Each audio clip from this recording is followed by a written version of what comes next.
Hi guys. Hey. Hello. Good morning. Okay. We are about to start, but some of us tumekaa mbali sana. I feel it will be better if we come a bit closer so that we don't strain or shout. So please, we can move forward. We have more spaces in front. As we do that, allow me to ask the projection team to present for us the East Africa, Kenya, and also District University anthem as we start. I'll request us to stand as the anthems are going to be projected. Projection team.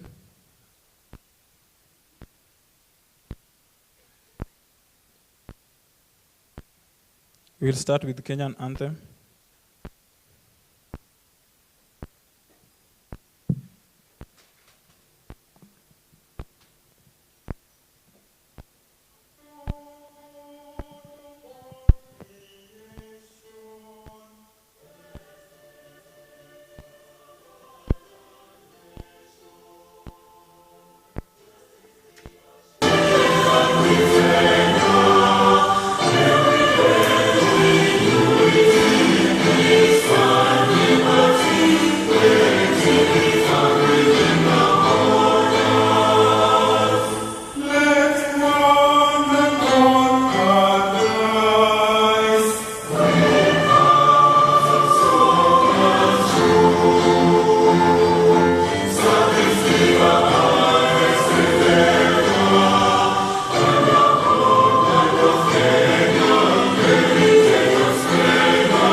Umoja wetu ni nguzo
seats.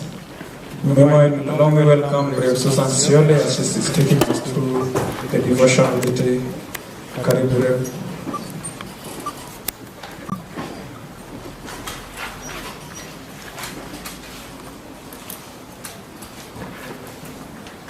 Thank you, MC. Good morning, all our guests and Daystar family. Welcome to Daystar, where Christ is the difference. And just to take us on to a short time of devotion, Christ being the difference here at Daystar, we always start everything with a word and with a prayer. So welcome to that kind of program.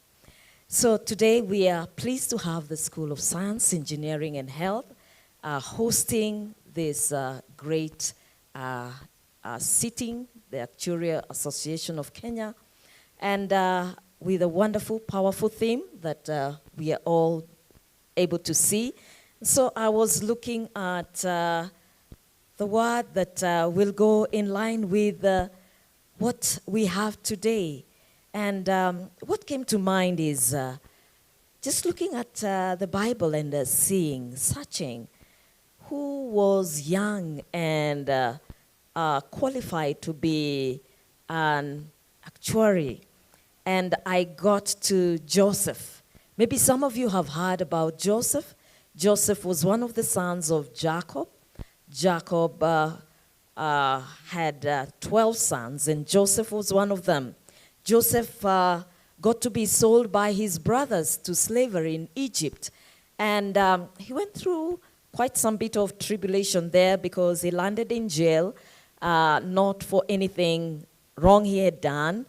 And while in jail, he met one of the servants from the Pharaoh's office, and he got to interpret for him a dream. And when this guy was let out of prison, he promised to remember Joseph when he gets to Pharaoh. But this didn't happen for 2 years. And after 2 years, Pharaoh got a disturbing dream, and he didn't know what the meaning of the dream was. And he called all the magicians in Egypt, and none could tell or could interpret that dream. And that is when that servant remembered Joseph, and he told Pharaoh, there is a guy, when I was in prison, he was able to interpret my dream. And so Joseph was quickly gotten from the prison and brought before Pharaoh. And Pharaoh was able to tell him his dream. I'll not tell you the dream, but I'll give you an assignment. Just during your free time, get to read Genesis chapter 41. And it's a very interesting story there. But I will give you some snippets of that chapter, and we get to see how Joseph was actually one of the earliest known actuary. And he was young. He was the age of most of you guys that are seated here. Yes, when I throw my eyes around, I see Joseph was about your age, because right after he did interpret the dream, Pharaoh got to promote him. And they say at that time he was about 30 years of age.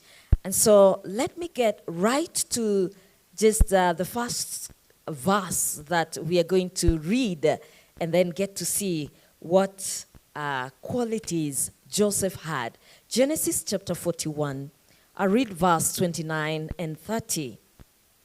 I'm reading from the NIV version, and I read, 7 years of great abundance are coming throughout the land of Egypt, but 7 years of famine will follow. Then all the abundance in Egypt will be forgotten, and the famine will ravage the land. This is Joseph interpreting the dream for Pharaoh.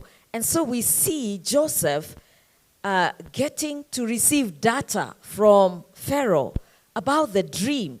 And then he gets to interpret that data. And not only does he interpret the data, but he also forecasts what will happen, or like foretells what will happen. And so, after telling Pharaoh that, this is the action Pharaoh took, because Pharaoh believed what Joseph spoke. And in verse 34, this is what Pharaoh did. Or rather, the instruction that Joseph gave Pharaoh to do. And Joseph told Pharaoh to do this. Verse 34, let Pharaoh appoint commissioners over the land to take a fifth of the harvest of Egypt during the 7 years of abundance.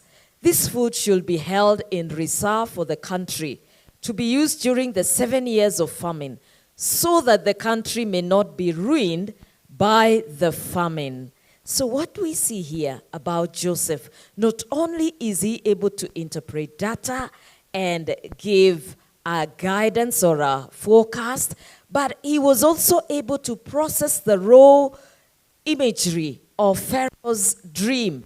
And then he was able to construct 14-year macroeconomic forecast. And he did not just stop there. He went on and created a data-driven mitigation strategy, because he presented to Pharaoh a strategic risk mitigation, advising Pharaoh to implement a fifth or 20% resource collection task, and during the surplus years, the seven surplus years, so as to build a national reserve.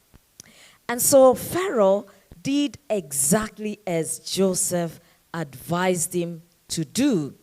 And Joseph was appointed by Pharaoh because of his wise instruction. He was appointed by Pharaoh to be the second in command to Pharaoh and do all that he sees is right. And Joseph went to work.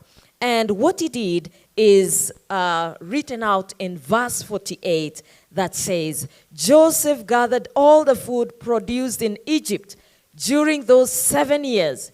He stored up huge quantities of grain, like the sand of the sea. It was so much that he stopped keeping records because it was beyond measure. I know you have a word for things, data or quantities that are beyond counting. I believe you talk about something breaking the standard counting index. And this is what happened. Joseph executed the strategy. He gathered the grains, and until there were sheer volumes of assets that broke the standard counting index. The word says there, it was beyond measure. And so we see Joseph's foresight had a global impact, as we are instructed in the last verse that I'm reading for you today, verse 57. It talks about, and all the world came to Egypt. All the world came to Egypt to buy grain from Joseph, because the famine was severe everywhere. So after 14 years, 7 years of surplus and 7 years of famine, Joseph's strategy worked. Joseph, a young man, was able to save nations.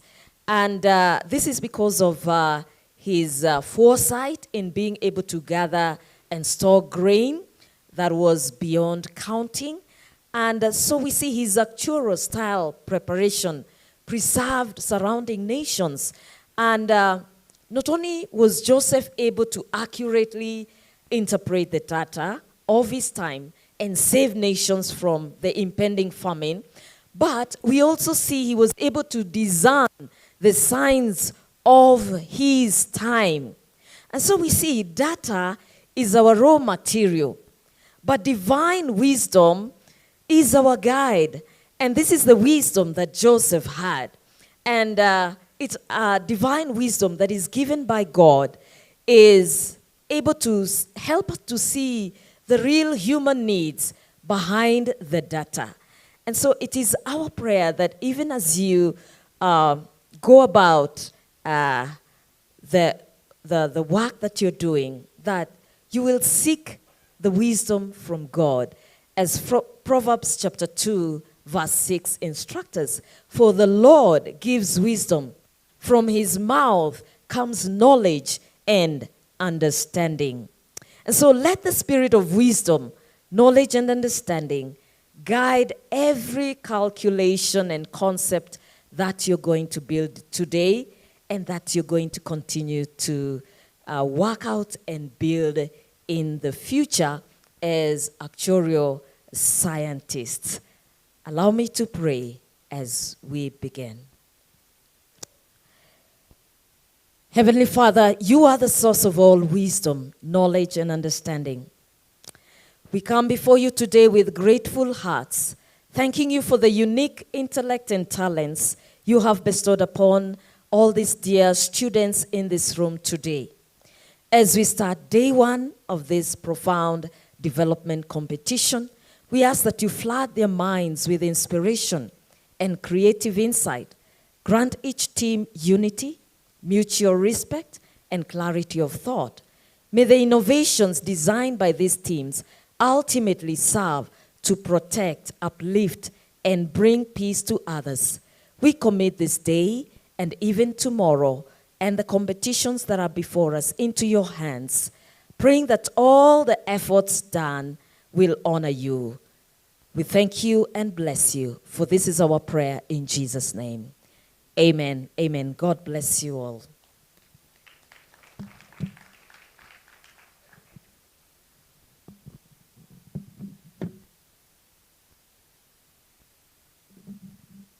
Thank you, Rev. Susan. To the next, allow me to welcome Dr. Faith Mwanje, who is coming to welcome today's star. Karibu, Doc.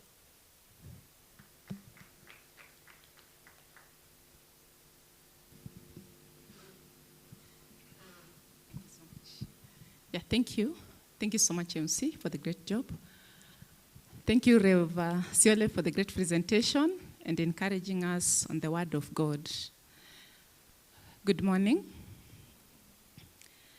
Allow me to take this opportunity to welcome you to Desa University. So I'll go through my speech of our welcoming to the rest of you.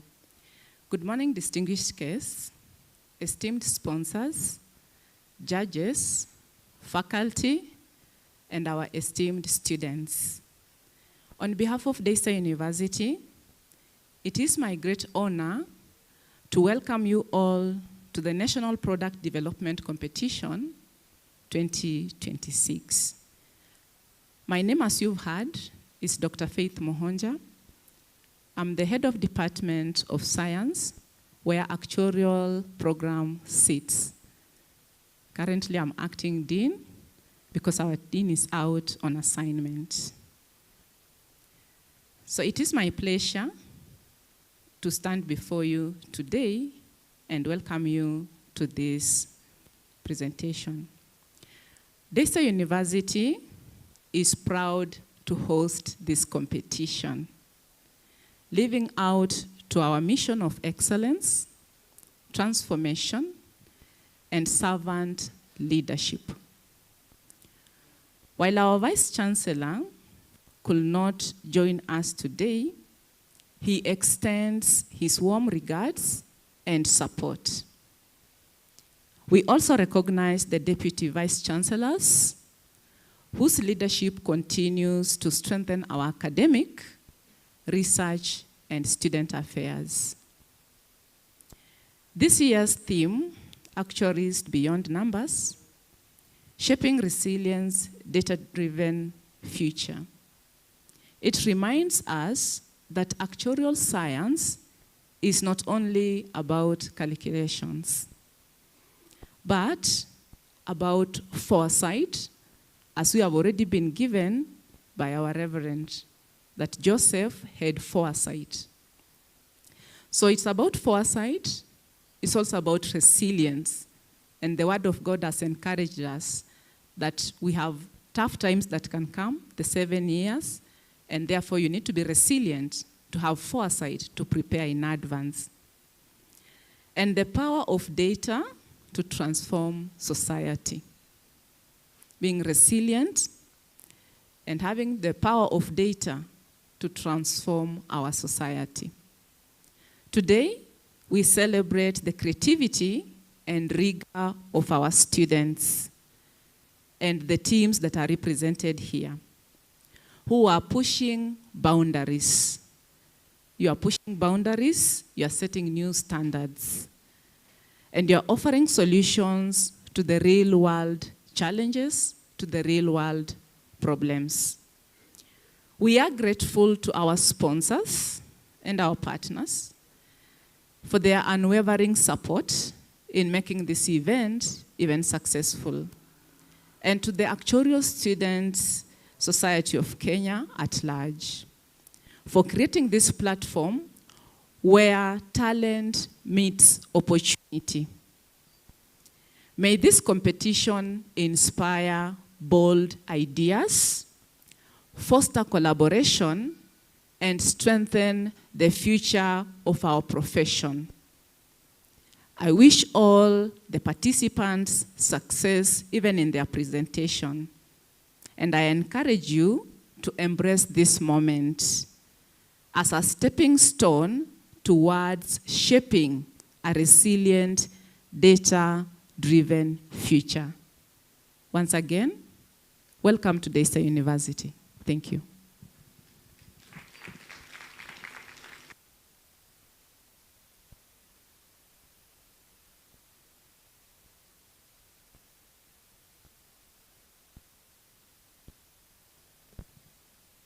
Thank you, Dr. Faith. Just on few guidelines as to us, whoever is going to be present feel like take a call.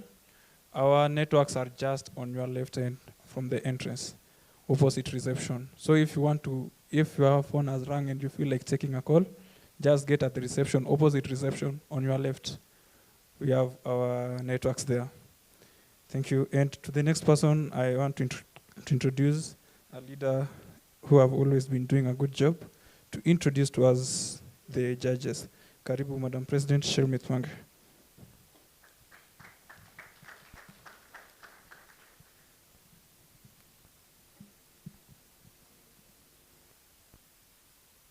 Hello, everyone. So thank you so much, Daystar, for the welcome. I'm a proud Daystarian, and thank you for hosting us. So I'll go straight, because of time, to introduce our esteemed judges. So I'll start with Simon Kimanga, who is a senior analyst in Zamara, where he provides invaluable support to several insurers in Kenya. The next judge is Samuel Kiranga, who is our lecturer here. He's an actuarial science lecturer at Daystar University with experience in insurance and pensions. The next judge is Joy Njoe. He is an actuarial analyst at Prudential Life Assurance Kenya, also a student actuary of the Institute and Faculty of Actuaries, which is I4. And then we have Brian Kinyanjui, who is an actuary with over 10 years experience in valuations and product development. He is from Ken, India, and we are so proud to have Ken, India on board this time round. For our next judge is Linda Kanyaru, who is a commercial lines claims manager at NCB Insurance Company Limited, with over 13 years working experience in the claims department, and who has expertise across multiple lines. So welcome, judges. As we start this program, we hope that all of you will be able to learn and also to be inspired to be able to participate in the next PDC. So thank you so much, judges. For now, we'll start with the first product, which is from the University of Nairobi. So I'll hand it over for the MC of the day. Thank you. Thank you so much, Shermit. Just as she has stated, we're just kicking up. Our past presentation is from University of Nairobi, by Elton Mungai, Lynn Waruguru, Georgina Mungai, and the title of the product is Peer-to-Peer Risk Polling App. Please hurry up.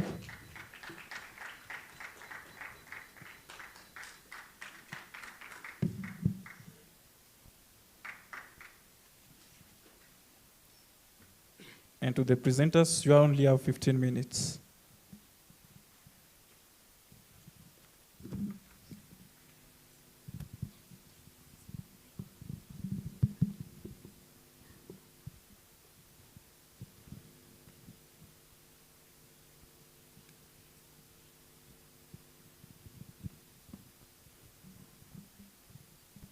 All right. Good morning, everyone. So today I would like to challenge our view on modern day risk management. So we understand that insurance is well over 300 years, and it's solely been built on corporate balance sheets, high markups, and complex policies. But what if we returned insurance to its original state, community mutualization, while leveraging for modern technology? So today we present to you Shiriki, a peer-to-peer risk pooling app, where I, Lynn Mwangi, together with Georgina Mungai, Elton Mungai, Kelvin Minor, and Mumo Mutuku, came up with a platform for our generation and low-income earners to be able to cover themselves from micro risks. So insurance penetration in Kenya is roughly 2.2 to 2.4%, yet the global rate is 7%. So we asked ourselves the question, why? And these are the reasons as to why there is low insurance penetration. First, there's distrust and opacity. We notice that there are hidden terms and complex policies that make insurance inaccessible to users. Secondly, there are coverage gaps. We notice that insurance products often offer policies such as the life and the health, but they miss out on micro risks such as phone theft, travel delays, and gig economy incidences. And lastly, prohibitive costs. For a comrade like me, annual premiums tends to be expensive, and therefore insurance becomes inaccessible. So we came up with Shiriki, and it has 4 different pools. First, we have the phone theft pool. Here we are able to cover your device from the risk of theft. Secondly, we have the event protection pool. Here we are able to cover service providers as well as event organizers from the risk of artists not showing up, vendors walkouts, and cancellations. Also, we have the third pool, which is the travel delay pool. So here we are able to cover all your travel incidences. Maybe you missed out on your SGR, your Airbnb is inexistent, we are able to cover for that. Then lastly, we have the gig worker protection pool. So we noticed that for most people without employers, they have no safety net. And therefore, here we are covering freelancers, Uber drivers, riders, and all in that platform, in that area. We cover them from platform deactivation as well as asset downtime. So how does our product work? So first, you join a pool, and here you contribute micro contributions to cover you for micro risks. Then once an insurable risk occurs, you place a claim on the platform and you offer proper photo evidence and proper documentation. Then we move to the review stage, which is a 3-step process. So first, your peers are able to vote and see whether your claim is legitimate or not. Then we move to AI screening, which detects for anomalies. And lastly, we have the claims analyst who gives the final stamp. So once your claim is approved, we have instant payouts, and we're looking at a timeline of between 48 to 72 hours after approval of your claim. Then if you do not claim, we have a no claims discount model such that your future premiums will be discounted and the money that is in the pool will be rolled over to the next cycle. So the solution that we are offering is first, radical transparency. Every contribution is visible to the pool, so there's no hidden fees and no fine fine print. Secondly, it's community powered. Therefore, it allows for accountability and trust. And lastly, it's ultimately flexible. So you do not have to cover yourself for a year. You can cover yourself for as little as a week or even a day, depending on the time period that you would like to be covered for. So I'll allow my colleague Elton to take us through the next part. Okay, thank you, everyone. I'd love to take you through our industry's biggest pain point, which is claims integrity. And for this, we've been able to create a tri-layer verification system, starting with peer scrutiny, where peers review flagged claims and vote on their legitimacy. And with this, we're able to find localized fraud and leverage community wisdom to notice nuance that our data might miss. And we're able to reward accurate voting and penalize fraudulent participation. And with this, we're also able to assign a dynamic score to our users, depending on claims reported, fraud detection hits, and quality of voting. Next, we move on to our AI anomaly detection, where algorithms screens for fraud detection, duplicate submissions, and suspicious timing, and also able to assign a speed score to prioritize workflow. After that, we move on to our claim analyst, where we're able to last layers of professional oversight, where they review documentation and all. And with this verification system, we're able to keep our resolution window between 48 to 72 hours, outperforming industry standards. Next, we move on to our pipeline, our revenue model, where we start with a 10% admin fee to cover operations, compliance, and margins. And we also move on, we also have float management income, where our pool funds are weighting claims invested into low-risk liquid instruments to ensure that we may remain solvent. And we also have affiliate commissions, where we partner with travel services and digital providers for additional revenue. Moving on to our pipeline, we started with a clean data set from Cargo, where each record captured device prices, theft risk levels, phone age, and user demographics. And with this, we were able to conduct feature engineering to handle scaling. And since claim costs are not available in the raw set, we were able to create a simulated target variable where risk multipliers captured theft rates, age, and we also added log-normal noise for a realistic proxy. After that, we split our data into an 80-20 split for training and testing, and we're also able to calculate our variance inflation factors for our diagnostics. And for our main engine, we're able to deploy a GLM model with gamma distribution and a log link function to capture the right skewed positive data as is standard in this practice. For another feature was our interaction modeling, where we were able to log transform asset values to handle nonlinear scaling. And we also added an interaction term between our log prices and our theft risk level. And we noticed that our claim risk does not scale linearly with device prices. To ensure that our model was not memorizing data, we were able to run a 5-fold cross-validation on our data to minimize the risk of overfitting. And our final premiums included a loading factor for admin fees and a contingency buffer to maintain solvency. Next, we move on to see this in practice, where our pricing model includes 3 components: our pure risk premium, our admin fee, and our contingency buffer, which our pure risk premium is inclusive of is the expected claim loss that we expect. Our admin fees captures operation and technology, while our contingency buffer is to ensure to capture claim variance and maintain solvency.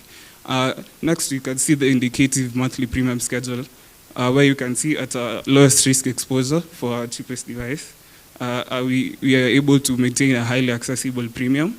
And at our maximum exposure, you can see that the loading increases proportionally, ensuring that it captures the abnormalities in the data. Next, I'll take you through our sample calculation, where we can see that a user with a Samsung A56, age 24 years, and in our category 2 theft risk tier with a device at 57,000 comes down to a theft rate of 7.95% monthly, a pure risk premium of 6,589 shillings, a contingency at 15% of 988 shillings, admin fee at 10% of 656 shillings comes out to a total yearly contribution of 8,236 and a monthly contribution of 686 shillings. And I also want to highlight our modeling structure, where rather than a flat percentage, we are able to decompose loading into expenses, profit and risk charges. And as our portfolio matures and we accumulate real claims experience, we are able to update each component separately using credibility-weighted estimation, ensuring that our architecture is built for refinement and not just for launch. Thank you. I'll have to come to Jen.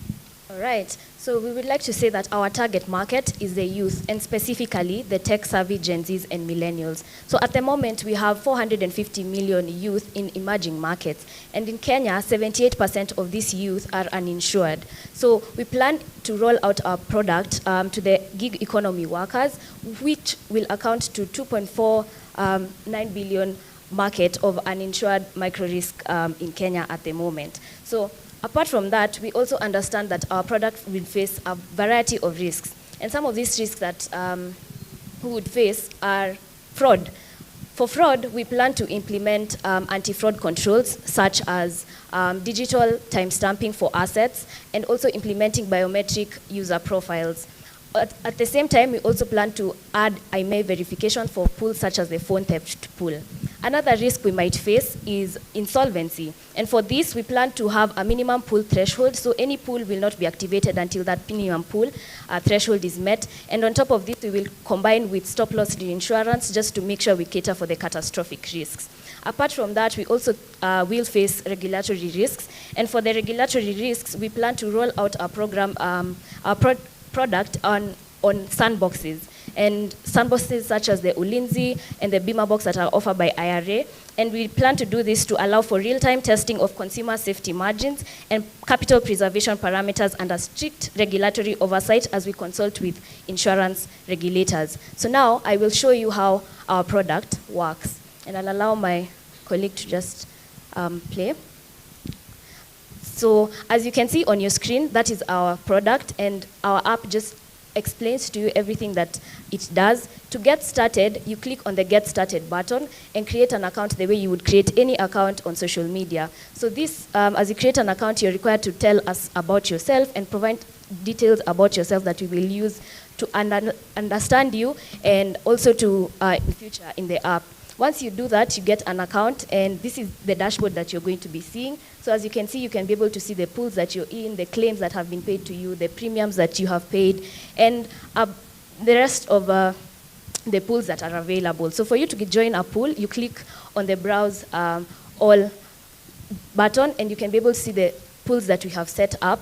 Now, you will see, based on the risk that you will face, you can be able to go down and find the risk. But if you don't find, as you can see down there, you can be able to request for a pool to be added. So assuming you find the risk pool that you want, you click on it. And in this case, we'll use the phone protection pool. Then you click on the community that you're part of, which is, I'll assume, an actuarial community, and you click on Join a Pool. Once you click on that, then you will be, again, required to fill forms based, we can be able to have important information.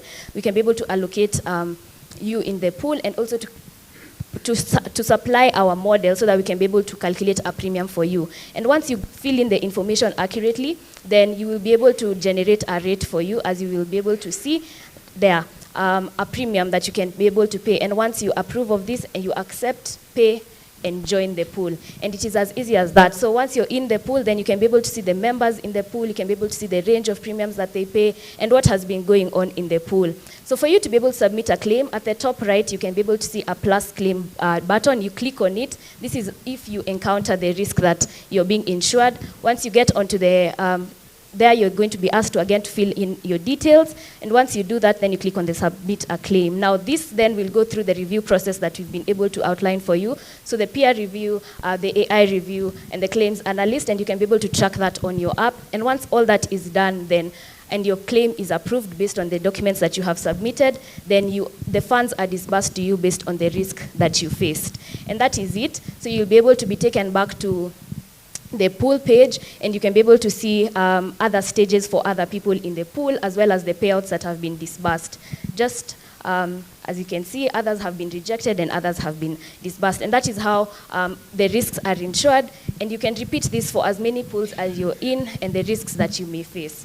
So that is how our product works. So our plan is to launch into different pools other than the ones that we have already stated, and also to implement Bayesian pricing in future as we continue to collect claims data that we can be able to conduct a full Bayesian pricing and predictive risk model. So we think that this product will increase insurance penetration in Kenya, and by making it inclusive for me and you, by dealing with the needs that you and me have. Thank you very much for listening to us, and now we will welcome any questions that you may have for us.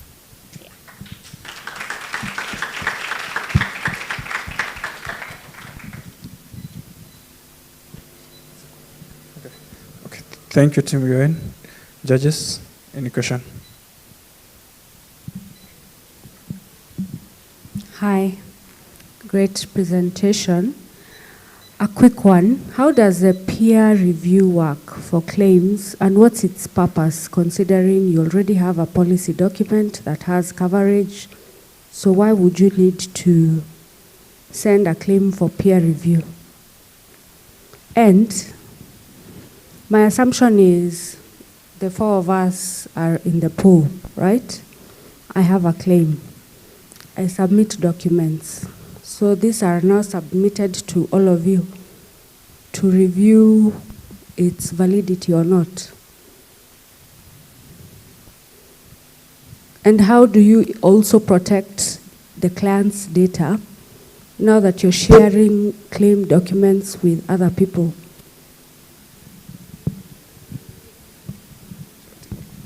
We do not share the claim documents with people. You only share the description of the events to enable us to capture like local nuance and fraud that they might know. We leverage their wisdom, and on the data we align with the Data Protection Act, ensuring that only necessary information is shared, and not everyone has access to the information. It is randomized. Not everyone gets access to your information to vote for the legitimacy. So me as part of the peer, what would motivate me to now become a claims analyst? You're able to...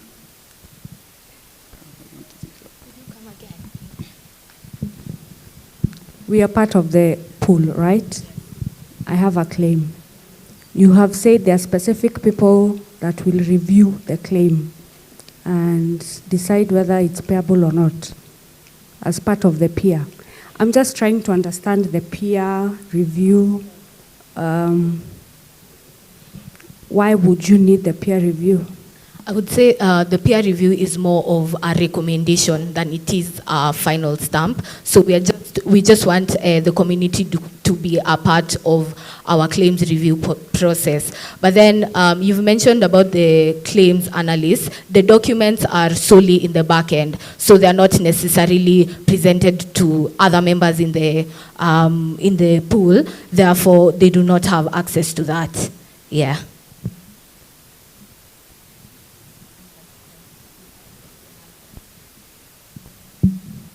Hi. You mentioned that you would partner with agents, pay them commissions if they bring in customers. Yeah. But I didn't see it as part of the cash flows in determining the premium. That is factored in as part of our admin fee. Admin fee? Yes, Oh. that you mentioned on operation and technology.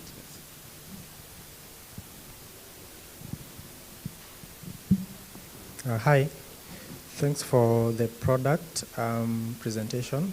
I think it's a good product that largely targets the youth. Two questions.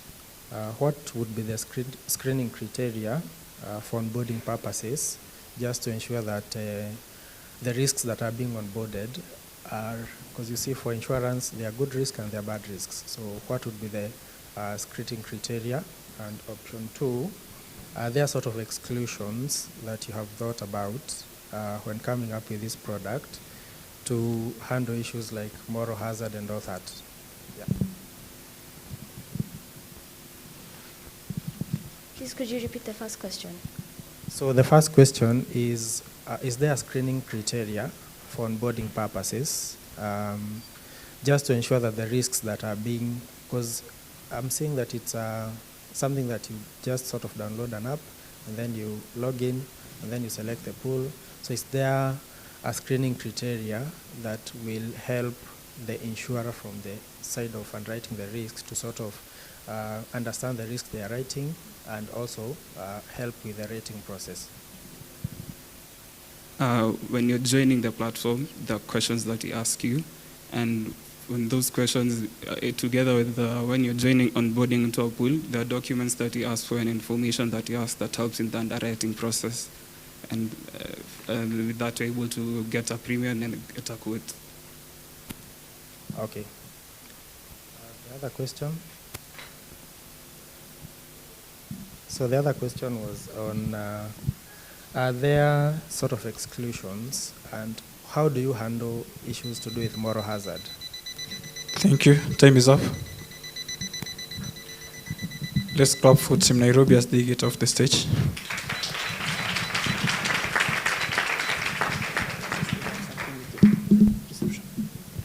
Okay. Our next presenters are Team Cooperative University. We have Marianne Grace, who is presenting research paper on title Actuaries as Architects of Data Trust. My coffee for Marianne as she's coming.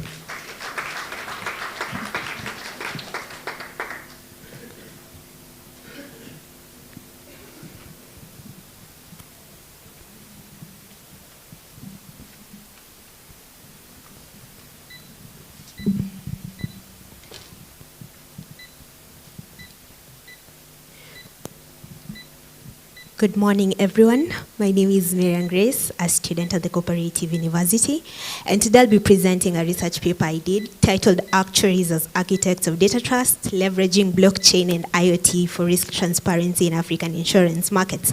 This is in line with the theme of this year's PDC, Actuaries Beyond Numbers Shaping Resilient Data-Driven Futures. Now let's talk about data for a minute.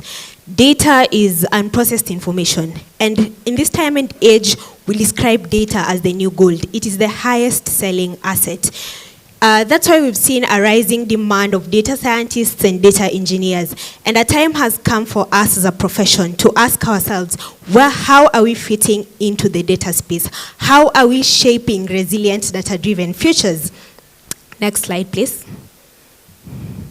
Let's look at the crisis we're facing. Next slide, please. Let's look at the crisis we're facing, the data trust deficit that is facing the insurance markets.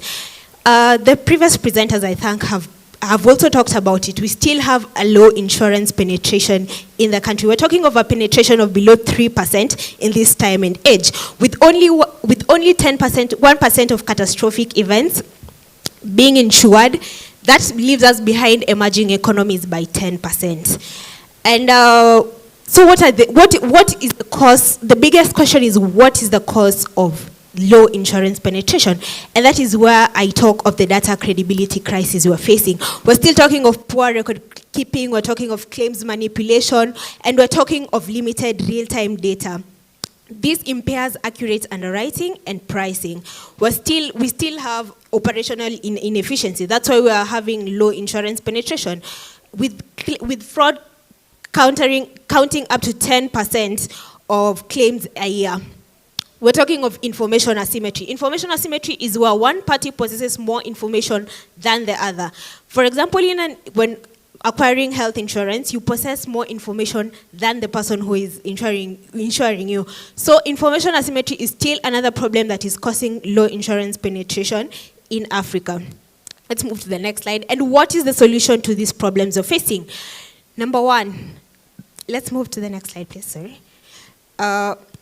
Number one, it's the leveraging of blockchain and IoT technologies. These are technologies that already exist. It's not new technology, but we've not leveraged the power of this technology. Let's talk about IoT for a minute. What is IoT? IoT is Internet of Things. And these are things, this is these are things that are already with us. We're talking of the smartwatches you're wearing that are monitoring your heart rate. We're talking, when it comes to user-based insurance, we have telematics that govern how you drive, and grant for insurances such as pay as you drive or pay how you drive. When it comes to agriculture, we have IoT sensors that capture soil moisture, that track livestock. In health and insurance, I have given an example, the smartwatch. If you have a smartwatch, the smartwatch you're wearing, that is an IoT device connected to your phone that tracks how you sleep, your blood pressure. In industries, they've also evolved IoT devices that we have sensors that track vibrations. We have, in property insurance, we have smoke detectors in-house, and in supply chain, we have IoT devices that track how cargoes are moved. Blockchain. When I mention blockchain, I think the first thing that comes to everyone's mind is Bitcoin. But let me tell you, blockchain technology has evolved past Bitcoin. It is now a power. Next slide, please. It is now a tool that is being leveraged to timestamp data and ensure that data is accurate. So blockchain technology is a decentralized and distributed ledger that enables secure, transparent, and immutable recording of transactions without a central authority. What are the core mechanisms of blockchain technology? We have cryptographic hashing, consensus mechanisms, and these are the things behind the technology that make it so powerful. Now, these two technologies used alone can go far, but when used together, go further. Let's look at the convergence architecture of, next slide please. Let's look at the convergence architecture of blockchain and IoT. IoT gives you real-time data. We're no longer going to rely on historical data to do our pricing and underwriting. And blockchain gives an immutable stamp to the data and ensures that the data is not tampered with. Think of it as, once I put a seal, no one can remove it. That is what the convergence of these two architectures bring. Now, someone would ask me, isn't this something that, as I've said, data scientists and data engineers can do? Let's look at how us as actuaries, we're going to leverage these two technologies in our industries and ensure that we're not left behind. We're not depending on other people to do things that we can do. Us as people at the forefront of risk analysis. Let's see what you can do. Let's move to the next slide, please. Let's look at the actuarial competency shift. How are we shifting what we already know? How are we evolving into the data space? How are we evolving? Number one, from financial modeling and valuation, we're now learning new skills like machine learning and AI integration and fintech literacy. From regulatory compliance, we're moving to decentralized governance and privacy laws. From data quality review, such as the Actuarial Standards of Practice number 23, we're moving to IoT data provenance and trust validation. We are evolving our skills. We are building resilient data. We are part of the team that is building a resilient data-driven future. Next slide, please. So what are the challenges we're going to face? Number one, IoT and blockchain. This is technology. We're obviously going to face cybersecurity. We're going to face cybersecurity and privacy breaches. And what is the solution I proposed for this? We have cryptographic hashing, which is technology behind the blockchain. We have, the second problem we might have is a skill gap and resistance. We might fail. We might fail to have the skills that are needed for blockchain. That is why blockchain and IoT integration. That is why I suggested the competency shift from traditional actuarial practices to modern actuarial practices such as learning, machine learning, and AI. Information constraints, infrastructure constraints, the problem of power, the problem of data, those are problems we might face. And what is the solution I thought of was a hybrid data implementation, hybrid implementation of both traditional skills and modern skills. When it talks to data quality issues, that is why we're using IoT. IoT collects real-time data. Let's move to the next slide, please. Case studies. This is basically an explanation of how IoT and blockchain are used together. For example, in health insurance, the smartwatch you're wearing collects real-time data, your sleeping patterns, your blood pressure, and this data is transferred to the blockchain. Blockchain timestamps this data, and if when you're purchasing a health insurance, there will be credible data concerning your health status, so that you can get like lower premiums, or your premiums are valued according to the data that is collected. When it comes to motor insurance, you collect data on how people drive, you're collecting data on the speed limit, the speed people are using, and blockchain, since this data is fed into the blockchain, it is time-stamped and you can't change it. So you'll pay how you drive or pay as you drive. Next slide, please. Let's quantify the value proposition. Let's look, is it worth it to invest in blockchain technology and IoT devices? Number one, what are the value propositions? Number one, we're going to have cost reduction. And when I talk of cost reduction, I'm talking of reduction in fraud. As I said earlier, fraud, 10% of claims annually are fraudulent. So we're going to have market expansion. We're talking of a penetration of below 3%. That is not something we're supposed to be doing. We're not supposed to be doing at this time and age. We're going to have a market expansion. We're going to have cost reduction and capital efficiency because of the because of the use of smart contracts. Because with blockchain and IoT, smart contracts can now be used widely. Yeah, let's move to the next slide. So what's the path forward for us as actuaries? For the actuarial profession, a time has come where we need to evolve our skills, move beyond the numbers, learn new skills, do machine learning, do AI, learn AI. For African insurance, a time has come where we need to invest in emerging technology. A time has come where we need to put aside resistance and accept that the world is evolving and take into account technology. For regulators, we need to adapt frameworks. We need to adapt frameworks that develop hybrid regulations using uniform infrastructure. Yeah. Next slide, please. And that was that is the path forward. So I'm hoping as actuaries, we're moving beyond numbers and we're shaping resilient data-driven futures. Thank you. We welcome questions from judges.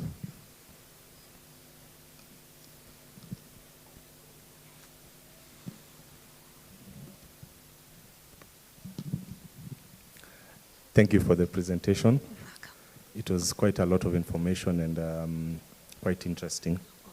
So the first question I had was in terms of this blockchain. What's the benefit? Because now like blockchain, it normally verifies, let's say, transactions and stuff, maybe in those cryptocurrencies. Mm-hmm.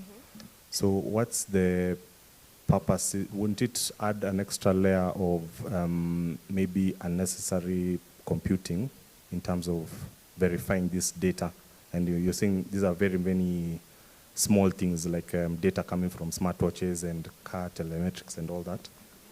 The other thing is for the blockchain also to work, there's also, it's basically spreading that computing to users. So how will you remunerate these people? What's the benefit of these people spending their compute resources to sustain that blockchain? How will you pay them? What's the incentive?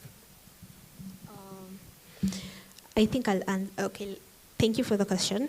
When it comes to blockchain technology, I know I used a simple example like smartwatches, but it is used to collect. It is used to timestamp a lot of data. For example, we're having a lot of cars. different cars, different times that the cars are being driven. So once the data is collected by an IoT device, it is still open to manipulation. It's still open to manipulation. So the blockchain is like a timestamp. It ensures that this data is not altered with. I'm sorry, I think I just based it on something small, but it is a technology that is very advanced. Can you please repeat your second question?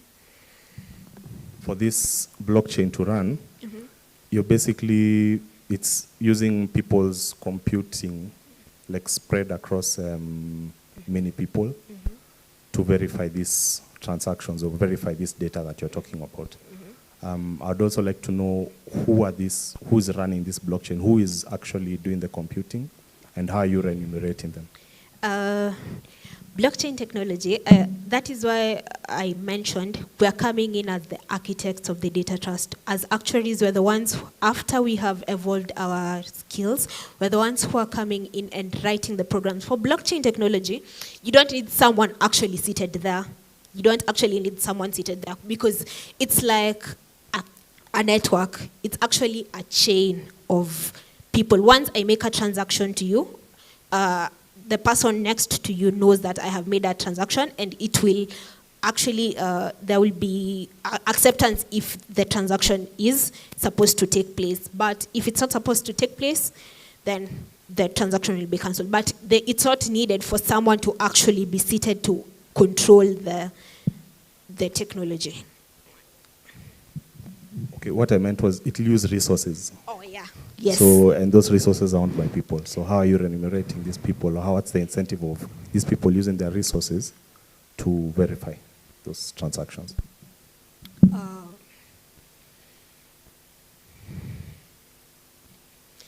I think I didn't do the data on that, but because what from my angle, we as actuaries, once you're an actuary and you're working for a company, you have your specific role. So you're working as an actuary under this department that has converged IoT and blockchain technology. So once you're set there and once you have the skills, it's just your work to do it. So I don't think I factored that in, sorry. Yeah.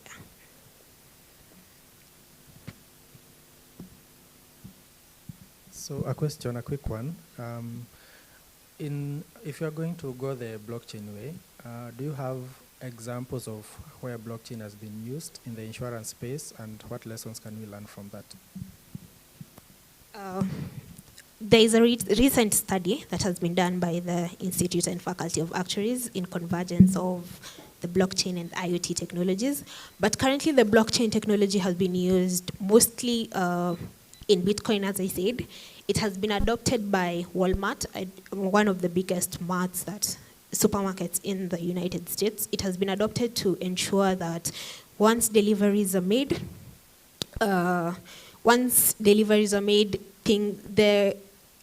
thing that has been sold, the thing that is being delivered is actually delivered in the right condition. If it's not delivered in the right condition, then no. But it has been used currently in Bitcoin, it's been used by Walmart, and there are recent studies that have been done by the Institute and Faculty of Actuaries.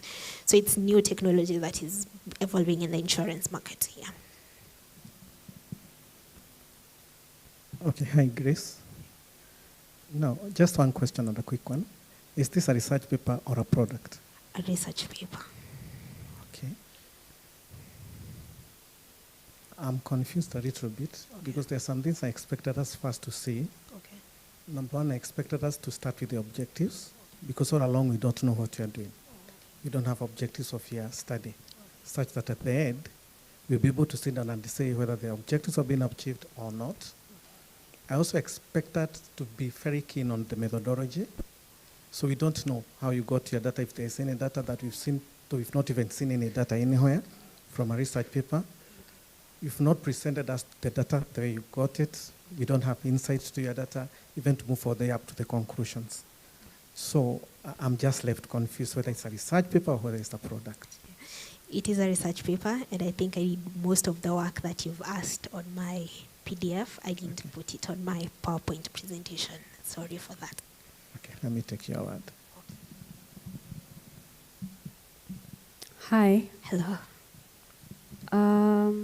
Okay, the problem statement speaks about how insurance penetration is very low. So we have received all this data. Using IoT, using all the methods that you've said, how will this improve the penetration rate? Because the reason we have low penetration is because of lack. I gave a list of reasons as to why we have a low penetration, and one of the reasons was lack of trustworthy data. So once we have real-time trustworthy data and data that is time-stamped and unaltered with, that will increase trust in the people, and this will increase the penetration in the African insurance market. I don't know if you've understood me. So, for example, auto is compulsory. Okay. So you can't penetrate more than you have already penetrated because everyone has it. It's compulsory. You have all that data. You know how people are moving. You know their driving skills. You know where they live.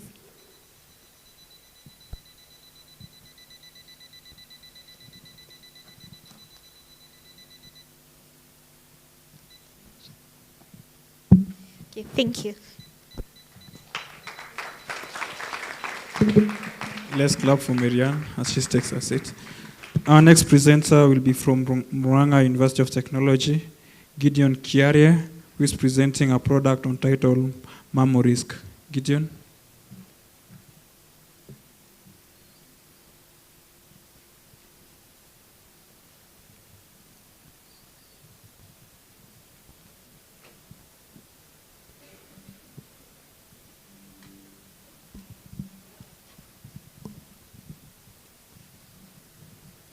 Good morning, everyone. My name is Gideon Kiarie. I'm from Murang'a University of Technology. So with me, I have a product. So the basis of my product, I want you to imagine two women walk into a clinic, and one of them has a higher chance of getting cancer maybe in the next 5 years, but they are not aware.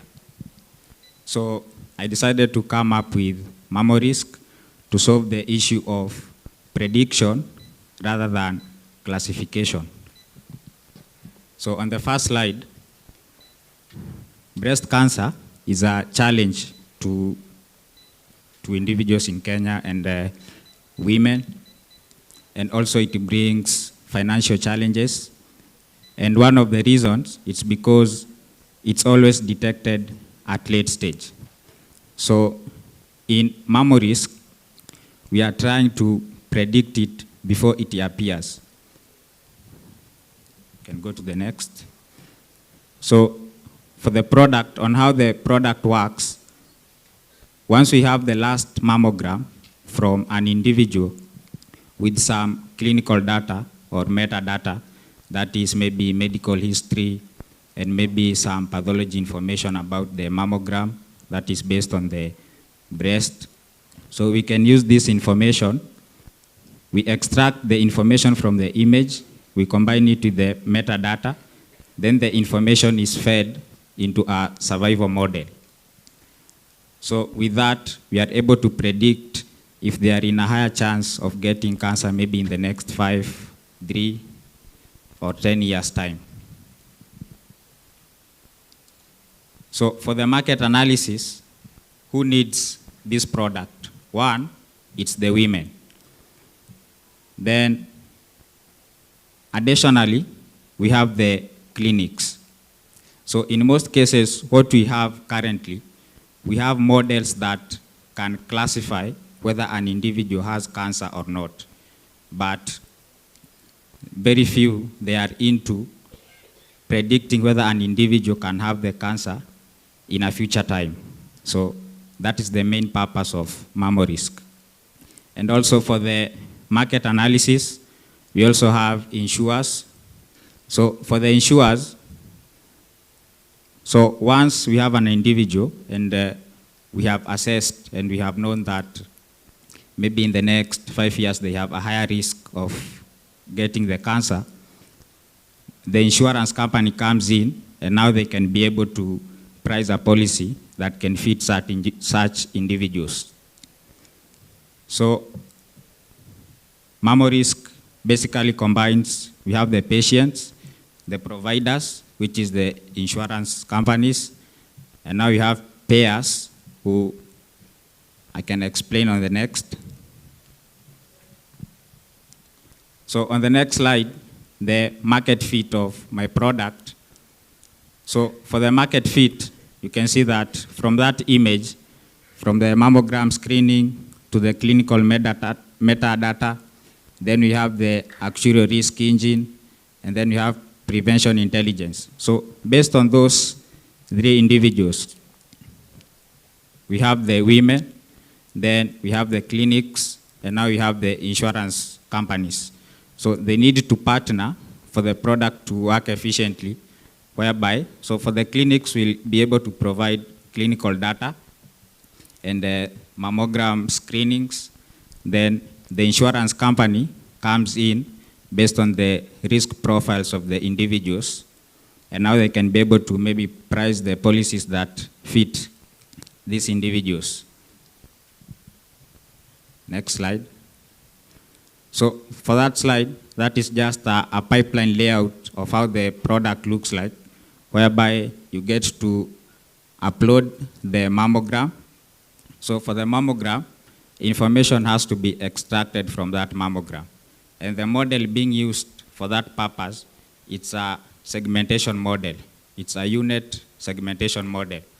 So I trained the model using local data, and it attained an accuracy of around 95%. So now using this model, we get to extract information from the mammogram. So we get to extract information such as the birads, maybe if the breast is dense or fatty, and some more information. We shall see that later. Then on the next, now the vision model analysis. No, go back kindly. On the vision model analysis, so that's where we get to run the AI. We extract the information, then we combine it with the clinical metadata. Then from that, we are able to group the patients based on the risk profiles. Then this information get fed into the survival model, which in the case, I used a Cox proportional hazard model. And then I also applied some NLM and LLMs. That's for the natural language processing and large language modelings. That's just for the report generation. And also, once information has been extracted from the image, the LLM can structure the information, which it can be easier to be fed in the model. So for the next slide. So for the next slide, I did a business model on the product.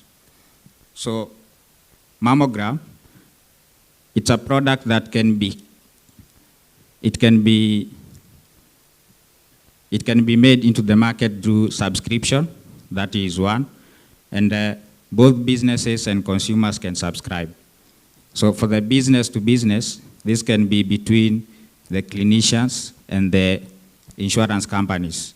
Business to consumers can be the women population and now to the clinicians. So I did some sample analysis with some assumptions. And from the assumptions, I considered the 3 categories. So under an individual basis, company basis, and from that, the first one on considering an individual basis. Let's say if mammogram charges an individual 800 shillings. So what happens once an individual goes for a mammogram screening? We use now the mammo risk. We analyze the mammogram, and we get to profile them based on their medical history and the information that we extract from that mammogram.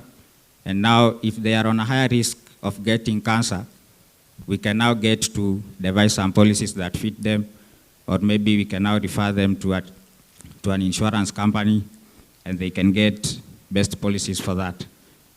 So based on all those assumptions, as you can see for the calculation, the product is viable and promising at the end there. So the cost of running this product for an individual mammogram analysis, the cost could be around 150. So for that, I considered integration of APIs. So some APIs you get to pay for them, for the LLMs and for the NLP. So that's where the cost comes in. Next slide. So the design process. So the design process, I started by training the local model, as I mentioned initially. So once I trained a model, the model had an accuracy in a way that it could now be able to extract information from the mammogram. Then I combined some clinical information with the extracted information. And now using this information, I structure this information using NLP and LLMs. So having structured the information, we feed the information into a survival model. The information being extracted, so like from the images, we can be able to extract some information about the breast lesions. Then for the metadata, we can have the patient's age, their BMI, and many more. So all this information, we feed it into a survival model, and we can be able to get their risk of getting cancer. Next. So for the features and functionality, MammoRisk is a simple app. So you just get to upload your mammogram, and if at all there were some pathology reports, you also get to upload them. They get analyzed. It's just a continuous pipeline. Next. So since I trained the model using locally available data set from Cargo, so I used images and some metadata about the images. So the tool can be further verified with maybe data.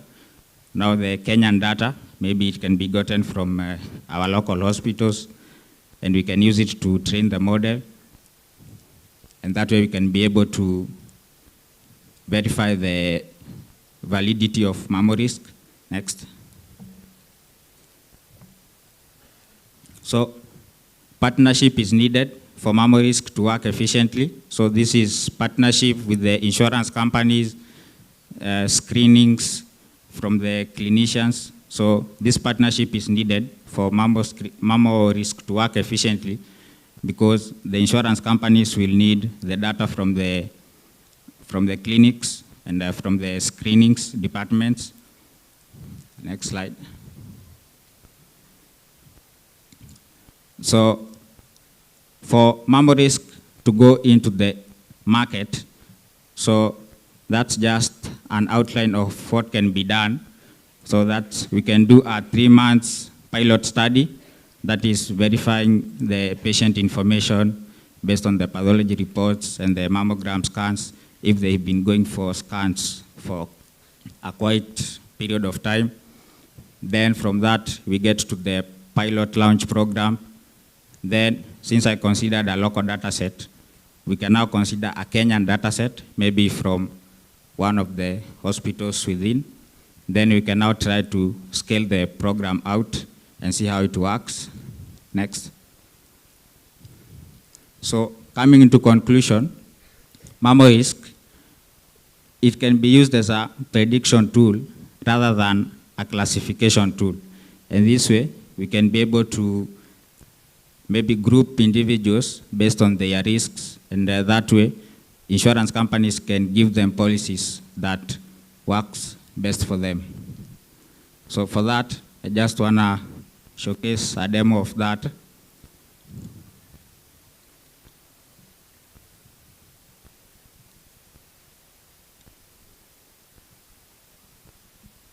So from the demo, so it's just a prototype.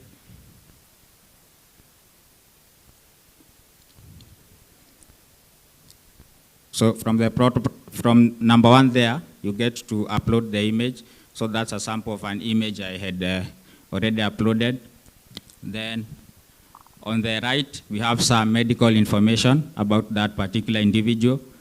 So we have the BMI index, the age, and you can scroll downwards. Then on this point, where we have the radiology or the pathology notes, this is where you can input the radiology reports of that particular mammogram. Then using NLM and LLM, we get to extract that information, which can be fed in the model. You can scroll to the left. So we have the structured risk profile. So we are able to get that information. So you can see that using UNet, it was able to extract the information about that particular image, and that information gets fed into a model after being structured into a JSON file. You can just go to the last part on the, so that were just some of the predictions. You can see, you can go to the next, kindly time. So at the end, we have an AI report. So the AI report states clearly everything. Time is up. We welcome questions from judges.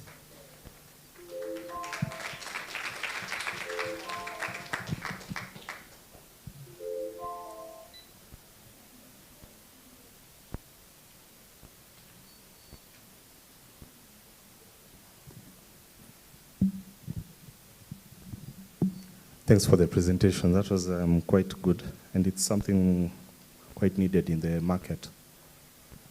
So the first question I had was, are you, what product is this? Are you doing insurance, or are you selling the data? It was not quite clear, because it seems maybe you might be a company that does the report and all that and sells it to insurers and all, or it may be part of an insurance. That one you can clarify. And then also, the product is mammogram. It's based on mammograms. And mammograms normally are required, they're not given generally to ladies under 40. They'll be given mainly if ultrasounds maybe are showing like a high BIRADS, I don't know, those BIRADS 4 and all that, then that's when you'd be recommended for mammogram. So what happens to the people who are under 40 who need insurance, but the hospitals are not really willing to give them those mammograms? Well, so the product, this is it's a subscription-based product. It can be used by an insurance company. It can also be used by clinicians. So it can serve the two. Then about obtaining the data for the model. So whoever owns the product doesn't have to own the data. Let's say, for instance, the insurance company is the one owning the product. Yes, they will need the data from the hospitals, and the product can only be used for individuals above 18 years. So that's what I considered, individuals above 18. And they must have gone for mammogram scanning for quite some time. So that's one of the factors that has to be considered for them to be eligible for the screening in this product. Yeah. Have I answered the question? Then the data, because training that model needs a lot of data. So how will you get the data, knowing that there's all these data protection things? Hospitals may not be willing to give, actually they definitely won't give you that data. So how long will it take for that model to be able to become accurate, considering it needs a lot of data to be fed in? Okay, well, the data can be acquired, so through considering the GDPR rules. So we can acquire the data set as long as we agree that it would be disclosed to another party. And still, we can train the model without having to remove the data from their hospitals. Like we can literally use their servers. Maybe in that case, we can apply something like reinforcement learning, so we get to use their data without leaving their servers, so it will be safe there.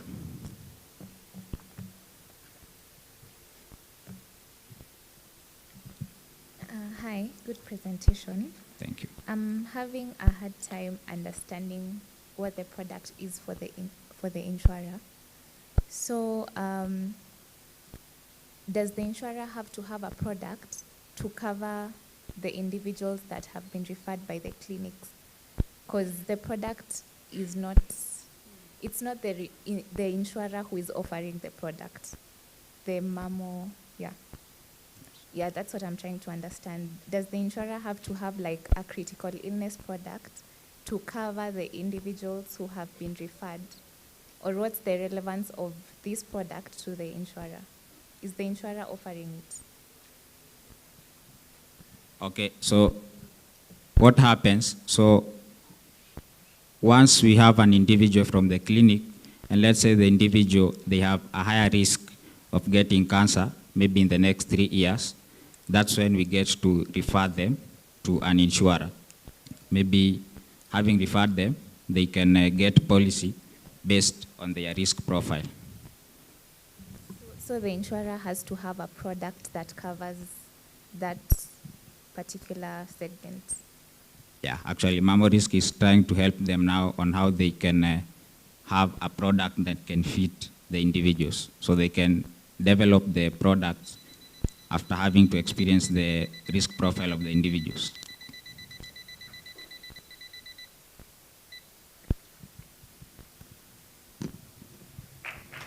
Thank you, Lydia. That marks the end of our first presentations from both products and research papers. Allow me to welcome Sam as he's coming to give us further guidance on what you're going to do next.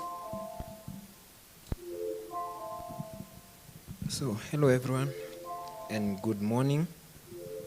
So we are having our first break of the day, the tea break, and we have around 25 minutes to take our tea. So we should be here by around 11:45. So please make sure that you take your tea very fast so that we can come resume with our presentations. So our judges will be directed by Debbie. Debbie is over there on where to take your tea. The rest of us will exit through that door over there. Our tea is just outside there. And make sure that you have your meal card. So in case you don't have one, so please go take yours over there in the registration table. So 25 minutes, please, and let's keep time.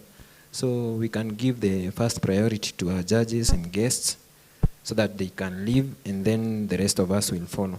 Thank you so much.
on border riders.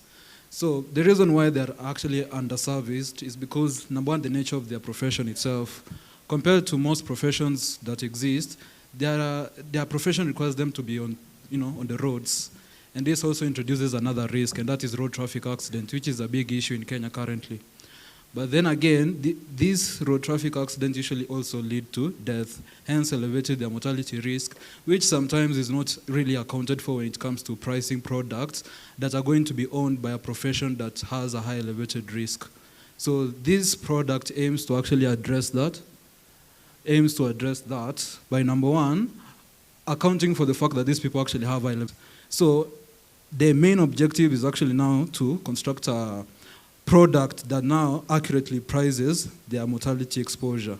And the way it's going to actually be possible is, number one, risk modeling, basically quantifying the extra risk that comes with partaking in the profession itself. Dynamic pricing, though we might say that the profession itself introduces like elevated risk because of road traffic accidents existing. Sometimes road traffic accidents exist because of moral hazard. So we are going to use telematics data to track the behavior of a motorcyclist to gauge how risky the accounts of events, for example, harsh braking, overspeeding, because these are usually like the kind of acts that usually lead to most accidents occurring. Next slide. So what already exists in the market, as I've already said, is just pricing for an informal sector using an understated mortality experience. And this now usually breaks the insolvency or might cause the insurance to overprice a border rider because they deem they're more risky instead of like actually justifying how risky they are. And now to also like take into account the fact that their own moral hazard can also elevate their mortality risk, we're going to use telematics, which telematics should just provide a feedback loop. Basically, for every time a motorcyclist will perform a harsh braking, they will be overspeeding. That data will be corrected and it will be accounted for when it comes to pricing their premium. And this is going to be made possible using like GLMs, which basically like allow to create a multiplicative relationship between, let's say, the value that we'll come up with to, let's say, create a risk profile for motorcyclists, and then now adjust the premium equivalently. Next slide. So how are we going to do it? How are we going to make it possible? So even though the destination is the same, that they can die from the general mortality experience and they can also die from their profession itself, this product aims to view those two as two different modes of decrement, even though the destination itself. And by using a multiple decrement approach, we can come up with now a better mortality basis that now accounts for the fact that this person is not only going to die from the general mortality experience, but they're also going to die due to the partaking of the profession itself. And one nuance now when it comes to this is because now the way we are going to quantify, like justify the excess risk is use NTSA data to basically calculate the probability this person will actually die from undertaking the policy itself. And this now brings in a nuance because the NTSA data is usually like generalized. It doesn't provide age-specific data. And you're actually required to have age-specific data for mortality because mortality usually increases as ages, go forward. A 35-year-old is going to be more likely to die than a 25-year-old. But since almost 70% of the profession itself is concentrated between the age of 18 and 35, we're going to use a crude age of 25 to act as the representative age. So the probability that you are going to calculate from the profession mortality experience is going to be represented by a 25-year-old, which represents a typical rider. That's going to be one of our assumptions. Next slide. So the first product assumption is that you're going to use crude age of 25 as the representative age for the pricing, and the other one is the benefits are going to be 200,000 minimum with a scale up to almost 1,000 premium any benefits, and that will be left to the choosing of the insured which benefits best suits them. And the initial acquisition expenses will be listed as follows: the initial, the recurring, and the claim expense. And now, premiums are going to be collected weekly instead of monthly. And this is because of the nature also of their income. Their income is not like predicted that it's going to be monthly and everything. It can also be daily, of which some days they're not going to have that much of a good experience. On some days they're going to have better experiences. So by making it weekly, we're actually making it more flexible for them. Instead of making the premium monthly and having it as a huge deficit from their account, we are giving it a bit more flexibility. And the term for the policy itself is going to be 1 year renewable. And this is because, again, the nature of their profession itself introduces another nuance where they are not going to be consistently be motorcyclists. A motorcyclist today might decide to switch a profession the following year. Now, to also accommodate that flexibility of change, it's going to be 1 year renewable, so that they will have the option at the end of each term, they can decide whether they're going to renew their product or not. Next slide. So on the dynamic risk modeling, basically we're going to use a GLM. A GLM basically creates a multiplicative relationship between the risk factor, which will basically be more of like a systematic component, basically that gives us takes the total counts of how many times this person is going to be risky. It gives it a value, which is the risk factor. And this now creates the relationship where we can just multiply the risk factor to the premium, and it will probably provide more of like a better way to increase the premium instead of like just adding or subtracting when the risk of a boda rider is elevated or lowered. And this also ensures that the premium will not reach a point where, for example, a safer rider will find themselves paying a negative premium. So the GLM model, as you can see, it's RF is equals to E. So currently as it is, it's not really like a fully qualified GLM, because to get the sensitivity beta, which determines the sensitivity, you actually have to have like previous data to perform maximum likelihood estimation, which currently it does not.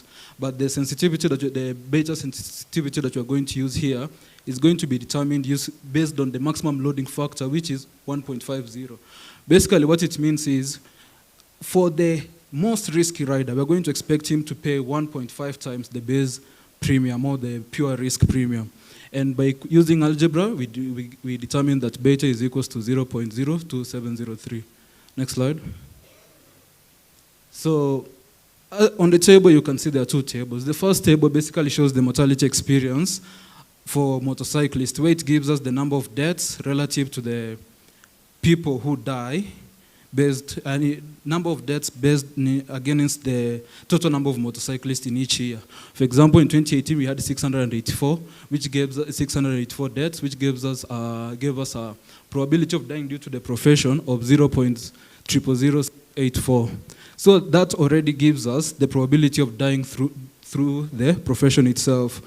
And the other table now is just the Kenya mortality experience for an age 25, since, again, we're using the age 25 as the representative age. And now, by using a multi-predicament table and joining them together, next slide, it gives us the final table here, which on the first side you can see for, let's say, the general mortality experience, if you were to use it, the force of mortality was at 0.001932.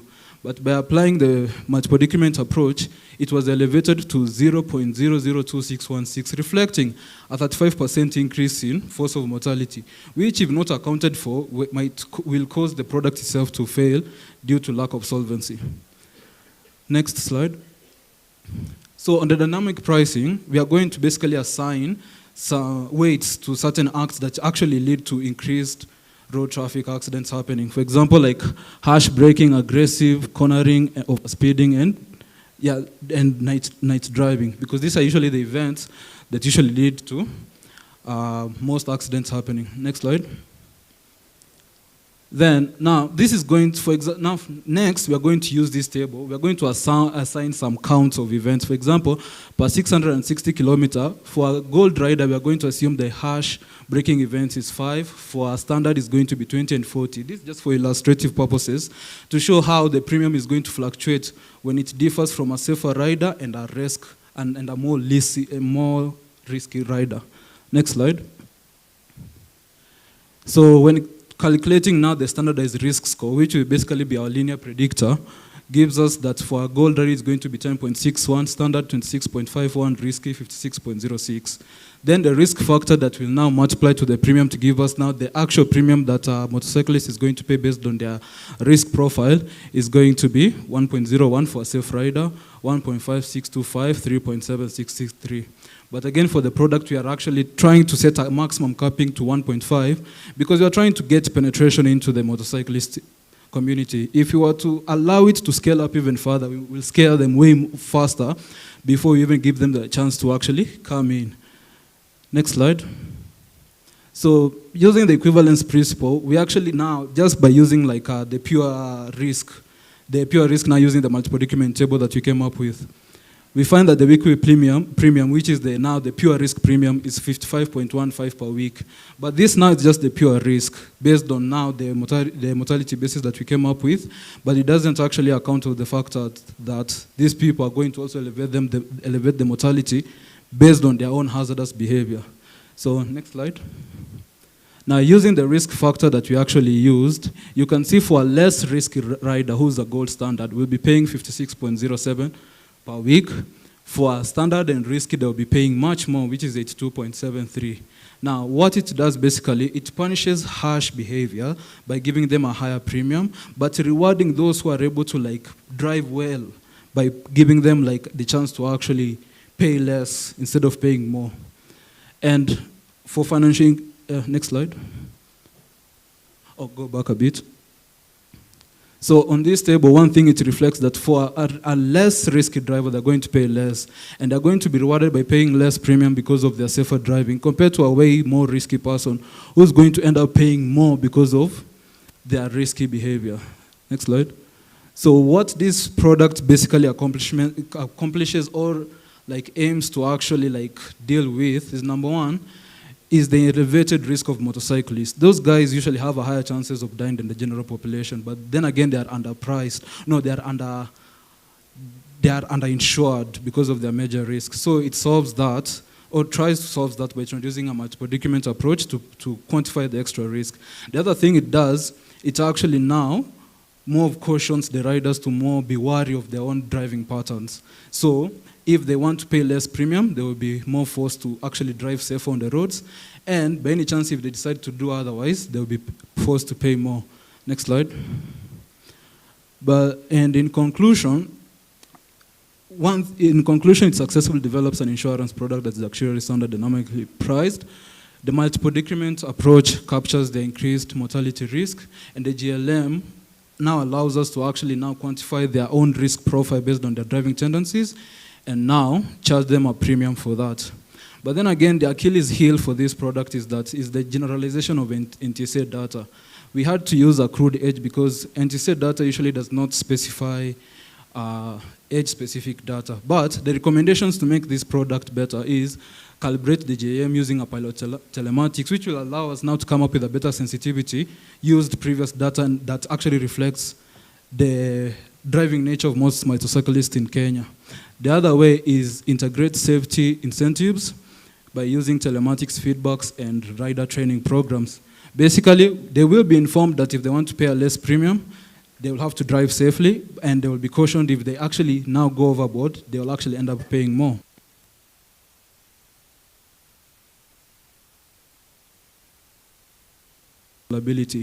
Basically, for motorcyclists, the easiest way to actually pay premiums is going to be through M-Pesa, because most of their premiums are not going to be that high. So they are actually affordable and within their affordability range. And by now using M-Pesa, which is already existing technology, it will make it easier for premium calculation and also even feedback. We can just use M-Pesa to send them a feedback to tell them, due to your driving tendencies, this will be your new premium. And that comes to the end of my presentation.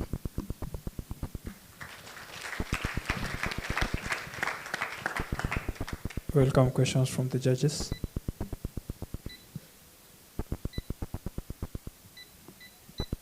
Hi, that's a really good presentation. My question is, how do you determine where a rider falls under the band, the risk profile? How do you know this is a risky driver? How do you know this is a safe driver to determine the premium? So the table that we used previously was more of like an assumed one to kind of like gauge how the premium would respond based on the difference in counts. For example, for gold, we gave them lower counts of like, harsh events. For more risky, we gave them more. We gave them more. And the reason why we used assumed is because currently we don't have enough data to actually justify this, because we'll need to gather data about rider experiences. For example, what kind of counts actually lead to accidents and what do not. So this one was more of like an assumed one. Yeah, but when you get a client and they want to purchase that product, you'll have to calculate a premium for them. Yeah. So how do you determine that that rider is a risky driver? I guess for the first week, we can just use the base risk pure premium to actually price it. But then again, now as the weeks go by, we'll now just be giving like a feedback loop now. It will just now be updating based on the telematics that we'll be getting to now classify him either under a risky rider or a safe rider. So when you give them maybe a premium of 2,000, that, and then in the process you determine that it's a risky driver, do you increase the premium? Yes. Okay. Great presentation. Assuming, of course, you'll have to install a gadget in their motorcycles. Have you considered that in the premium? And what are the costs, implication? And how are you gathering the data? Have you thought about a data center? Do you have people thinking about all this? I haven't really thought about it, but I'll look more into it. Yeah, I think it's a great idea. And also think about, yes, you've installed the gadget. Yeah. How do you know that motorcyclist will be riding that motorcycle? Because I know next week my premium will increase and I'm a bad driver. So I give my motorcycle to my friend who is known to be a good driver and who is maybe just doing Uber rides. He's not Uber deliveries. So he's not really doing the very high risk driving. So think about it, because it also brings about fraud. As much as it's a very high risk area, it's also a very high fraud areas. Many of these people are not insured, and if your premium will be based on how they drive, they might come up with ways just to ensure that the premiums does not increase because they are bad drivers. So telematics, the cost should be there, and how are you collecting the data? Who's collecting the data? Yeah, but I love the idea.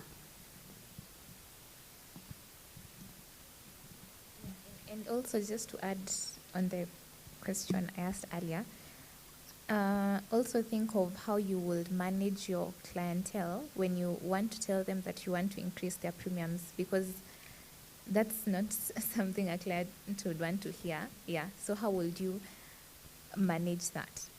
Yeah.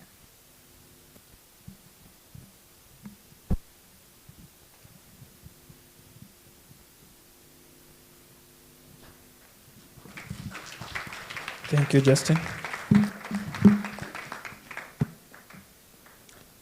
Our next presenter will be a team from Maseno University, Brafton Choni, Daniel Omondi, Peter Carissa, and they are presenting a product titled MindSure, digital mental health insurance.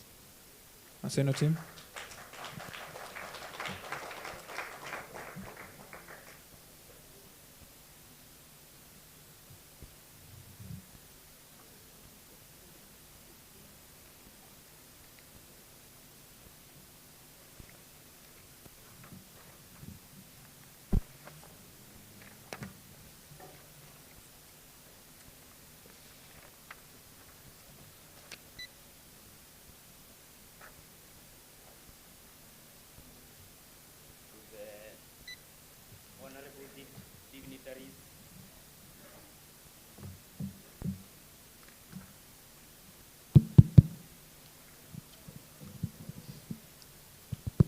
To the honorable dignitaries, invited guests, ladies and gentlemen, good afternoon.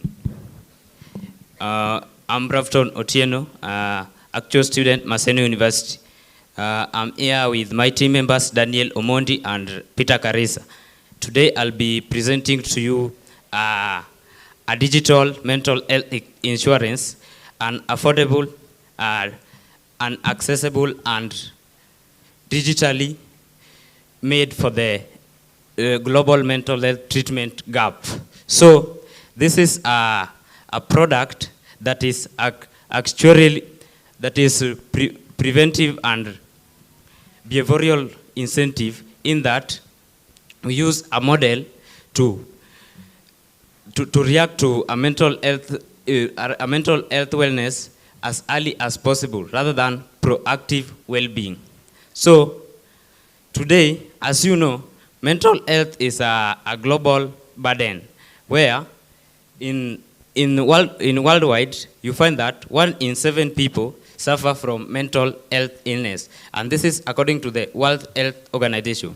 And before I continue, I want to acknowledge the organization, institution, partners, and the team members or the individual who take part in the surveys, engagements, and the online surveys we did, the physical surveys we did throughout the product problem research, and also to the digital teletherapy platforms, to the healthcare providers who have adapted a preventive care, for they have made data available and during our research of the product to enable us identify the areas we can use to advance mental health micro-insurance. So I'll start from the problem. As you know, we still, despite we are having an existing mental health care providers that offer teletherapy, that offer medical benefits, but we still have a problem where most of these platforms are only reactive when the problem occurs, rather than proactive or preventive before the problem. And they still lack a behavioral incentive that rewards the user according to behavior with the system and lifetime health behavior. So, as the cost of mental health increases, the mental health teletherapy increases, medication increases, you find that the total allocation to budgets that are done by the government, less than 2% of these budgets are allocated to mental health. And therefore, this still increases, this limits an accessibility to the underserved populations, such as the youth, the gig workers, and the students. So MindSure bridges these gaps by bringing mental health accessible to just at the comfort of the user, where we adapt a multi-platform channel accessibility of the system. Why mental health is a global burden, and it matters. Therefore, we cannot skip this burden, and it must be worked on as early as now. So why MindSure matter? You find that mental health is an human, economic, and a productivity issue. Even in our families, schools, or even to individual, to the society we live, mental health is an issue. And if we prevent it early, this will be easier than treatment. So, mental health affects the daily life of individual. Therefore, you find that there is a rising demand among the individual who claim the mental health on mental health awareness, and this happens where we still have a large untapped market who are still unable to access mental wellness as early as now. So why MindSure bridges this gap? MindSure has integrated different mental health services, where at the user pays the premium, and within the insurance care, the user enjoys therapy booking and teletherapy sessions, medication access, and also AI-powered mental health wellness assessment. At the same time, we have gamified mental health scanner that the user enjoys within the insurance care. MindSure is a digital mental health micro-insurance, as I have said, and we cover different tier of individual, institution, and employer the students and also family, where we have a family quote, a family coverage. Then we also have an institution coverage where students or the employee or the staff of our institution enjoys the benefit while the student pays the premium. In a family, we also have a family quote where the family members enjoy this benefit while the quote is has been the quote we have bet on one of the family or it's being shared among the family members. Because as you know, even to students, most students are still facing the mental health issue, but it is still very expensive. That's why we have integrated MindSure to, MindSure is open for integration to institution or organization or the companies. Then, MindSure works in a very easy and a very accessible and a very easy way where a user can access MindSure via a multi-platform accessibility. Through this gamified AI assessment, you can access them via a website, the MindSure website, or via a USSD, or via shortcode through social and the WhatsApp. So, as you know, Kenya is still growing in internet connectivity. And that's why we have adapted the offline mode for MindSure app and also a light app on also the offline channels, that is the USSD and shortcode. By doing this, a user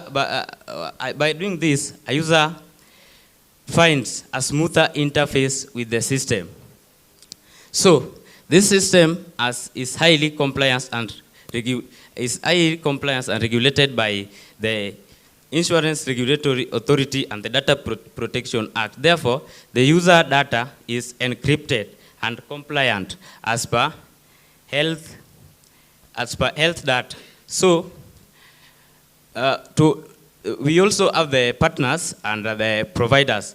So we have integrated these partners and provider via secure APIs and the SDKs so that when a user books a session or a teletherapy, then it directly being processed to the partners portal.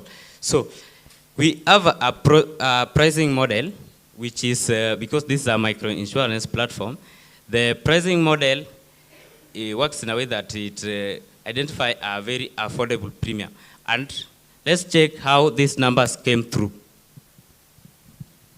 In the actuarial model, the premiums are in the actuarial model, the premiums are calculated using a pool of 10,000 users that is stimulated with a percentage rate of 15%. This goes in hand with the WHO finding that 1 in 7 people always suffer the mental health issue. We also use a 10% in therapy utilization, and there is an annual therapy cover cost which is 5,000. This is according to numbers that, according to findings in WHO, these are the data that we had to fetch out from WHO with annual medication cover limit of 10,000 and a monthly base premium of 300. We'll come back later on how we came up with the 300. In actuarial models and risk control,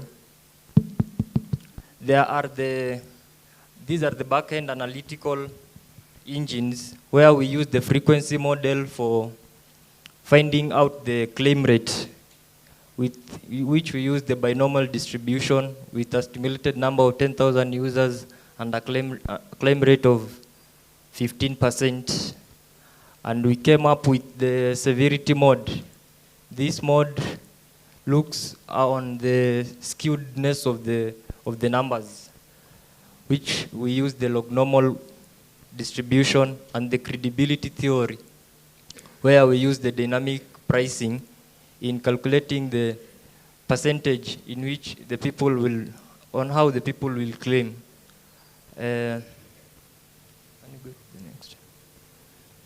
Okay. So according to this one we have vividly described how the numbers came. That is the 3,000 in where there is the basic premium, or the basic premium where we have where we used 10,000 of medical cost and 5,000 of therapy cost, and there for proper running of the institution, that is the Mindsure, we used 20% loading, and there is admin and tech cost, which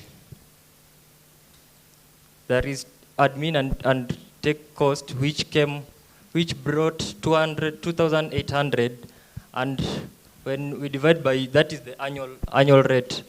When we divide by 12, that is 233 for month, but we rounded off to 300. The rationale of rounding off is to cater for macroinsurance, macroeconomics, inflation, and maybe healthcare variation. With that, we can go to the market analysis. Our primary target market were the students and youth. We find that most of the students are found in colleges, universities, and schools, and high schools. This is due to, and most of them are exposed to stress, anxiety, and burnout. Also, the reasons why we choose the student is that they are highly engaging with the digital platform, digital engagement, and also young professionals and gig workers, including freelancers, creatives, and tech workers. This is due to they are flexible and they are being loaded with the daily activities. And the next was institutions and organizations. We choose institutions and organizations to help to minimize absenteeism and the daily wellness of their workers. And the next was B2B, families. This is to maintain their mental health wellness. Thanks. And on the business model, revenue streams, our main revenue streams are coming from premiums, corporates, B2B, provider network commissions, data insights, API rewards, and promotions.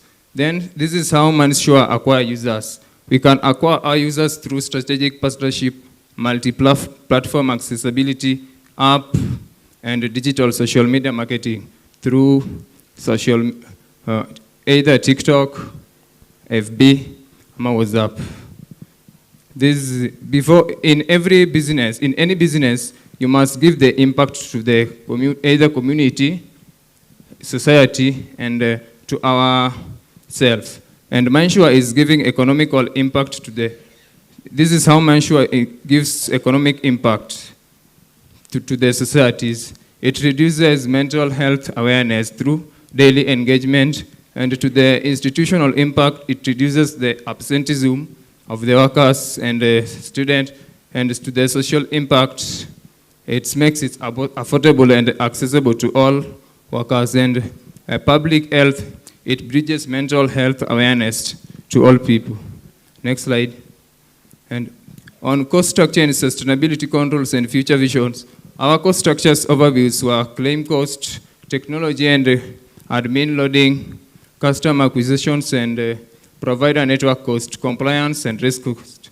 On sustainability cost, these were our overview. We have behavioral cost reductions model, dynamic premium adjustment, and data-driven efficiency. Next. We are going to have our live presentations of Mindsure under the 7 builders vision transforming. Sorry, your time is off. Thank you. Judges.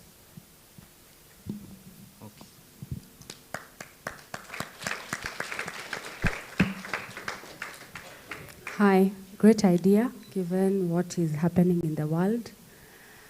My question is, what is triggering the policy? And by that I mean, for example, a fire policy, what triggers the policy is a fire. So in this product, what is triggering the policy? Is it me going to the hospital and saying, I am stressed, I need a therapy? I need therapy. What is triggering the policy? No, in triggering the policy, like we have identified a problem in our society, that is mental health. So there is a campaign in awareness of how we can cover or how we can deal with mental health. So in this we have provided platforms such as we have some websites, we have or maybe in later developments we will have physical places, so that it is not that it is we focus on the society, so that we want to treat a problem in a society. So we're going with how the society behave. Yeah, that doesn't answer my question. What triggers the policy? So mental illness, is it that you've been diagnosed with an illness and that's how the policy is triggered? That's how you go to the hospital for therapy and medication? What really triggers the policy? Because you will need, just like a medical policy, you are unwell, you go to the hospital, you are diagnosed with an illness, and then you are treated. For this one, given the very low premium, are you going to consultation, then you are diagnosed with an illness, and now it triggers the policy? And if it does, you haven't considered consultation costs, there needs to be a trigger, because ideally, stress, depression, all that, everyone experiences that to some levels. So you might have 100 people taking up the policy, and all 100 claim, because there is nothing really that is triggering the policy. Maybe I'm talking too much insurance, but there needs to be a trigger, and you need to lay it down in the policy. Otherwise, when you say mental illness, it's very wide. Yeah, in our websites we have some tests and health index where in engagement with the system we can assess or we can get your data on your mental health or your mental behavior. There are sessions, there are partnerships where there are booking of sessions with therapists, that is the partnership, and maybe hospitals.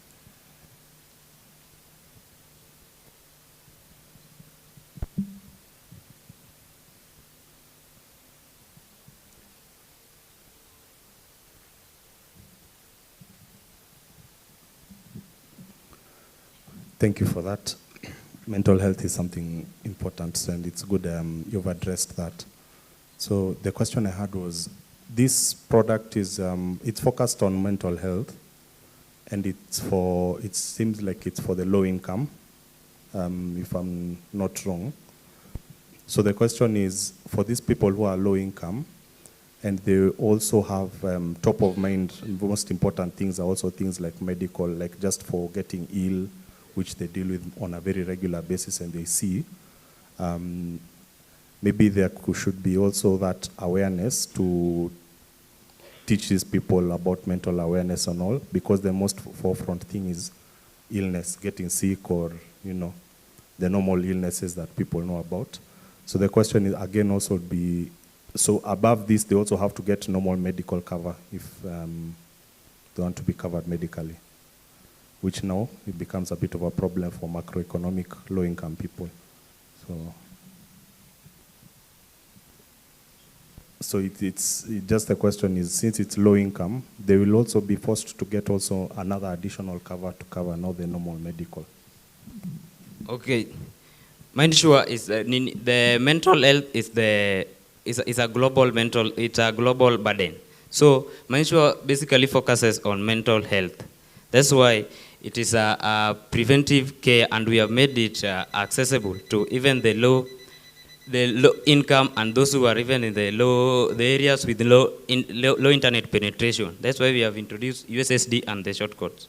Basically, it covers mental health, mental health. So if you visit our website, we have listed what Mindsure covers and how it works, and you can even check it now at mindsure.co.ke, and also via USSD, via shortcode, via social platform, that's Facebook or Instagram. You can just tap on MindGuide, or at Instagram, care.mindguide, and you can start a free assessment. These are AI powered, so you can interact with them at your comfort. Then we also have WhatsApp and the USSD. Yeah. Thank you.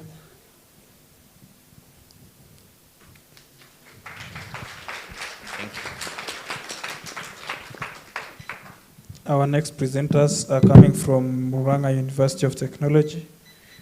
Daniel Sila is presenting to us a research paper titled Modeling Share Market Volatility in Emerging Markets Using a GANAC Model. Daniel?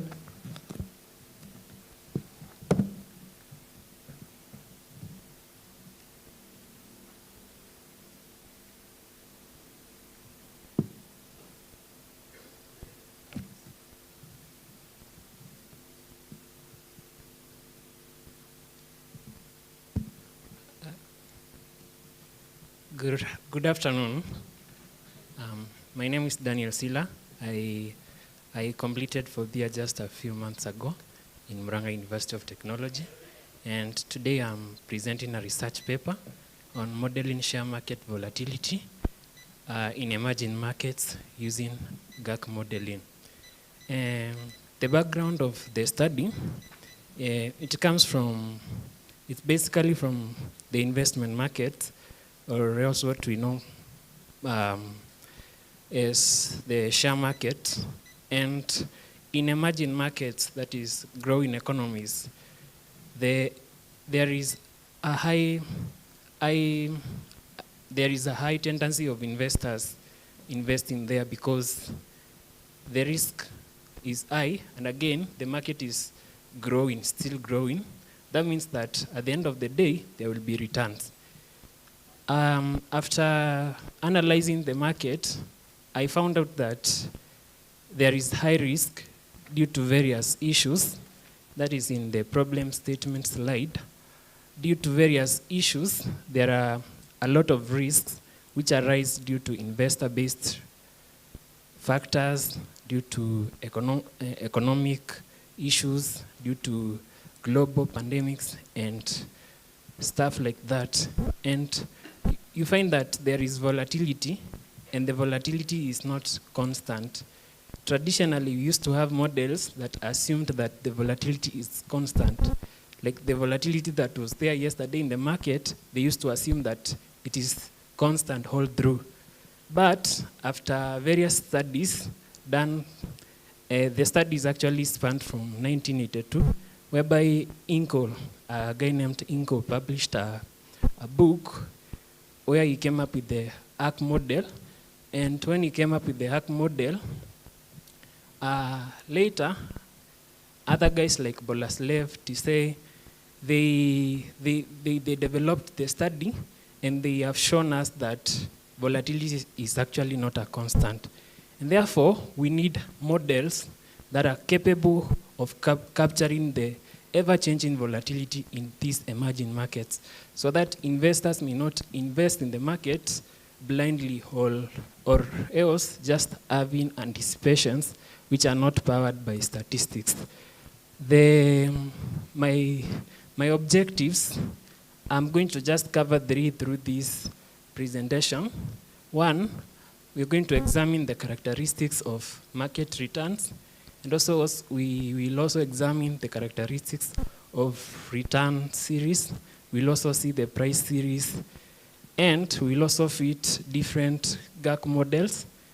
In my whole study, I fitted 6 models, starting in the HAC, GAC, EGAC, TGAC, and HIGAC, and also GAC in mean, GAC-HEM. And GAC is an acronym, actually, Generalized Auto-Regressive Conditional Heteroscedastic Model. Thereafter, we shall do model selection, and then we shall forecast volatility using the best model. For literature review, I did read from various sources. I did both theoretic and empirical literature reviews, but for the sake of just presentation, I just outlined 5 sources. I mentioned earlier about Inku and Bolaslev and Tisei 2010. If the major finding in his book is that financial series are actually stationary.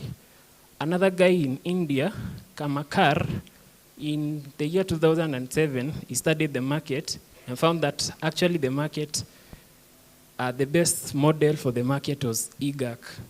And later in the study, I will show you why it is IGAC. In a Kenyan setup, Kipto and Mwendo, 2022, they studied the Kenyan market, and they have actually found that in Kenya, the market actually is looking slightly like the market in India. And the best model was IGAC. When we are talking of emerging markets, we know the various growing economies in all over the globe, and Kenya is one of them, Nigeria, all those countries. Proceeding to the next slide, the methodology, I used data from MSCI Emerging Market Index from 2015 to 2025. I used it because it's readily available and it has combined various markets actually all through the Eastern and Central Asia, including China, India, and other states. For my data analysis, I used R because it is readily available to students and it is easy to visualize and easy to use. The research procedure, I took the raw data, came up with the price series, came up with the return series. Then I modeled the various GAC models and I selected the best model and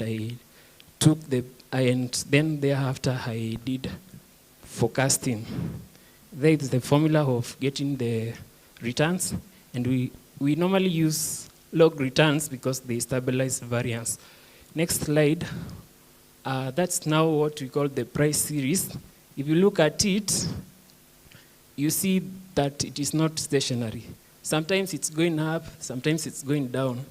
And you can tell there are periods of growth and periods of decline. And looking at how the market is behaving, at the x-axis, it's the year, and at the y-axis is the price. If you look closely, you will realize that the market is actually reacting to various global activities. Like, very popular, 2020 we had the COVID-19. Looking at 2020, the market is declining. Are we seeing that from the slide? Then, thereafter, probably when the Ukraine-Russia war started, you are seeing again the market from 2020 recovered, then it started to go down at probably around 2022, 2023 there. That's actually the market was reacting to a global event that was happening. Moving to the next slide, it's the return series behavior.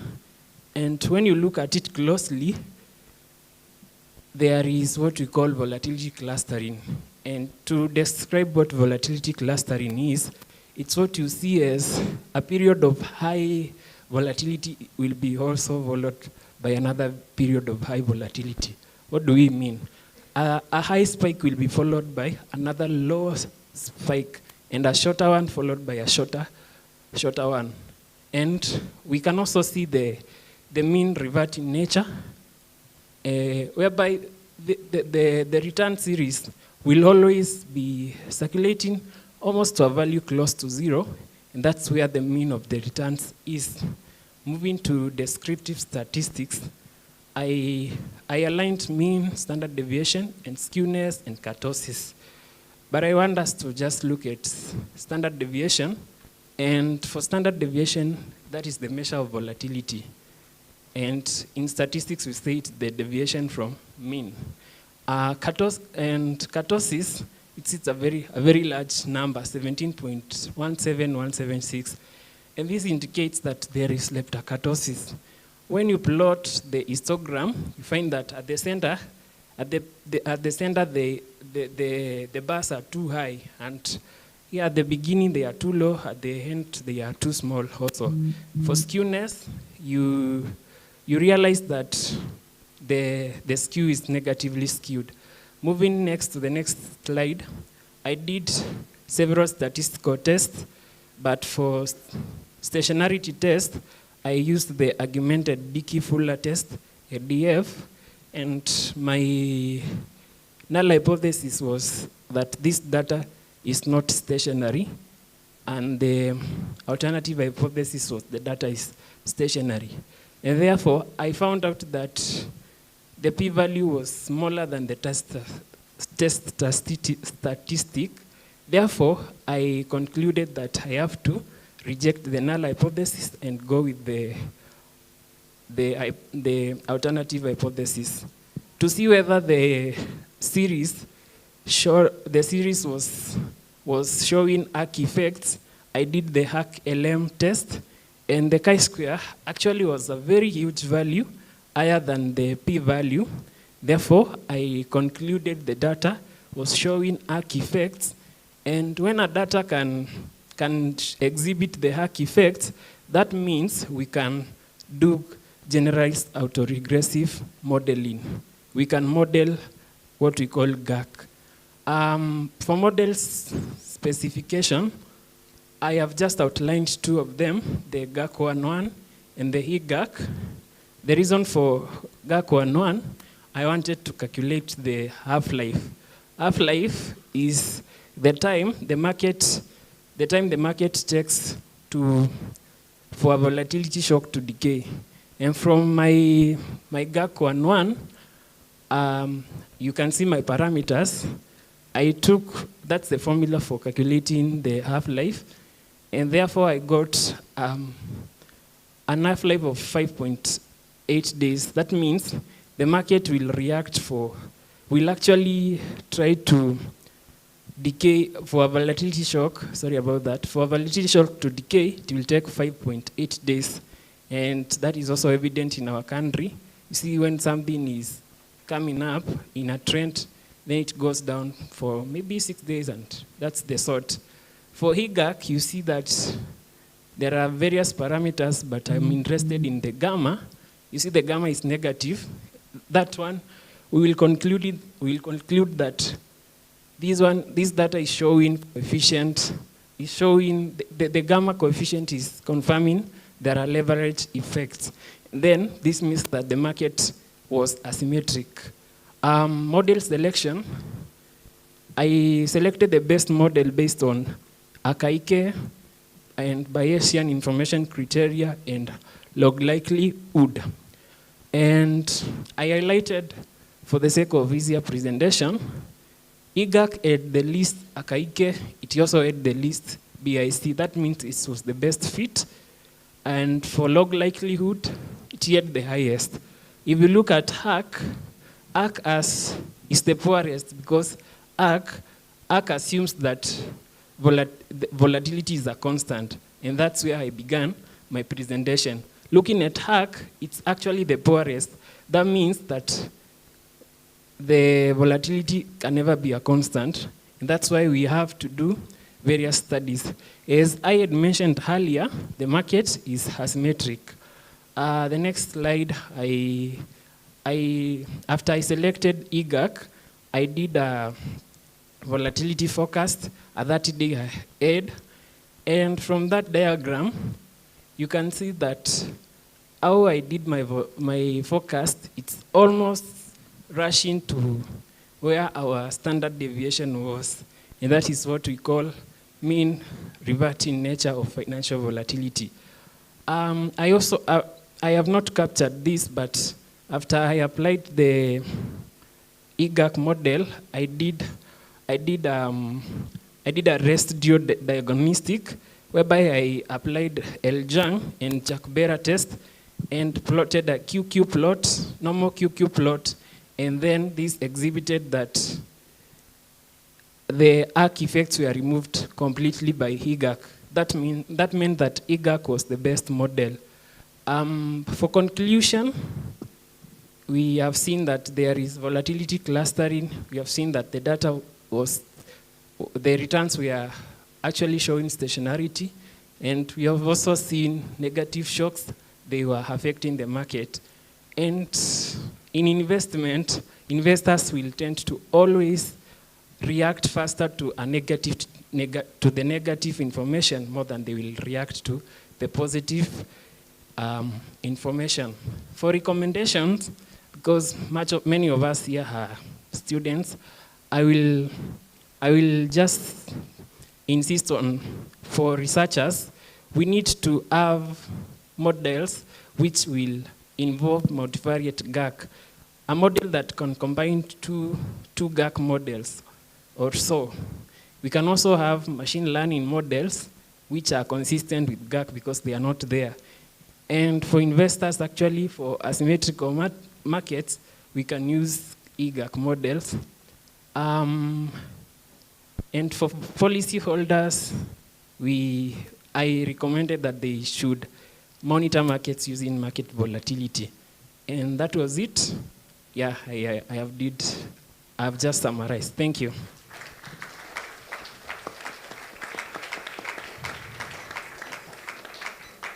Thank you, Daniel. Judges?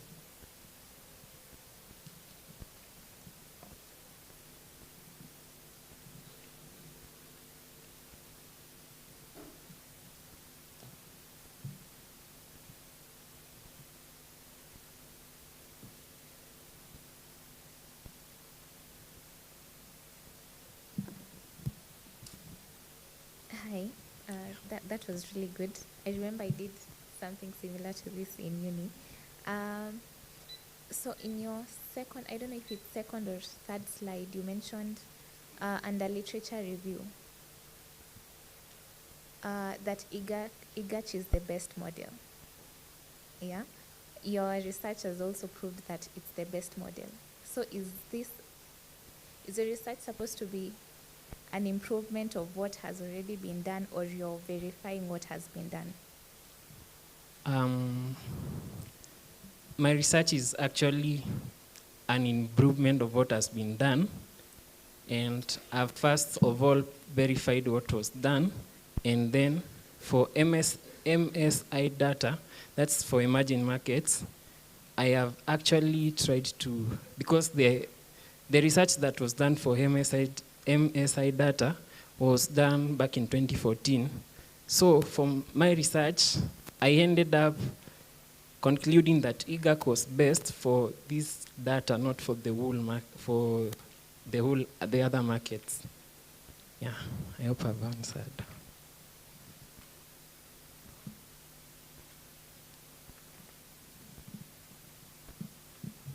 Thank you. Any other judge who has a question? Okay. Thank you, Daniel. You can have your seat.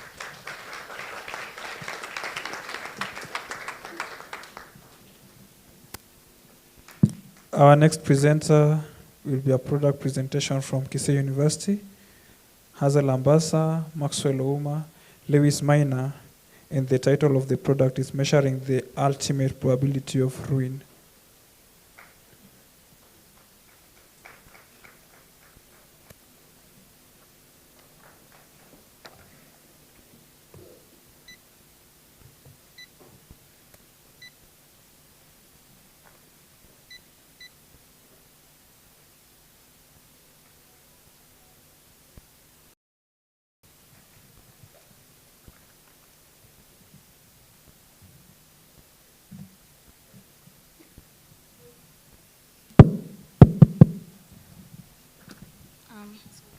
Good afternoon.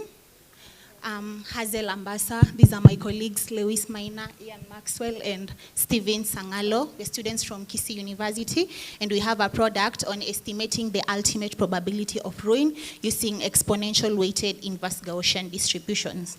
So you're probably wondering, what is ruin? right?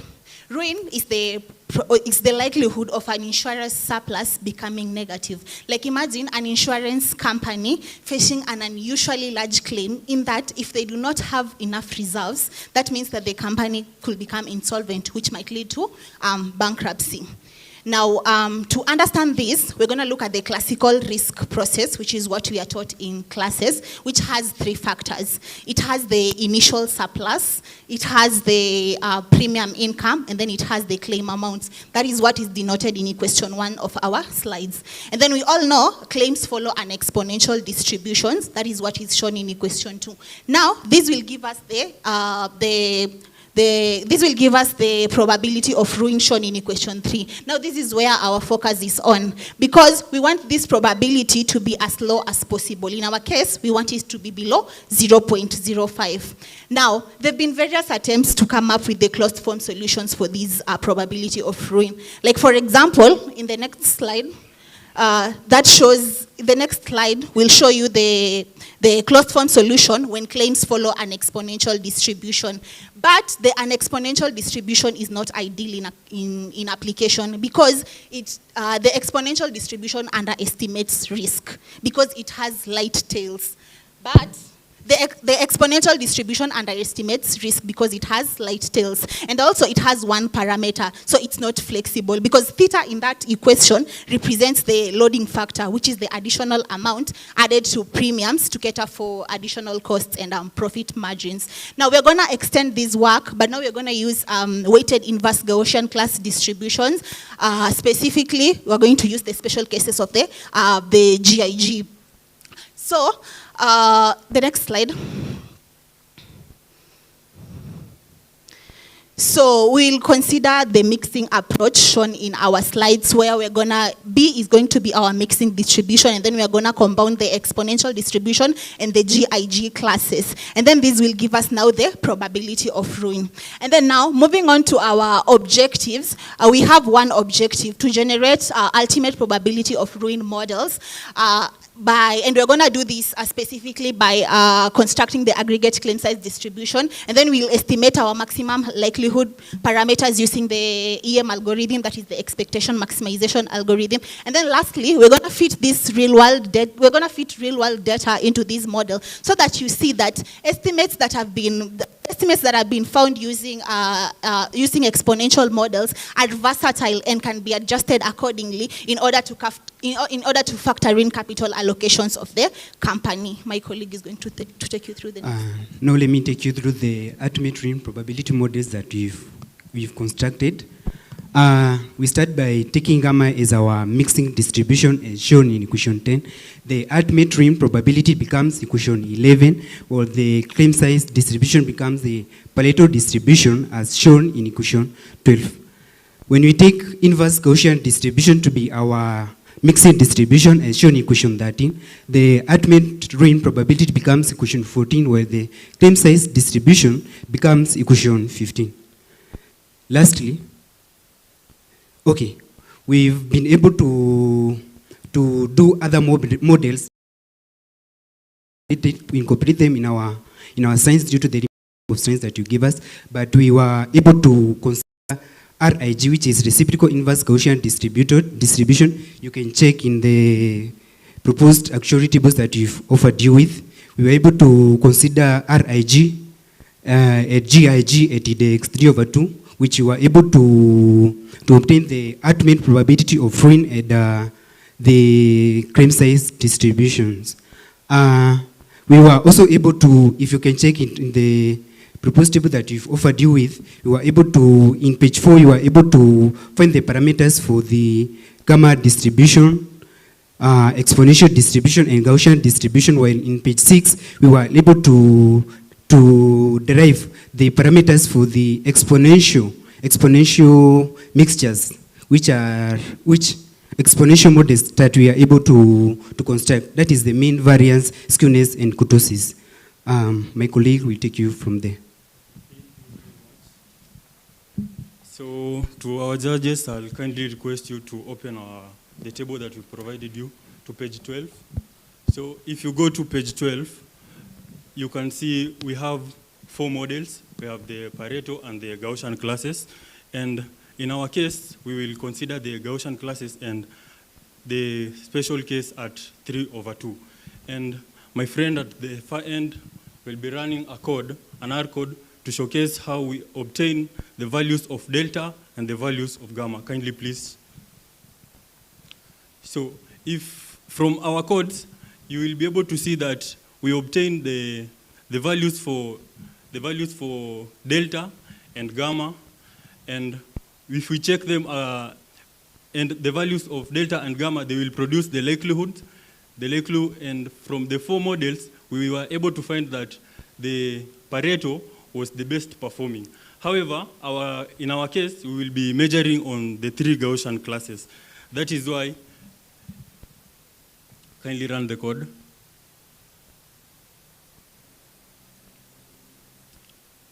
So as it's running, you will be able to find that with that code that we wrote, we will be able to calculate the delta and the gamma, which we will be using to obtain different ultimate probabilities of win under different initial surpluses alongside premium loading factor. And in our case, we majorly considered a premium loading factor of 20%, and our initial surpluses, we were choosing random values. But if you see from our tables, the values are actually in less figures, less than thousands. We've actually truncated the values because if you run in R, the values, if you write a value like 10, it shows in thousands. That is the reason as to why. So if you run our code, you can be able to see those who are able to look at the screens. Kindly continue.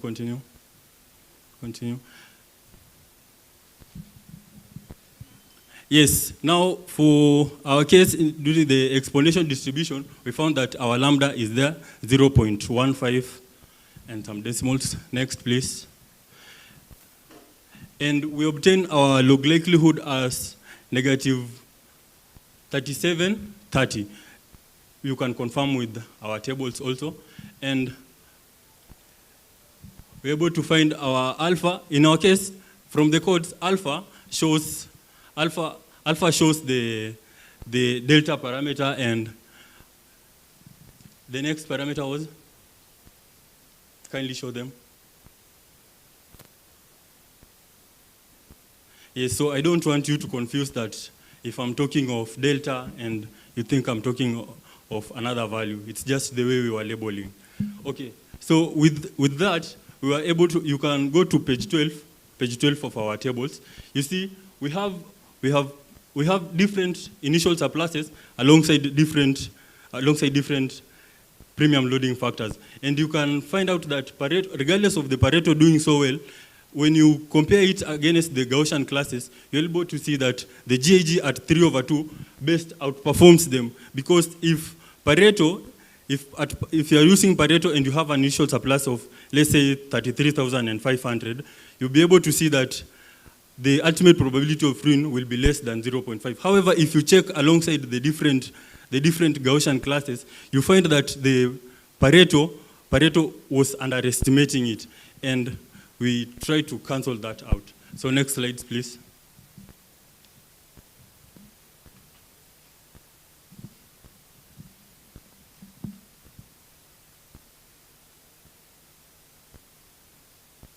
Okay, as he's looking to our slides, I will say this. There is, for our 4 models, we were able to find that Pareto was doing well, but we are comparing to the 3 classes, and we used autoclaim dataset. Next table, please. Next table, previous table. Yeah, there. If you are able to see that for the first case, which is Pareto, under autoclaim dataset, Pareto was doing well. But compare Pareto and the inverse Gaussian. But the 2 other models, the RIG and the GIG, they're telling you it's not okay. So we need to do something. That is why in our work, we are trying to eradicate that mindset of guessing numbers. So we want us, if we have a certain surplus, we invest it wisely so that our companies will be able to generate some capital, will be able to profit from whatever we have. Next slide, please.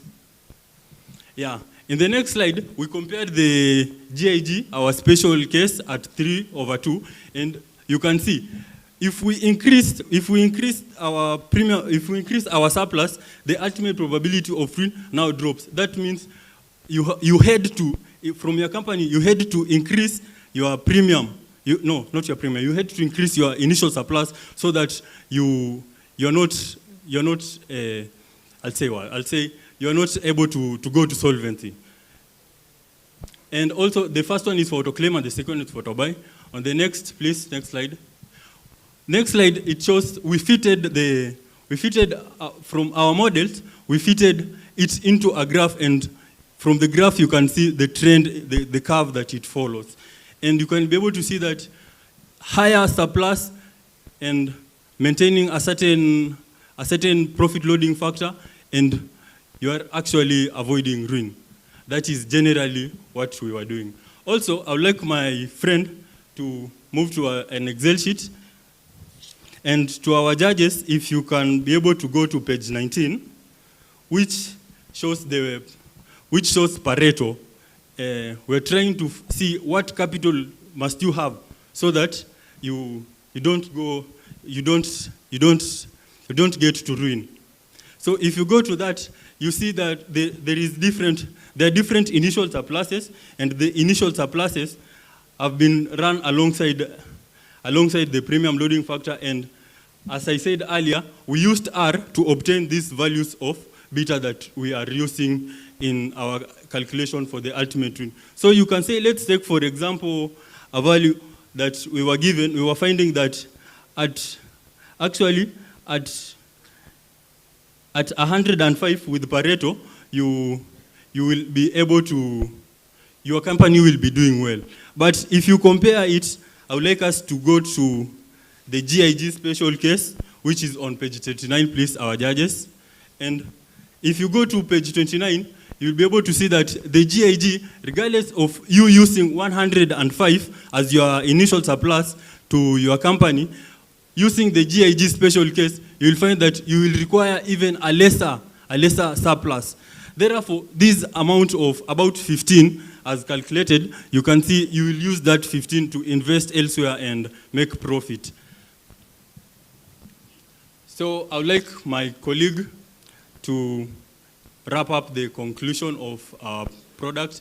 And as she will be wrapping up, I would challenge the judges, because earlier on they said they are a group of actuaries who are doing in different insurance sectors. So if you can provide any of your insurance data and you want us to run it and showcase how your company could do well and avoid ruin, we can do that very confidently right here. So, okay, so in conclusion, our model, what is our contribution? We are providing better models compared to what is provided there or what is being done right now.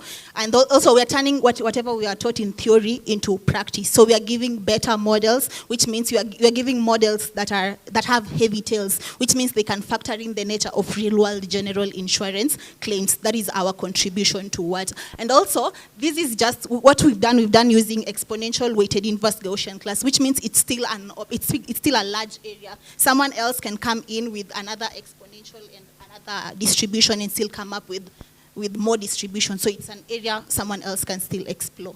Thank you.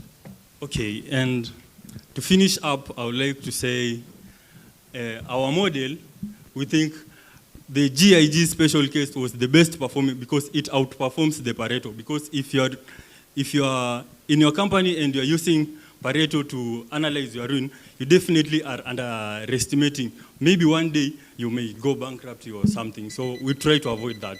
Thank you. Thank you.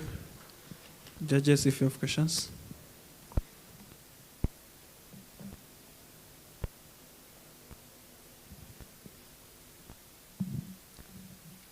Just to clarify, it's indicated as a product, so I was trying to understand the product element of it.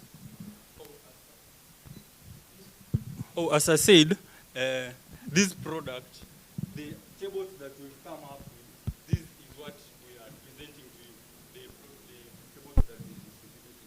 So if you have this table, you're able to see if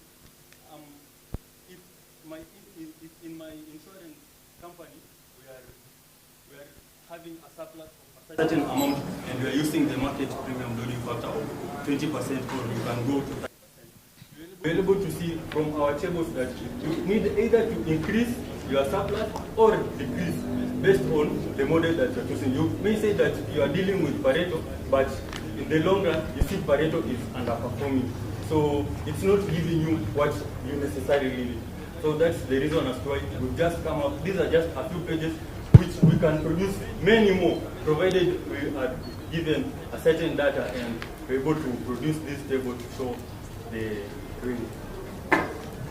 So basically, you advise, the service you are giving is to advise the company on the levels of surplus they're supposed to hold to avoid ruin, or the service that you're giving is what I...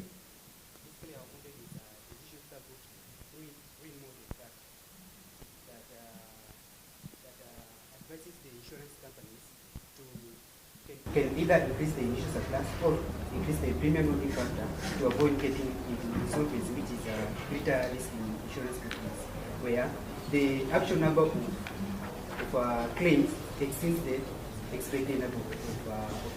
That's this claim we are trying to solve. So we either give you the choice of increasing the premium loading factor or increasing the initial surplus, or we can either, based on the market condition, we can advise you to insure your company. Thanks.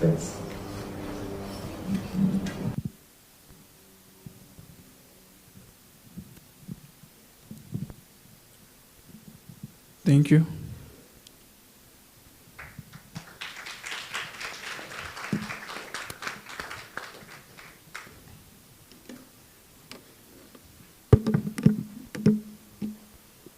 Our next presenters will be coming from Egerton University. Research paper presentation by Daisy Mutulia and Margaret Mbula. The title of the research, Integration of Income Interruption Insurance for Content Creators.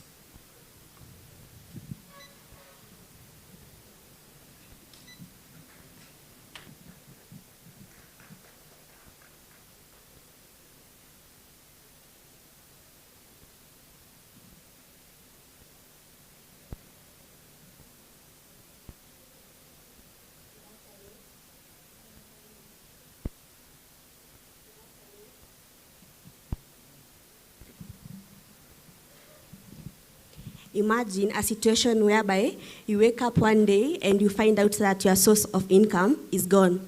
For content creators, this is a real possibility. That's why we are here to present our research paper on integration of income interruption insurance for content creators.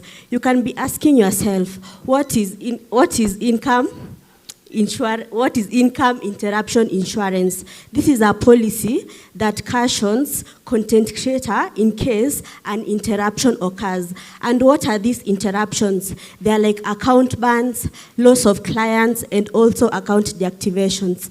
So, and who is a content creator? A content creator is an individual who generates income through digital platforms by creating videos, working with brands, and also going live. And next slide, please. To understand more about content creation, we reviewed different literatures and reports. One was by International Labour Organization, which states that there is rise of gig economy, which shows that it has provided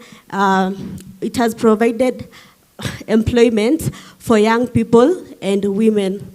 Also, we reviewed report from Fair Work Project 2021 that shows that despite the rise of gig economy, these gig workers face challenges such as unstable pay, unclear contracts, and lack of protection. Next slide, please.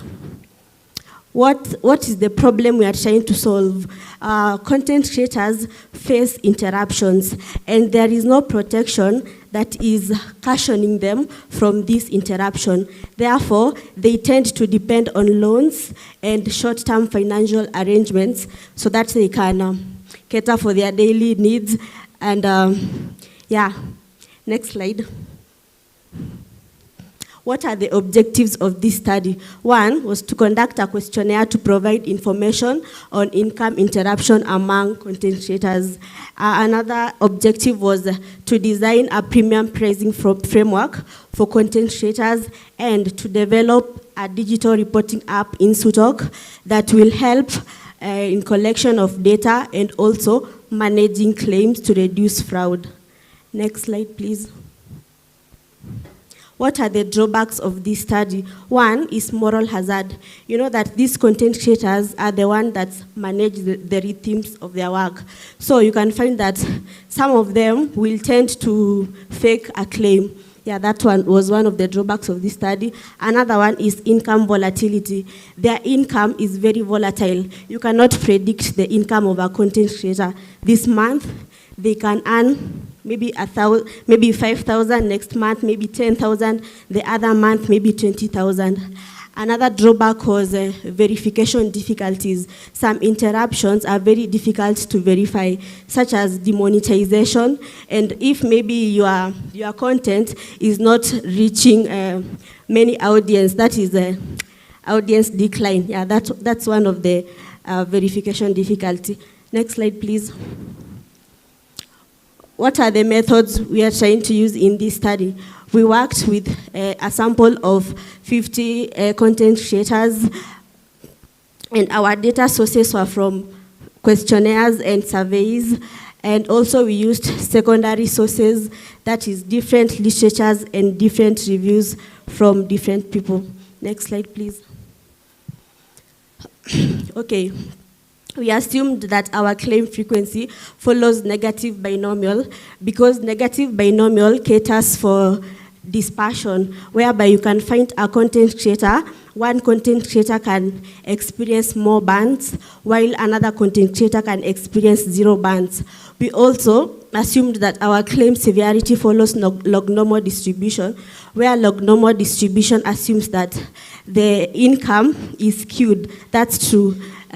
You find that many content creators earn moderately, while few content creators earn a lot of money. And also log-normal assumes that the income can never be negative, it is always positive. Next slide, please. Thank you, I'll welcome my colleague. Okay, so on to the methodology, the continuation. So the claim frequencies follow the negative binomial, as my colleague has said, and the claim severity follows the claim frequency follows the negative binomial, and the claim severity follows the log normal. So we use the collective risk model to find the aggregate loss of each creator, and the premium then was later calculated as shown. So the premium was the aggregate loss which you obtained multiplied by the loading factor, which is, so it is the pure premium plus the additional loading factor, which caters for expenses, profit, and the risk margin. So onto the formula, the I stands for the average income of the creator. Then we have the R, which is the replacement ratio, stands for the fraction of the income that the insurance company will provide. And then we have the D, which is the duration of interruption, and we also included the waiting period, which is W. So the creator, to minimize minor claims, the creator, we will take the maximum of the duration of interruption minus the waiting period and 0. So if the claim is below the waiting period, the creator will not receive any compensation. Next. Okay, so an illustration of what the premium would therefore be. We did not use direct estimates because we just used hypothetical figures, whereby, let's say, if the expected frequency is A, average severity is B, So the expected loss, which is the aggregate, will be maybe it will be A multiplied by B to get C. So the loading factor which the insurance company will impose, suppose D%. So the final premium will be as shown. Next. Okay, so because many creators, we have different creators. People face different risks across the platform. So we considered 3 factors. We have platform concentration, we have the content niche, and we have the history of bans. So according to these factors, we placed each of them under the risk scores. So for example, under platform concentration, a creator who only relies on one platform is considered to be at high risk, and a creator who relies on 2 and the other who relies on more than 2 is considered medium and low risk respectively. That also goes for content niche and history of bans. Then therefore, after placing all these creators under the given factors, the insurance company can place them under classes. So maybe the first class, class A, low risk, class B, medium, and class C, high risk. So the insurance company would now consider a percentage to impose on the base premium to multiply under each risk factor and each risk category. Next. So what are the incentives and the moral hazard prevention we considered? So the content creator will be required to provide evidence of interruption, and also we have applied waiting periods as shown in the formula, where we obtain the maximum of D minus W and 0. And then we also link the payouts to the performance metrics. So a content creator who does more work and obtains more views will be considered and maybe given discounts. And other incentives such as imposing coinsurance, where the creator will cover a percentage of the loss. Next. So we went ahead and advanced our research into an app, we proposed an app and actualized the app actually. So the app will be there as a collecting system, and it has the core features as shown. We will display the app. We just advanced our research because we saw that data, it is very limited, and so we considered the following features for the app and also integrated some APIs. Next. So as per the survey and the questionnaires we performed, so we found out that most of the creators receive inconsistent earnings. Their income is not fixed. And also, according to the survey, most of the creators only depend on one app, which is TikTok, for their income. And also, we imposed a question on the creators about what would they consider to be protected from in case their content, or what do they actually fear when making content.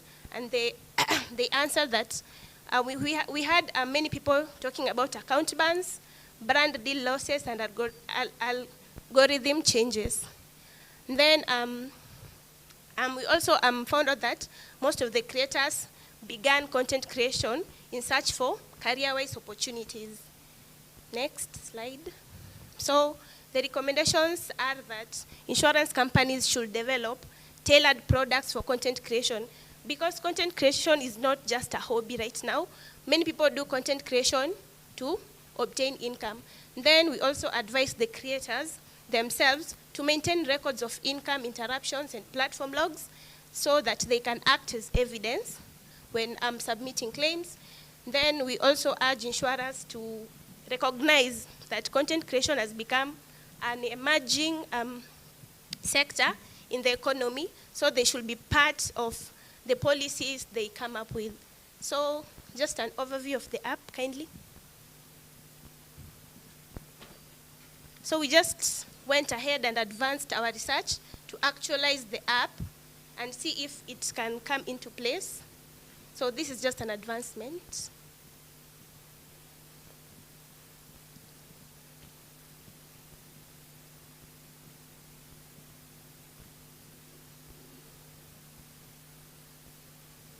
Okay, so as you can see, we have the overview of the app. So as the creator enters into the app, he or she sees the, just scroll down, sees everything that is being covered, and what are the causes, and what are the causes that makes them fall or cause interruptions. This is just for awareness. Let's just go into the logging in and registering. Okay, so we had already logged in. So this is the admin's dashboard. This is what the admin will be able to see. So for example, let's say the creator has submitted a claim. So that is what the admin will be able to see on their side. So just scroll down. And the admin can also update their status. So if the claim is pending, or the admin can also provide information on why the claim is pending. For example, maybe the creator did not provide enough evidence or supporting documents. Can you kindly log in with the other email? That is the admin email. So we have the creator email.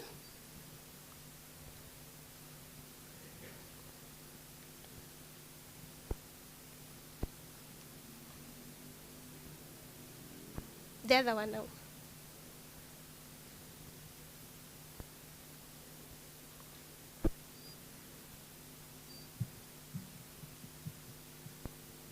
So the other email is the creator email. So once the creator logs in, the account is formed, and he or she does not have to log in again. So the creator will be able to file a claim, or to see the risk class he or she falls into, because the app automatically shows that. So if the creator, for example, has one interruption or one history of ban, so the creator will be, the app automatically classifies the creator as medium or high or low risk.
I think there's an issue, but once a creator logs in, there's a dashboard, and it shows the creator is supposed to put in their details, key in their details, and if there's a claim, the creator can file a claim, and also the app automatically classifies the creator.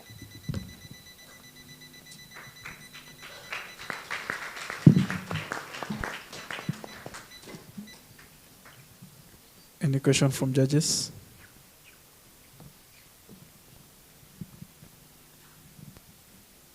Hi. Great product. Just a question. The policy, or would I call it that, will it be based on me as an individual or the number of accounts I have? So for example, I'm getting income streams from TikTok, from YouTube. So would I have a separate policy for YouTube, a separate policy for TikTok, or would you combine both this into one product? Because I'm assuming the risks someone would experience in TikTok would not be the same in YouTube. Both of these platforms have different ways of, or reasons why they would, for example, deactivate you. So will it be different policies, one policy, one combined policy? And then what will be the sum insured? Will be a combination of the incomes that you're receiving from both platforms. And then, will this now cover other sources of income or other sources of platforms? Because Gen Z are now going into other than this. I don't want to name that platform, but you know it. Yeah, would you cover that? And how would you measure a performance? Like, you need to look at it because people will be like, now that you're covering TikTok, why are you not covering the other one? Okay, the name is InsuTalk, but it does not basically mean that we only cover TikTok alone. So we cover across all the apps. So the creator will be required to, under filling in, logging in, will be required to to input all the platforms they are receiving income from, and now the policy will cover the creator across all the platforms. Okay, I had another question. Let me remember what it was. Yeah.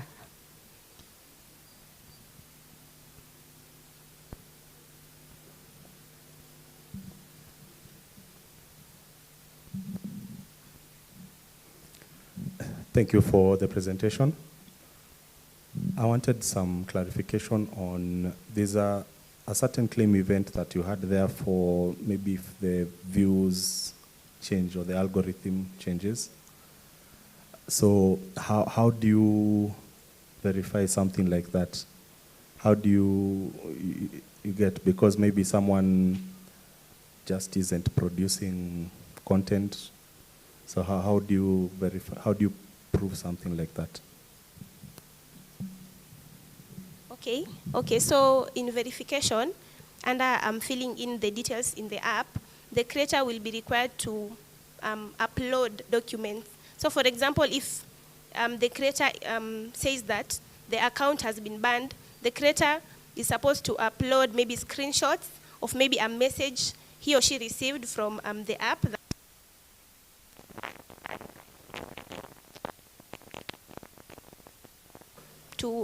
To prove that the creator has been interrupted from receiving income. Yes, for the ban is clear. At least there'll be information from TikTok or whatever. And how about this one now where the viewers are just not, that algorithm changes, the viewers are not watching their content. They're just not watching it anymore for whatever reason. So how do you verify something like that? Because now it can also be someone is just not producing content. So will you also have to pay for such a claim? Maybe they're not producing, they're not getting views. Will you have to pay for that? Okay, unfortunately, we were not able to log in with the creator details, but when you log in, you're supposed to link, we have API integrations where you can link the app to your TikTok account. So on our side, we can be able to see your public, your public account, which is public, and you consent for the information that we are supposed to receive. So we have linked the app with the APIs, and so we can track and see the progress of the creator. Yeah.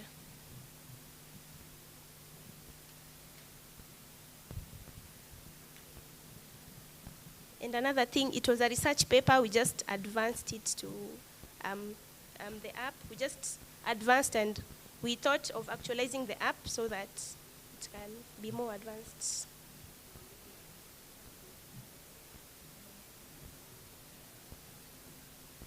Thank you.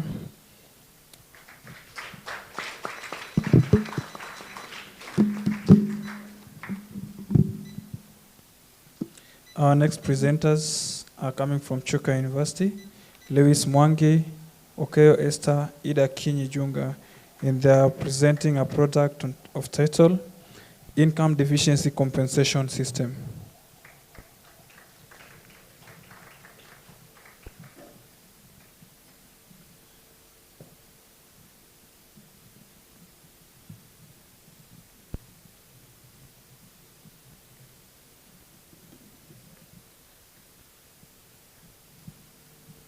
Good afternoon.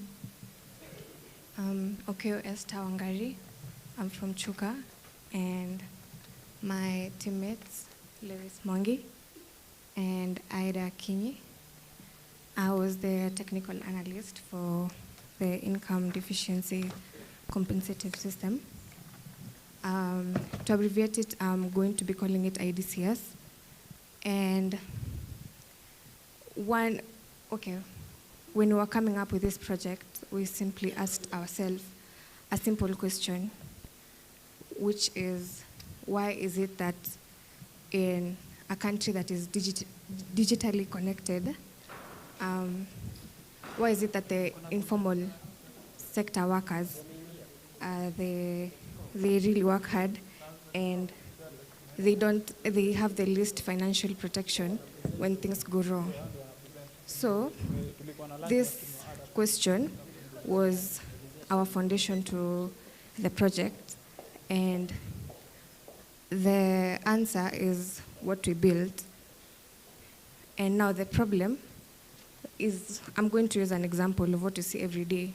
So imagine you have a relative or a friend that he works or he or she works in the informal sector.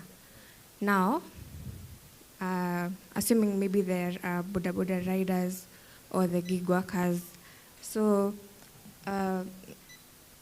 not every time they're going to be having the financial protection. There are some low seasons, there are some high seasons, and it's not really guaranteed when it will happen, or you never really know when things will go wrong. So at times you can find that this person never planned themselves, they don't have the savings, and maybe if they need a loan from a bank, they can't access it immediately. And this is not a hypothetical thing, it's everything, it happens every time. And now the gaps in the system is that over 15 million Kenyans, they work in the gig economy, and income can swing from 60 to 40%, and there can be no warning and no cushion. So less than 6% of Kenyans, they have access to the insurance income protection. And now the frustrating thing is that every single one of these workers already has financial data. And the fact that they exist, they're not being put into good use. So it brings us to the question, what is IDCS? And IDCS is an AI-based parametric insurance that monitors income of people in real time. And it predicts when an income dip will happen. And when it happens, it triggers a compensation automatically or according to the policy that you have with your client. So it doesn't need any, no forms, no middleman, and there's no waiting. And can we please go back to the previous slide? The one with the objectives, please. Now, the primary objective of this project is that it designs and it develops an AI-based parametric insurance for income stability insurance model. And the specific objectives is that it analyzes the historical income patterns, because if we don't have previous data, there's no way we're going to know how to come up with, the data for,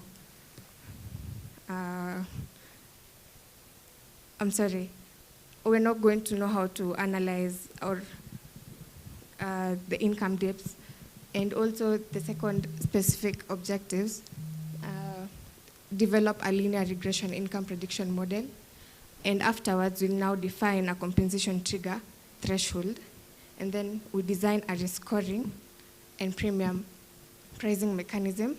Then we simulate compensation payouts And then now the target beneficiaries, they are, as I said, the gig workers, the boda riders, the freelancers, and maybe the informal sector workers.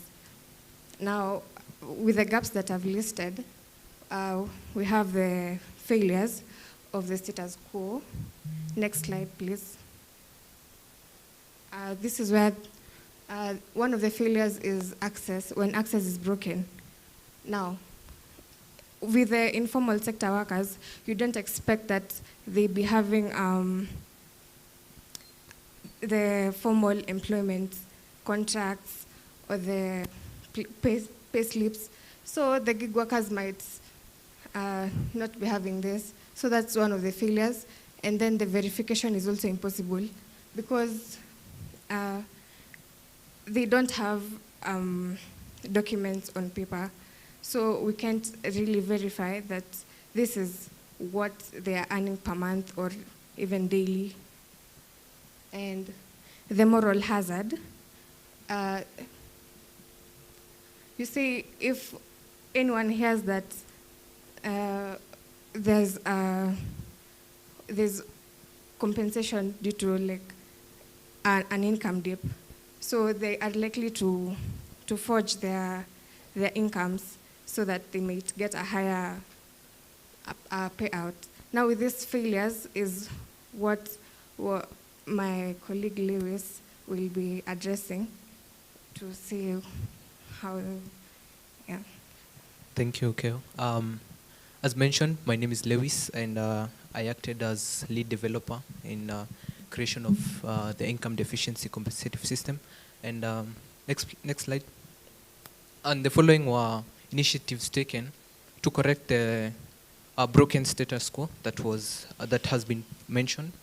And I'd like to categorize this into two major steps taken that has different sub-roles. For example, I'll start with the first one. We implemented an API, or the API fast data ingestion. And with this, we used Gemini 2.5 to perform the OCR. And we instructed, or we fine-tuned Gemini 2.5 to scan through the documents and read only and only inflow data. Also, it's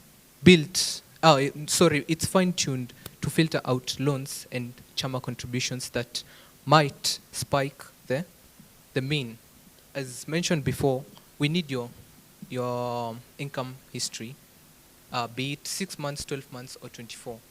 And also note that you, as a client for IDCS, act in a role in fine-tuning the Gemini 2.5, because the larger the data set, the greater the levels of accuracy.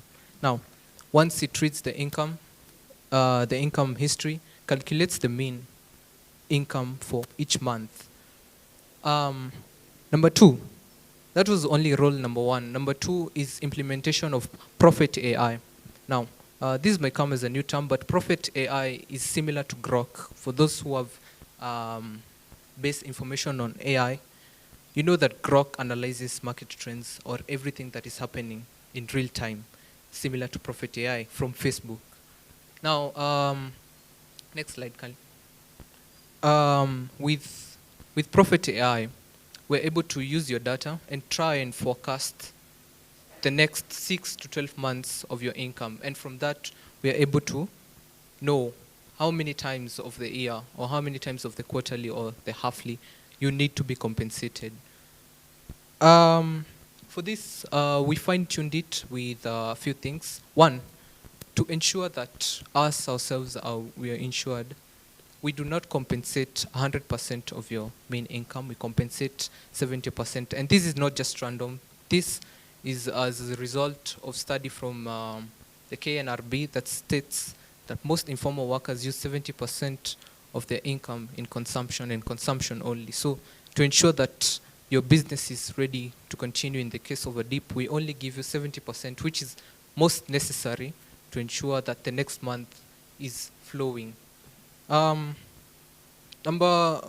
as 2.2, We ensured a P2P or a peer-to-peer risk analysis that ensures it uses your data and people in your sector of work to ensure that you don't come to us claiming that you had a dip, yet everyone or a bigger percentage of the population in your sector of work don't have the same claim.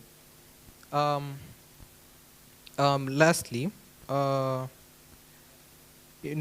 gratification of financial health, high transaction velocity, and consistent M-Pesa usage, and leverage badges. Your usage scores you high. The higher the score, the better you are at claiming. We also added an AI copilot that ensures that IDCS is easily readable to any user. It doesn't matter the level or aspect of education.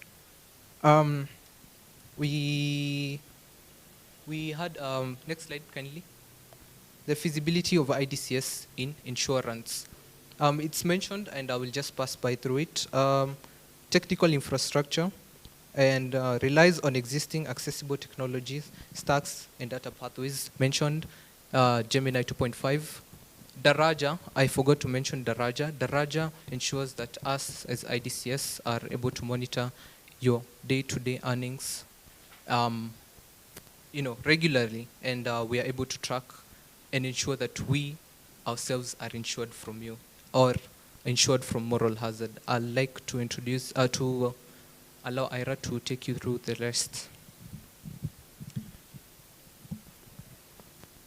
So I'll pass by scope and limitations. Scopes and limitations. So the first limitation that we had encountered, it was short-term income.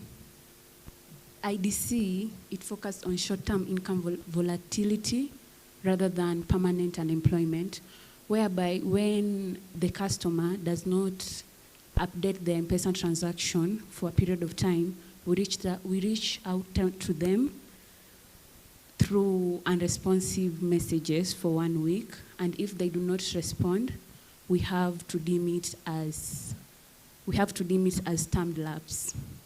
Another limitation, it was accuracy. It depends on the telecommunication companies, whereby Safaricom, they gave us access to Daraja APIs. So through that, we are able to solve the limitation of telecommunication, the limitation of accuracy. Another limitation we had encountered was whereby tracking of money through mobile money, like tracking the M-Pesa transaction through mobile money. We only accept mobile money since it is the only way we can make correct prediction for both the client and on our end. Without mobile money, we cannot make any prediction. Apart from those are the main limitations that we had encountered, and we found the solution to them. In conclusion, the main conclusion, next slide please. In conclusion, we came to understand that IDCS, it is not only an insurance product, but it is a financial immune system to the customers and also to the gig workers, all of them. So, through IDCS, we were able to fix the gap whereby the customers, they used to lose money before. We also were able to have financial verification. This prevents those who do fraud, affecting those who are honest workers or honest customers, whereby when someone does fraud, their premium, it inflates. It becomes high and low, so that through financial verification, we're able to solve that. IDCS is not a fixed system, but we are able to solve it through mathematics and and functional works. In front of you, as the data collection analyst, there are a sample of surveys that we did through real life. We went to each person. Thank you. Time's up.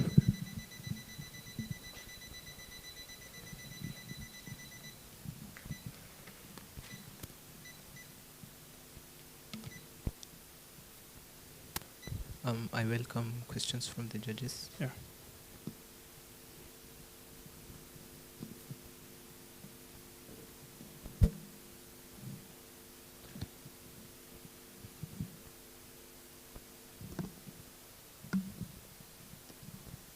Hi. So what's the product? Unfortunately, we could not display, but the product is ready. A bit of fine-tuning, but it is very accurate.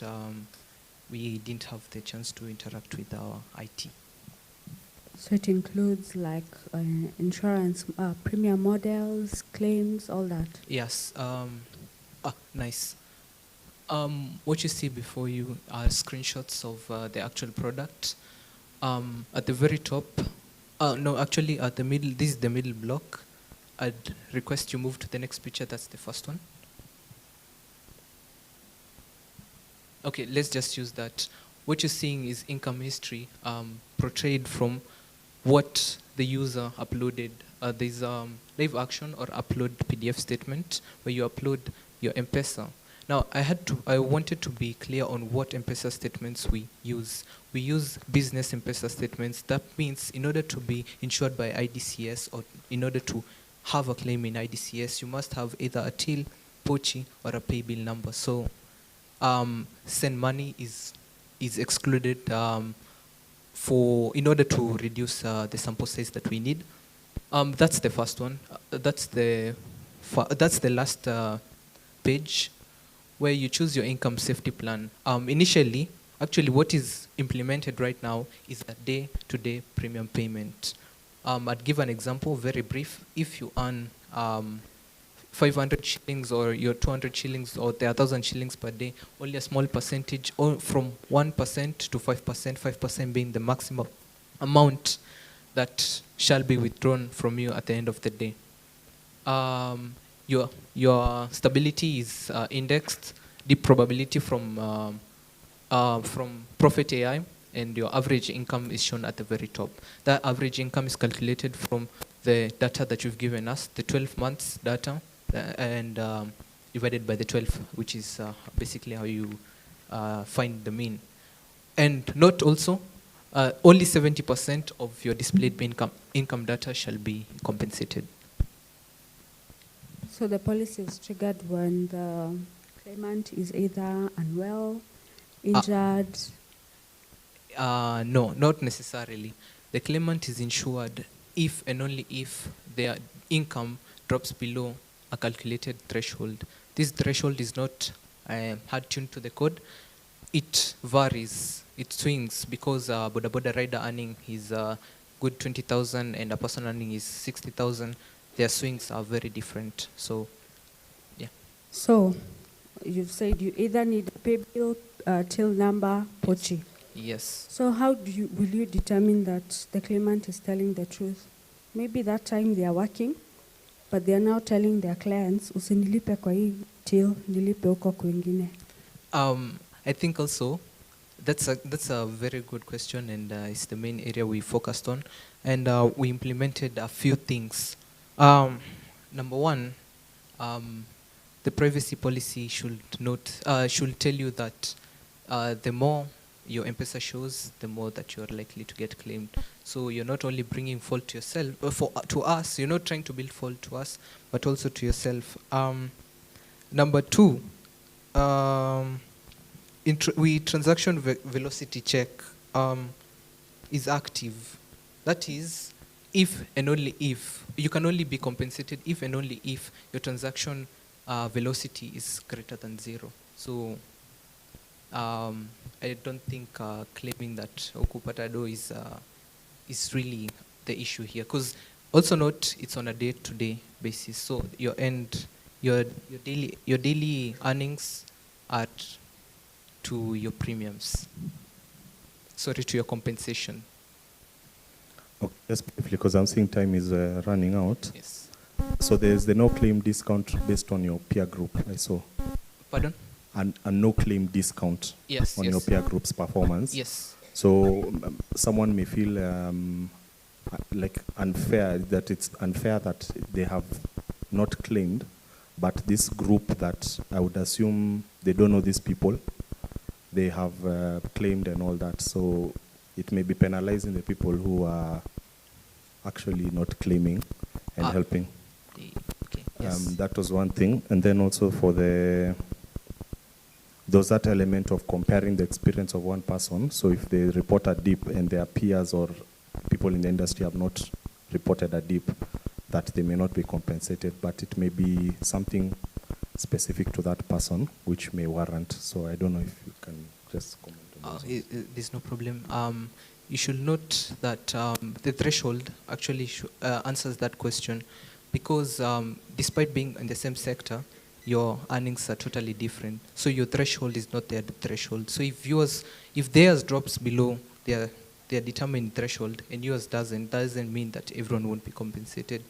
Their threshold determines when they are going to be compensated. Yes.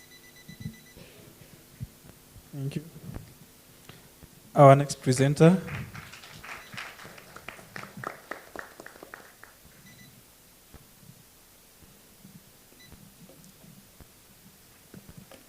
Kirinyaga University. It's a research paper from Lucy Njoki, and its title is Impact of Inaccurate Risk Prediction in Insurance Pricing.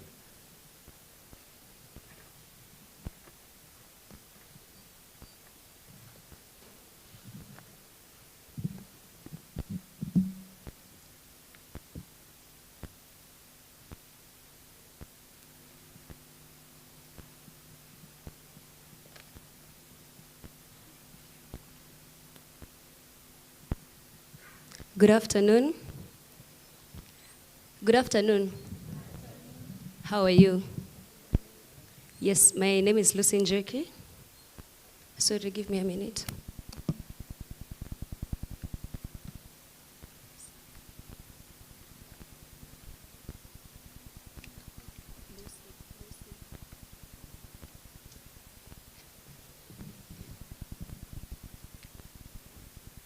Yeah, apologies for that. We were working on my slides.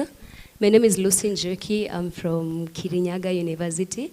I'm here to present a research paper entitled, I'm studying the impact of inaccurate risk prediction in premium pricing and insurers, underwriting performance.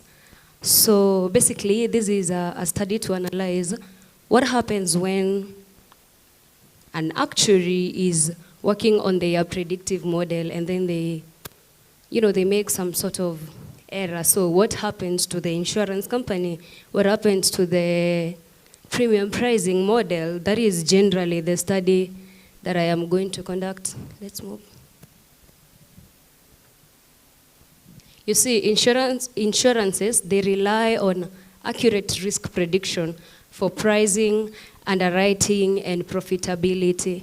And then insurers also use historical claims data and actuarial techniques to estimate expected losses and estimate premiums. So what I am trying to say is that the models that the insurance companies, they use so as to predict the premiums, like how they are going to price a specific policy, it is by using past historical data so that they can predict what is the expected claims that we are expecting from this particular policy, so that we get to know the kind of risk that the insurance is actually exposed to, so that we know how we are going to price it. Let's move to the next slide.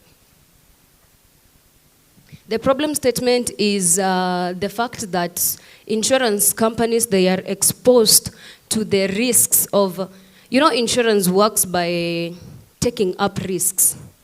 So themselves, they are exposed to these risks. And the premium prediction models, or rather the claims data that sometimes they are usually projected, sometimes they are not accurate. So they are usually exposed to the risk of, if they predict these expected losses wrongly, they might end up pricing their premiums wrongly, and that might end up affecting the insurance company, or rather, it might as well affect the policy holders, the people who are going to buy this policy. They're going to be affected because if the premium is underpriced, the insurance company is affected. If it is overpriced, it means that the customers, like, they will be disadvantaged. So apparently you will find that it will lead to customer churn. Let's move. Yeah, so my objectives of the study, number one, it is to determine the effect of risk prediction errors on premium calculations. Number two, it is to evaluate the impact of premium mispricing on insurers' underwriting performance. And then the last one, it's just generally to recommend the strategies for improving pricing accuracy in insurance. While I was conducting the research, I did a previous study, and I believe that the PDF, they were shared with you, so I have more in the PDF, but just for the sake of presenting, I highlighted these two because I feel like these two, they are the ones that actually highlighted what I wanted to talk about. The theory of adverse selection, generally, it is talking about, you see, in a balanced risk adjustment, pricing, sorry, I can't read that clearly, but then I'll just speak what is in my mind. It is generally talking about, you see, when an insurer is pricing a premium, you will find that they might end up mispricing, or rather pricing the premium incorrectly. And then when they underprice this premium, you will find that this company is exposed to a risk of making a loss, because generally they are selling this premium at a lower fee than what it is actually supposed to be priced at. The second one, it is talking about the same thing, the winner's curse in underwriting. It is more like these businesses, they might end up underpricing this premium, and then they are going to draw like very many clients, of which they are drawing clients who are high risk while they are underpricing them. So generally, those studies, that is what the studies they are talking about, and that's why I decided to highlight the two studies. So my conceptual framework, generally, it is trying to explain the scope as to which my study took. It is going to take, that is something I'm going to talk about at the part of methodology. Risk prediction accuracy, that is, I'm going to look at it through calculating the expected losses and then introducing the error scenarios. Then it is going to lead to premium pricing analysis. So the next step was generally an array.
And then for the claim severity, I used log normal distribution, where the formula was exponential raised to mu plus sigma squared over 2. That is the formula of log normal distribution for claim severity. And we all know that expected loss is frequency multiplied by severity.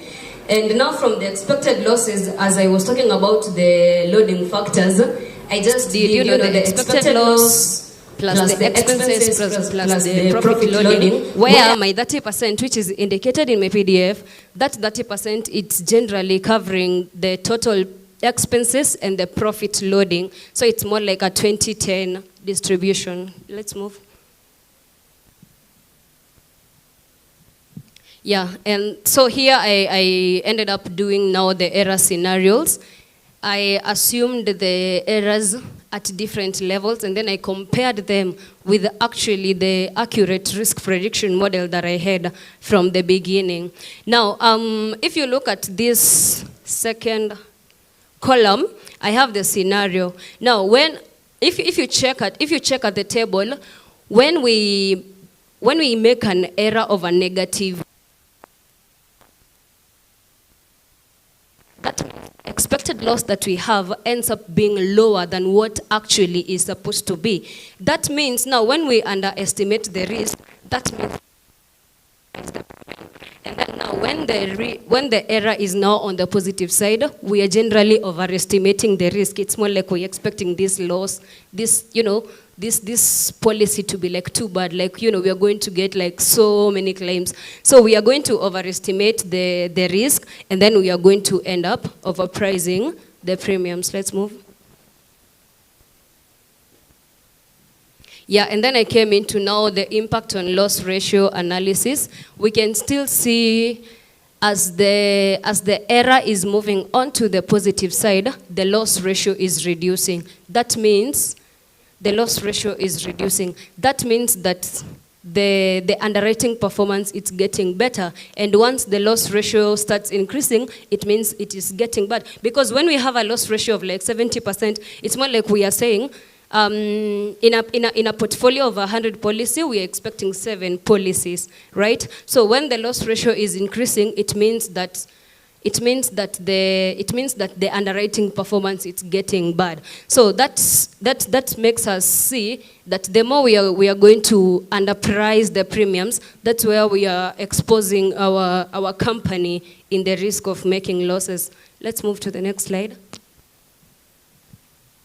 Yeah, and I am going to conclude at that. And on my discussion of findings, it's generally the impact on the loss ratios. So I came up with that graph, and it is trying to show the trend line. It is trying to show what happens when the error levels increase and when the error levels reduce. We are seeing that when the error levels increase, the loss ratio reduces. When the error levels reduces, the loss ratios, they increase. So generally what we are trying to say is that accuracy in prediction of expected losses, it is a very critical thing in while we are working on our premium prices model, so that we ensure that actually the premium that we are going to price this specific policy, it is going to be in line with the kind of policy holders who are exposed to that risk. I really hope you are understanding me, okay? So the significance of this, it is a call to the insurance companies to observe what actually happens when you work on the prediction analysis models and then you make some errors, how it's going to affect the company and how it's going to affect the clients that you're trying to target to. Because if it is underpricing, your company is exposed to it is exposed to the risk of making losses. And if it is overpricing, it means for you, you might think you're making like more money. And you know, underwriting performance generally is about that. You might think you're making a lot of money, but you're losing away customers. Thank you. Any questions? Your time is over.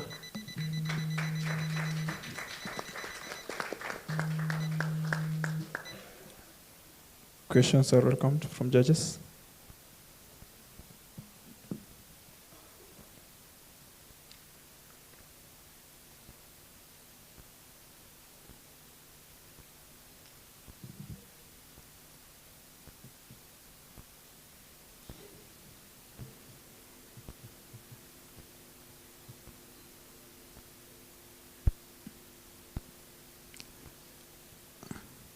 Having no reactions, you can have your seat. Thank you. Thank you.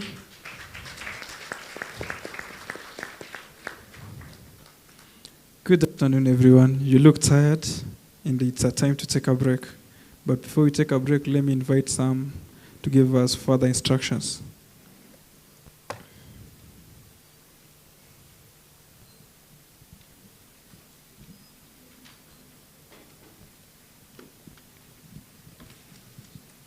Hello everyone. Simusalimike. Hello everyone. Good, is it afternoon? Good afternoon. Yeah, so of course everyone is tired and we need a break, so we shall be going to a lunch break. And I have few announcements I need to make as we go to our lunch break. To begin with, if you are a student and you don't have your tag, well, I don't have mine, but if you don't have yours, please go as you exit over there, please take yours because it will be very helpful when we are giving lunch. So make sure that you have your tag. In case you missed it, the ones that were missing are over there, so you can go pick it. And make sure that you also have your meal card, like a small paper that we gave you over the tea break. So make sure that you have yours. The next thing I need to announce is that to our judges and our guests, the lecturers in the room, and other corporates, you shall be going to a room AD3, and you shall be led by Debbie. Where's Debbie? Debbie is over there. Please stand up, Debbie, so that they can see you. Yeah, so Debbie is going to direct you to AD3, and we shall be giving you the first priority to exit the room. The rest of us, students, we shall be served our lunch in the same spot that we had our tea break. And please make sure that you have your tag and your meal card. So I would like to excuse the judges present, the corporates, and the lecturers in the room before the students exit.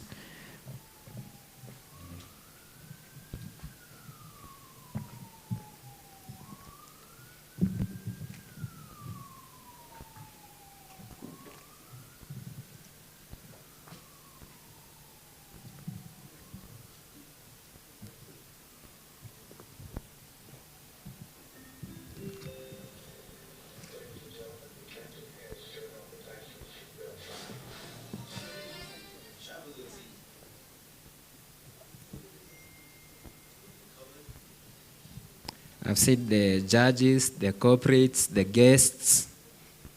That means if you are not a student. You can follow Debbie to room 83 where your lunch will be served. And we are very much grateful to have you today.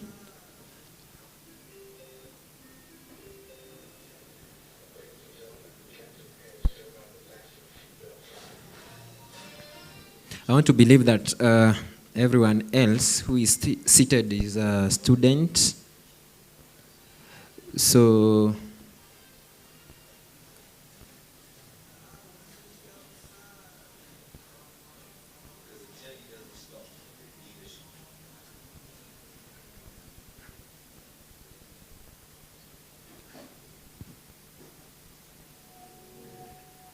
I think we can also leave. And please, again, I want to repeat, make sure that you have your tag and your meal card. It will help us in making the job easier. Thank you so much, and please make sure that you take your lunch as fast as you can so that we can at least save on time.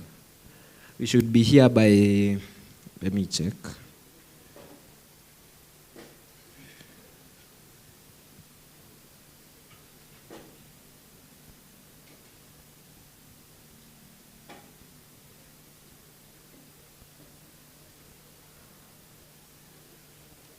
Let's be here by 3.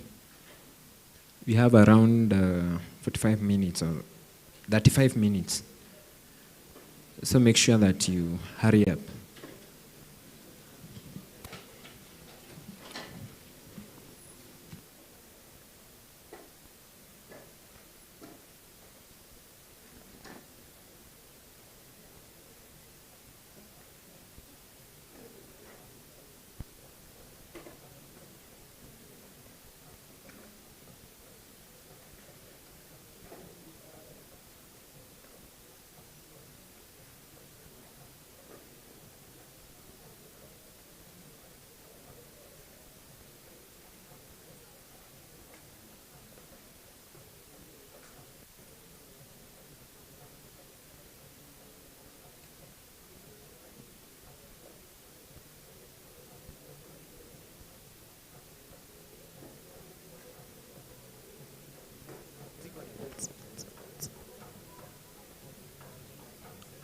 Let's go eat.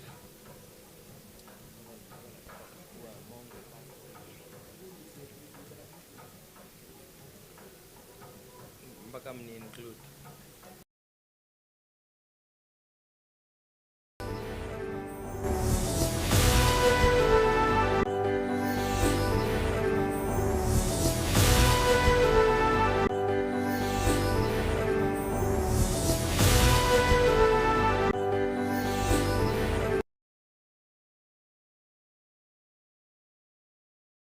Travel looks easy until it isn't.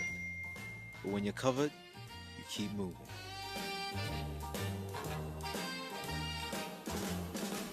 I was just outside when you called my phone. Because the journey doesn't stop, and neither should you.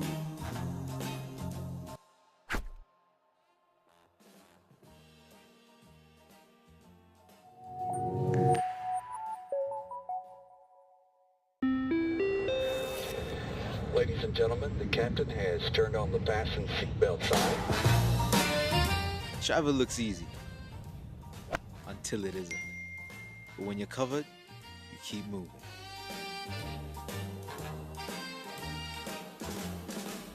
I was just outside when you called my phone. Because the journey doesn't stop, and neither should you.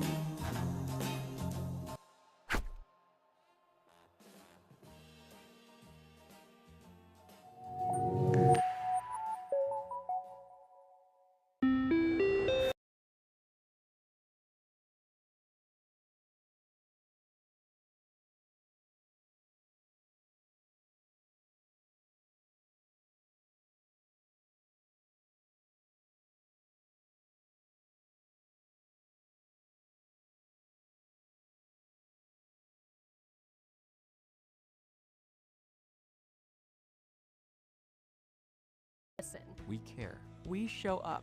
Numbers meet needs. Math has meaning. We're future focused, anticipating change, navigating complexity. The world needs actuaries now more than ever. Together, we will make the future more rewarding for the people we serve.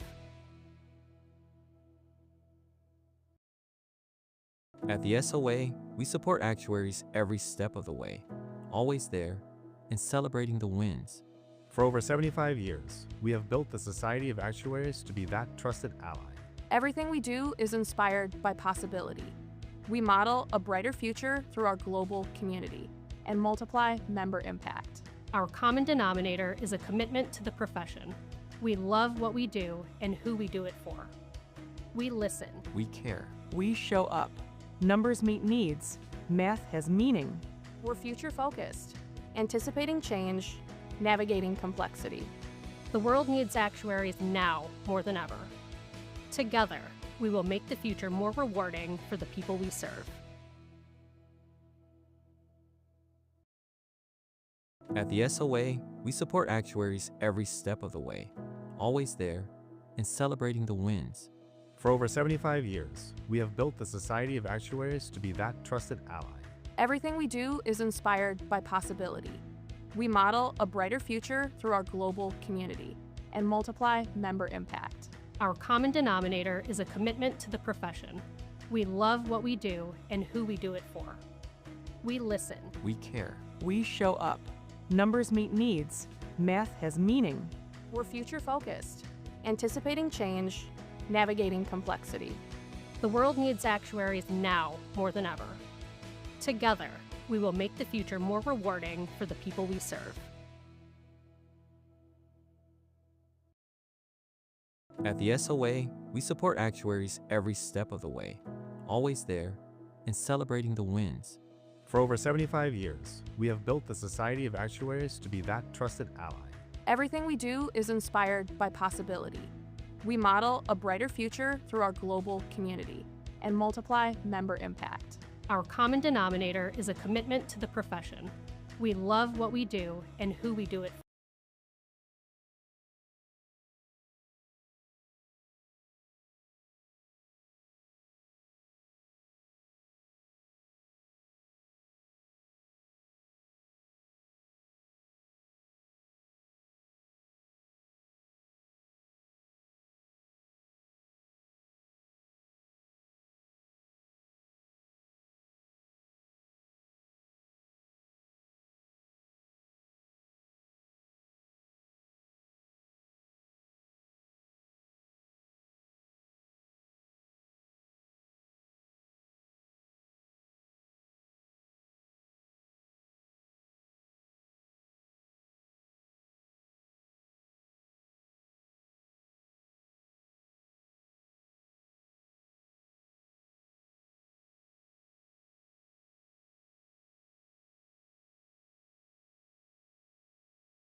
Ladies and gentlemen, the captain has turned on the fasten seatbelt sign. Travel looks easy until it isn't. But when you're covered, you keep moving.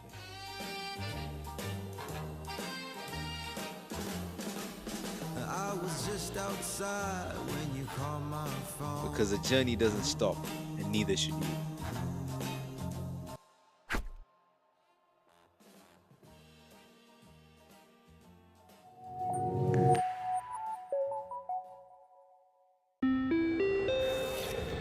Ladies and gentlemen, the captain has turned on the fasten seatbelt sign. Travel looks easy until it isn't. But when you're covered, you keep moving.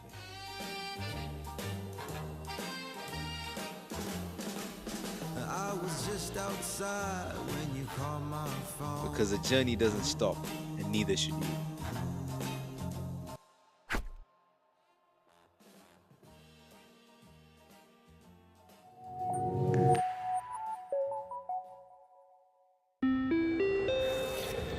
Ladies and gentlemen, the captain has turned on the fasten seatbelt sign.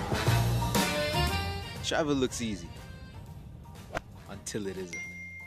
But when you're covered, you keep moving.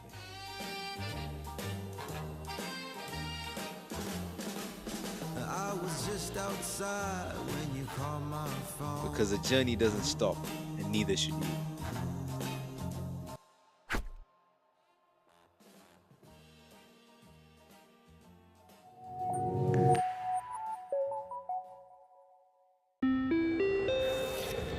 Ladies and gentlemen, the captain has turned on the fasten seatbelt sign.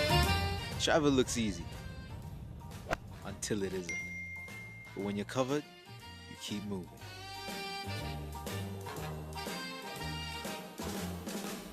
I was just outside when you called my phone. Because the journey doesn't stop, and neither should you.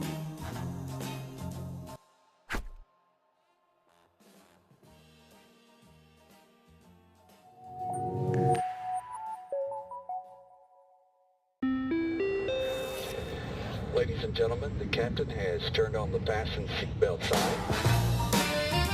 Travel looks easy until it isn't. But when you're covered, you keep moving.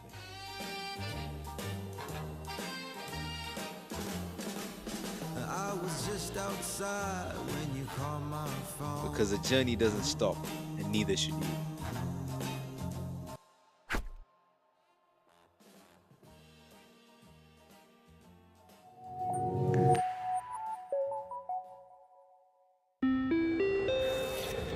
Ladies and gentlemen, the captain has turned on the fasten seatbelt sign. Travel looks easy until it isn't. But when you're covered, you keep moving.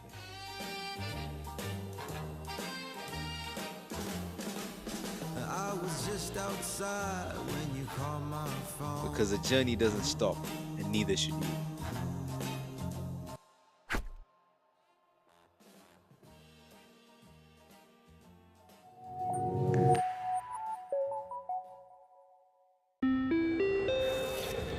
Ladies and gentlemen, the captain has turned on the fasten seatbelt sign. Travel looks easy until it isn't. But when you're covered, you keep moving.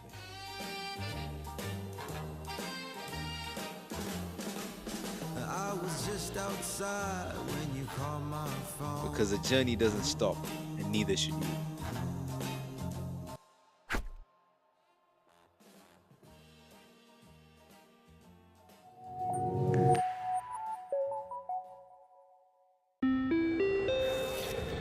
Ladies and gentlemen, the captain has turned on the fasten seatbelt sign. Travel looks easy until it isn't. But when you're covered, you keep moving.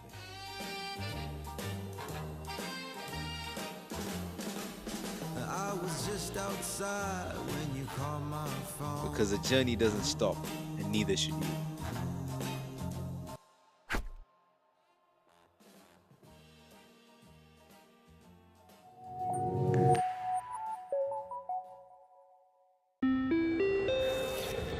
Ladies and gentlemen, the captain has turned on the fasten seatbelt sign. Travel looks easy until it isn't.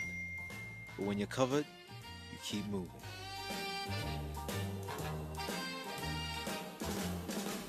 I was just outside when you called my phone. Because the journey doesn't stop, and neither should you.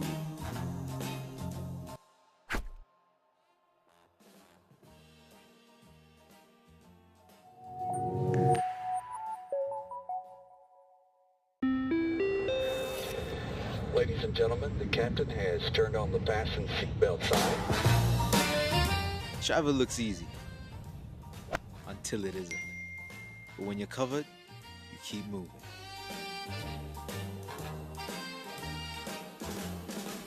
I was just outside when you called my phone. Because the journey doesn't stop, and neither should you.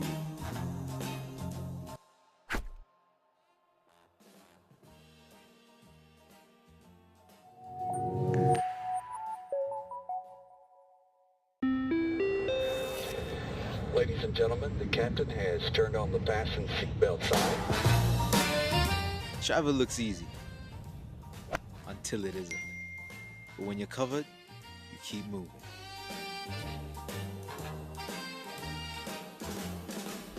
I was just outside when you called my phone. Because the journey doesn't stop, and neither should you.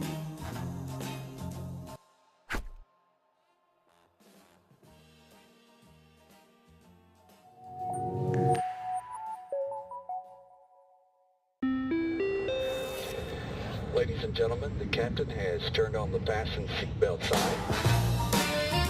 Travel looks easy until it isn't. But when you're covered, you keep moving.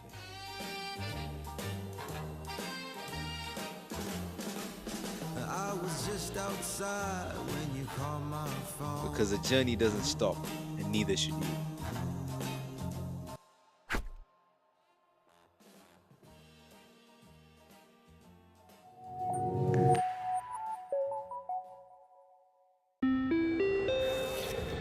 Ladies and gentlemen, the captain has turned on the fasten seatbelt sign. Travel looks easy until it isn't. But when you're covered, you keep moving.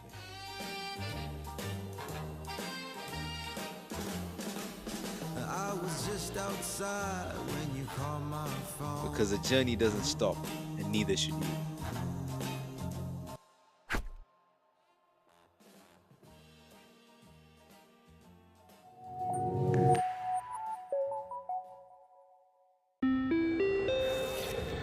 Ladies and gentlemen, the captain has turned on the fasten seatbelt sign. Travel looks easy until it isn't. But when you're covered, you keep moving.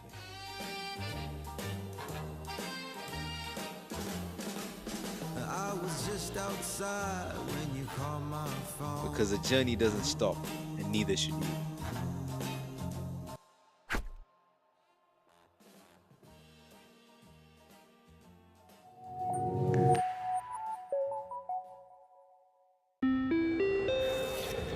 Ladies and gentlemen, the captain has turned on the fasten seatbelt sign.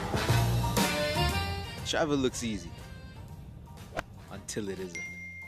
But when you're covered, you keep moving.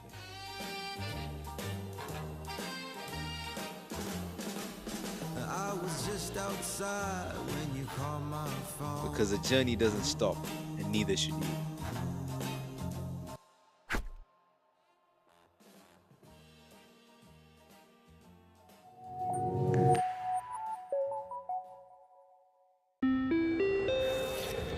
Ladies and gentlemen, the captain has turned on the fasten seatbelt sign. Travel looks easy until it isn't. But when you're covered, you keep moving.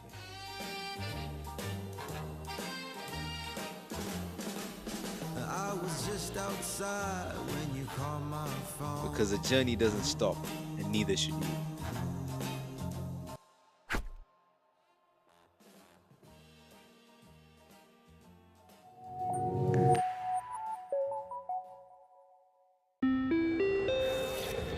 Ladies and gentlemen, the captain has turned on the fasten seatbelt sign. Travel looks easy until it isn't. But when you're covered, you keep moving.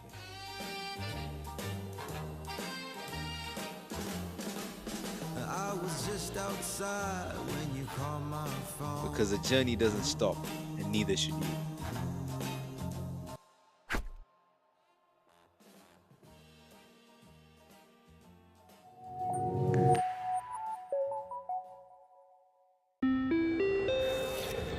Ladies and gentlemen, the captain has turned on the fasten seatbelt sign. Travel looks easy. Until it isn't. But when you're covered, you keep moving.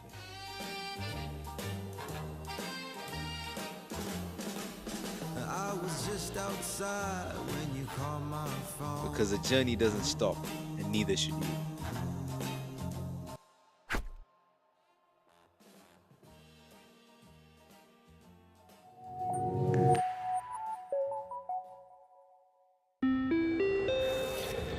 Ladies and gentlemen, the captain has turned on the fasten seatbelt sign. Travel looks easy. Until it isn't. But when you're covered, you keep moving.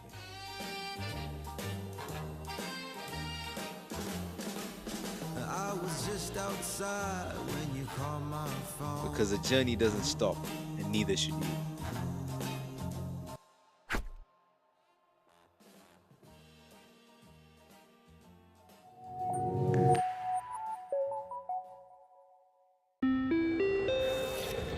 Ladies and gentlemen, the captain has turned on the fasten seatbelt sign.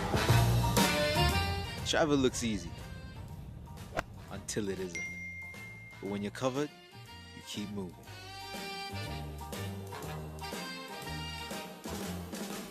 I was just outside when you called my phone. Because the journey doesn't stop, and neither should you.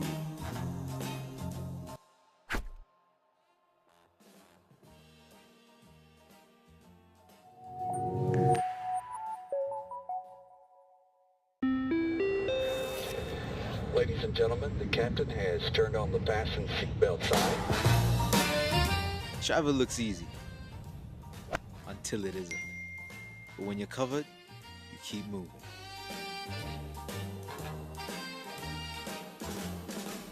I was just outside when you called my phone. Because the journey doesn't stop, and neither should you.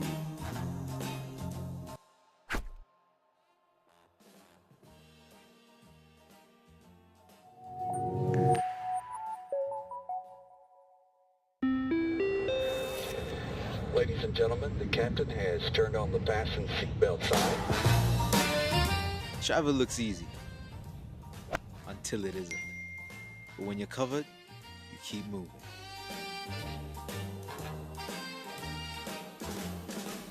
I was just outside when you called my phone. Because the journey doesn't stop, and neither should you.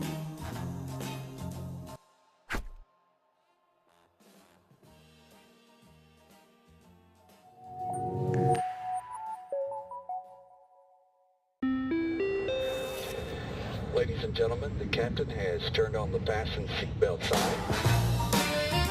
Travel looks easy. Until it isn't. But when you're covered, you keep moving.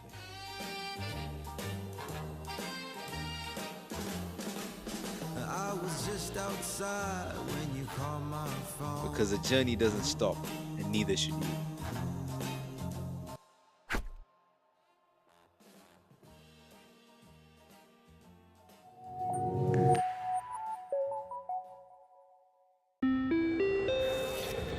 Ladies and gentlemen, the captain has turned on the fasten seatbelt sign. Travel looks easy. Until it isn't. But when you're covered, you keep moving.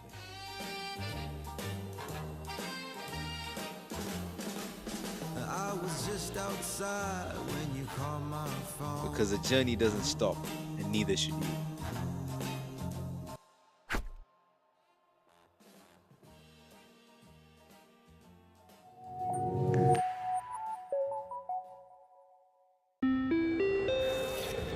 Ladies and gentlemen, the captain has turned on the fasten seatbelt sign. Travel looks easy. Until it isn't. But when you're covered, you keep moving.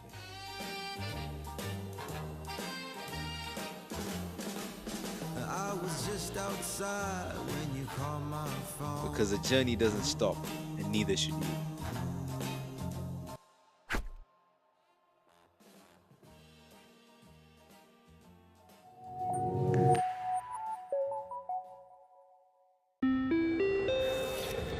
Ladies and gentlemen, the captain has turned on the fasten seatbelt sign. Travel looks easy. Until it isn't. But when you're covered, you keep moving.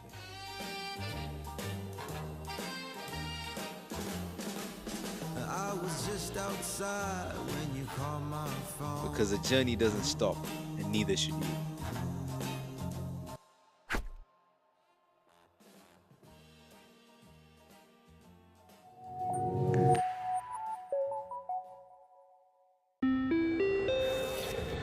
Ladies and gentlemen, the captain has turned on the fasten seatbelt sign. Travel looks easy.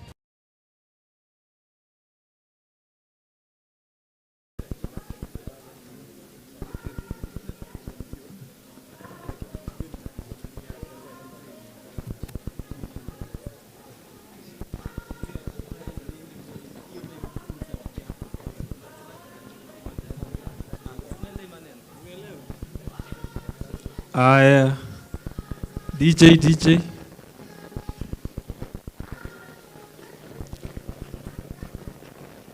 poteza sauti tafadhali.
Aya, najua tushakunywa chai. Oh, umetoka kula lunch. Wengine wetu tumekunywa chai. So let us get prepared for the next sessions. Meanwhile, try to interact with the person next to you. Get to learn something, get to know them. Kama ulitoka Egerton, make sure umepatana na mtu mwenye ametoka Daystar. Wale wa Daystar tafuta Strathmore. Na maisha isonge.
officers, honorable judges, members of academia, accurate timekeepers, and our fellow students. Good afternoon. Before you is Owino Catherine. I'm Evelyn Ahwale.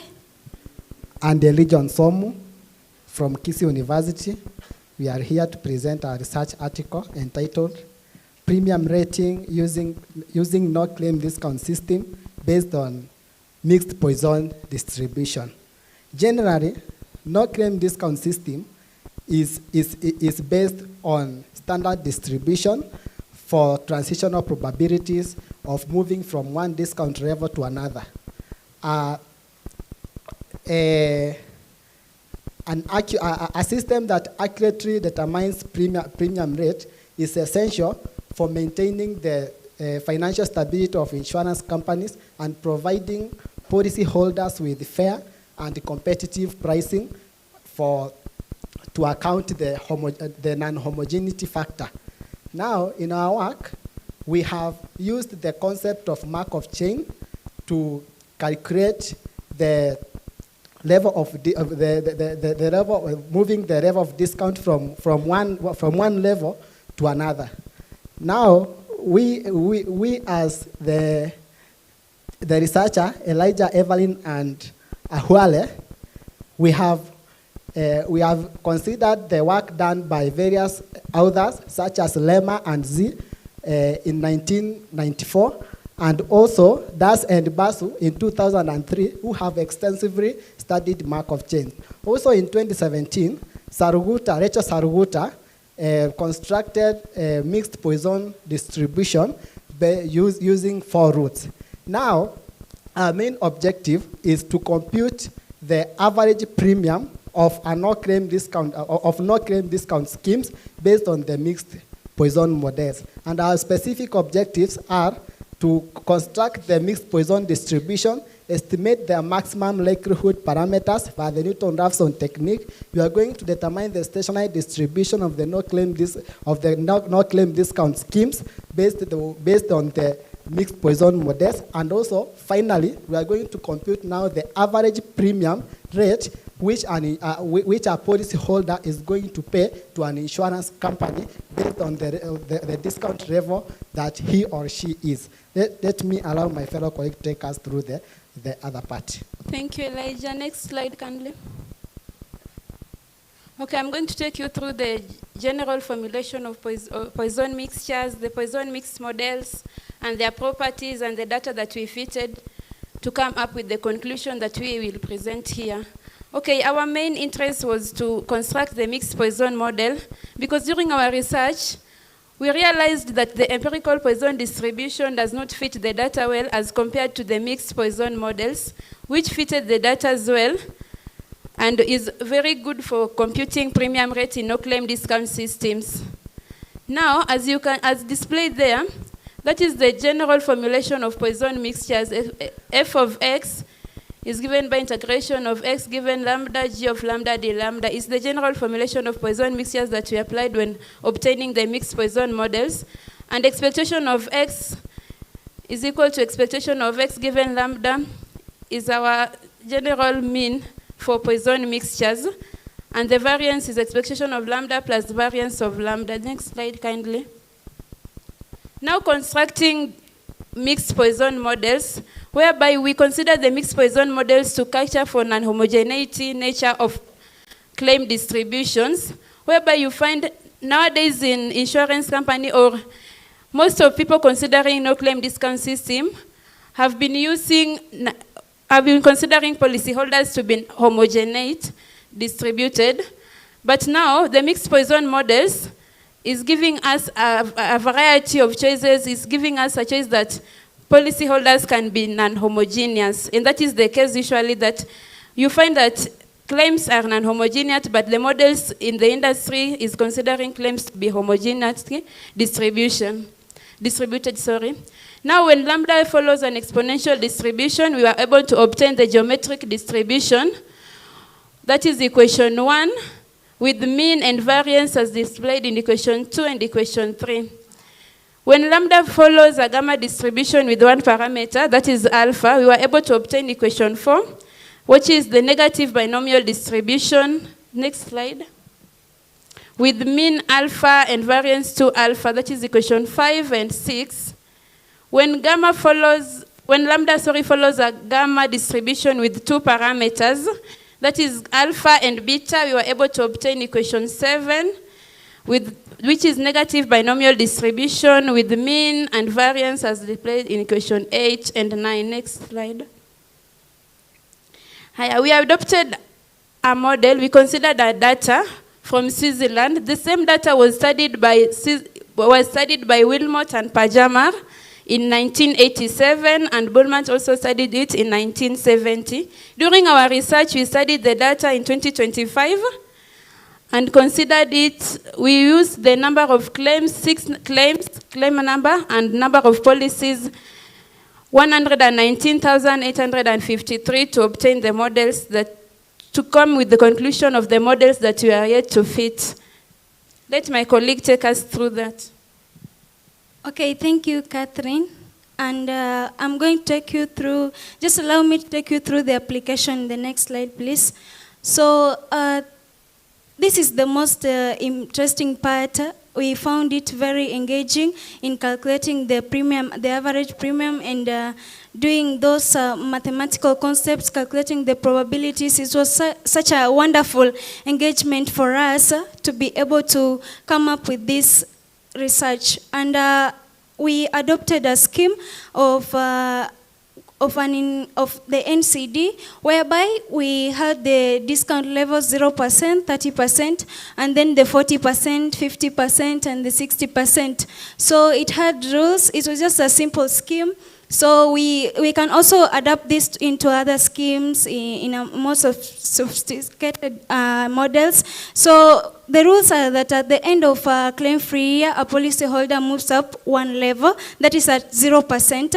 And then at the end of a year in which the exactly 1 claim is made, a policyholder will drop back 2 levels. And then at the end of the year, in the more than one, if the policyholder makes more than 1 claim, then it will drop back to 0%. So we had to come up with a transition matrix whereby we can be able to calculate the probabilities. So we had to make it look neat, so that because we have the 4 models plus the Poisson itself. So we have a general, just the next slide, please.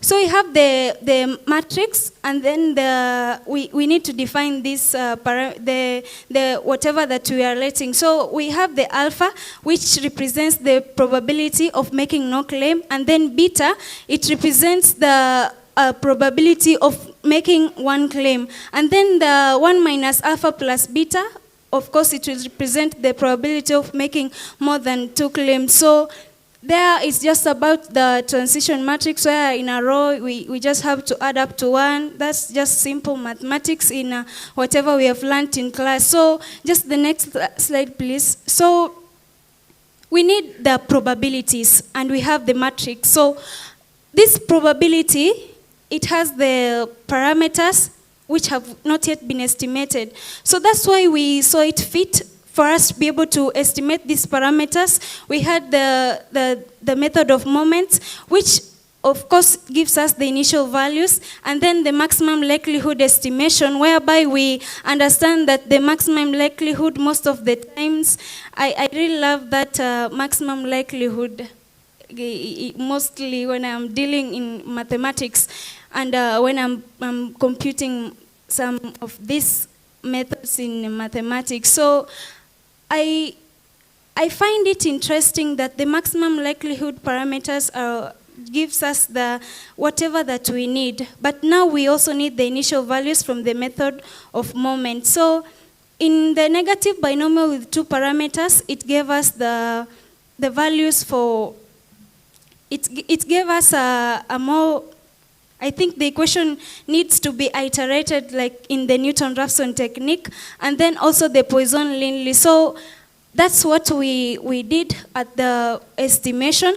And then we also used the data, because we need the actual values for us to be able to get the actual probabilities, like in numbers. So So just the next slide, please. So these are the maximum likelihood expected values. So we got these values from the data that Catherine told us. So from there, we can be able to compute the estimates and everything that we need so that we have those tables in the slide number 10. So just the next slide, please. So from there, we were able to compute the probability estimates. So this is just a wonderful work that is just simple, and we were able to now to see the probabilities for each and every distribution, that when there is no claim, this is now poison. When we have one claim, this is what we have for poison, and each and every model that we were working on. So from there, now after getting the probabilities, now we need the stationary distributions, as we have been told about the NCD. So we just had to compute the stationary distributions, and we have to use the mathematical concepts that they add up to 1. So it's just mathematics that we did there, and then we computed the stationary distributions for each and every one of them. So after there, we were able, just go to the next slide, please, where the stationary distribution, yeah, thank you. So for the premium part, we had to compute the average premium. So we took for example, when we are dealing with the poison, so for us to get the first one, we multiply that one with because we had discount levels from 0%, 30%, so we take 0 times that one, plus this one, plus the other one, and then we multiply it by the premium that we just chose arbitrary. So it was that way we calculated it, and then we got the average premium rate. So let Elijah just take us through the conclusion part. Okay, thank you, Evelyn, for that part. Now, in conclusion, we have already constructed the mixed Poisson distribution. We have also estimated the maximum likelihood parameters of the mixed Poisson models, and then we have went further and determined the stationary distribution as illustrated by Evelyn there, that we have we have determined the stationary distributions, and also at the end of it, we have computed the average premium which our policy holder is supposed to pay to an insurance company.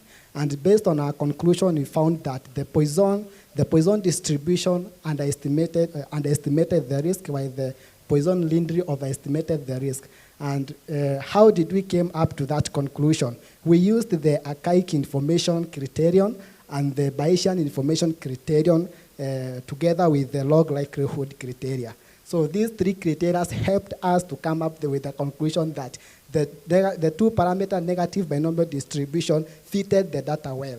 And now we recommended that this method is good for the general insurance companies and other than non-life insurance company, and also health insurance sectors can use this model to rate their policyholders. Thank you. That was our presentation. Any question is welcome.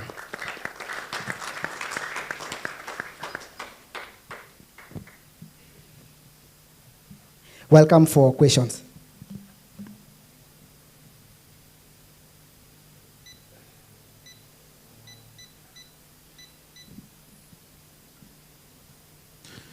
Judge's question going once, twice, thrice. There's no question. Tuwapigie makofi wakikaa chini for a good job. Thank you so much.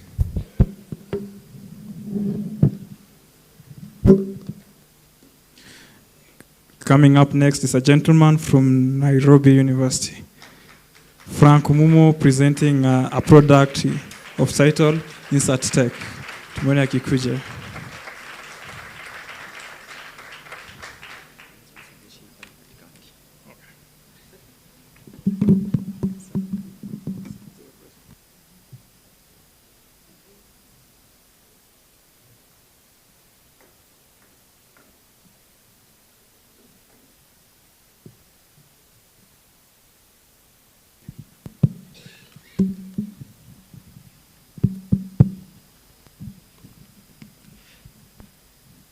Good afternoon. First of all, let me start by saying happy Men's Mental Month to all the boys fathers, maybe grandfathers amongst us. And also think I might be first in my bloodline to present in front of a white man. So it's a kind of a privilege. So my name is Frank Mumo from the University of Nairobi. And today I actually want to walk you through a problem that I've been working on for the past couple of months. And the question that actually crossed my mind was, how do you systematically identify fraudulent motor insurance claims before they actually get paid out using data and systematically statistical methodology? I won't focus more on the slides. We can just focus more on me. The slides are just focus on me. I'm the project. So this isn't some random startup pitch or what we say, but it's more of a technical solution which I think is going to solve a major problem that is facing actually the Kenyan insurance market. And why am I saying this? Because when you look at the context in the Kenyan insurance market, it is that 8 to 9 billion are actually paid in the motor insurance claims annually. And these are actually industry statistics from IRA and ACI that show that 12 to 15% of these claims actually contain some element of fraud. But where is the actuarial gap in this? Is that most of these Kenyan insurance actually don't have the systematical method of actually investigating these frauds. Why? You get a mid-sized insurance company, maybe receiving 10,000 claims annually. They have 2 to 3 investigators, right? And they have to work out all those claims and find out which ones are fraud. So it's more of a manual, retrospective kind of a method that is used, or I like to call it the traditional method. So the question that I asked myself was, can I build something that is a statistical method that scores claims prospectively before before payout, and it's also grounded in actuarial principles and validated against the real Kenyan market data? So as I said, is that the Kenyan motor insurance market actually get 45 to 50 billion in annual premiums, but according to the industry stats, it's 12 to 15%, so that means roughly 8.1 to 9 billion are actually paid. And using the 12 to 15% fraud, that means that about 972 million to about 1 billion is actually going to fraud. And to me, that's actually a huge amount of money. 1 billion is a lot, really, really, really a lot. So, but what I set out to feel is that, can I create a model that scores claims prospectively, grounded on actuarial principle, validated against the Kenyan market, and provides explicit decision rules? And most importantly, does it follow the actuarial control cycle framework? So I set out to get the 7-phase actuarial approach that I started out. I don't know if you can move the slide to next.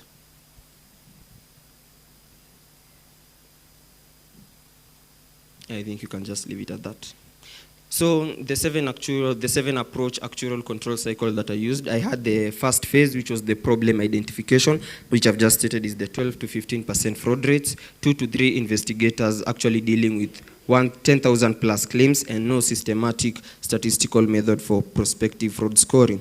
The phase 2 was actually the actuarial modeling. This involved creating or building 2 complementary models. The first one was the classification model, and the second one was the regression model. And you may ask yourself, why 2 models? Because the classification model actually predicts the probability. Is this claim fraud or is this claim not a fraud?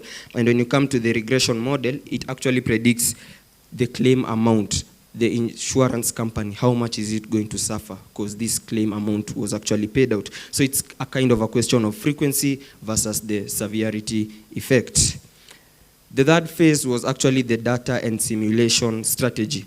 We all know that getting real claim data is under the 2019 Act of Data Privacy and Protection, but how did they come up with a solution? So I did what we call a Monte Carlo simulation using some endorsed methodology. And how I calibrated that data set is I started out with published regulatory and industry data from IRA annual reports and also industry statistics. got also some reports from the KNBS Bureau of Data.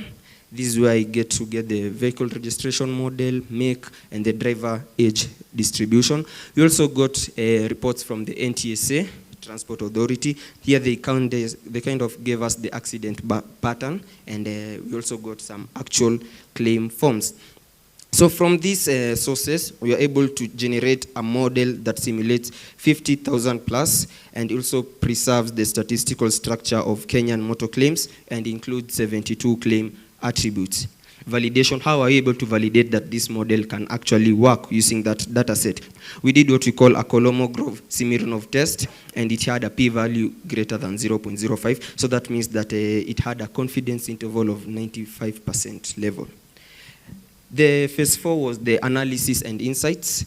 So once you get the data, you have to understand the fraud pattern from that data given in the Kenyan market. So the key findings were that we had things like the claim type. Here you have, the claim type is, I come to you, I tell you that my car was stolen, or I had my own damage, or a windscreen damage. We also have driver's age, where we got to find that maybe 18 to 25 years of age actually have a higher risk of claims. We also had by geography. I told you that this was a Monte Carlo simulated data, so kind of looks like the Kenyan data set. So by geography, I mean that Nairobi actually topped the list, and we also had by behavioral signals, that is through overclaiming. So this actually informed my model architecture in that do not apply a universal threshold, but rather tailor it by claim type, also weight more on the behavioral signals, and also include the geographic clustering. Now, after we did all that, we had to select a model, and we tested actually 5 of them, which were random forest, XGBoost, neural network, logistic regression, and we also had naive Bayes. I think it's in the next slide.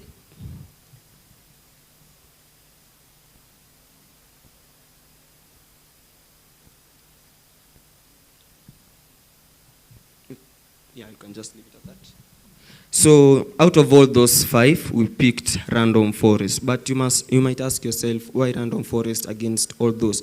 Number one is that it had the highest accuracy across all the tested algorithms, a 97% sensitivity, robust to mixed data types. So that means that with proper hyperparameter tuning, it does all the work, and it's also its interpretability is actually non-negotiable.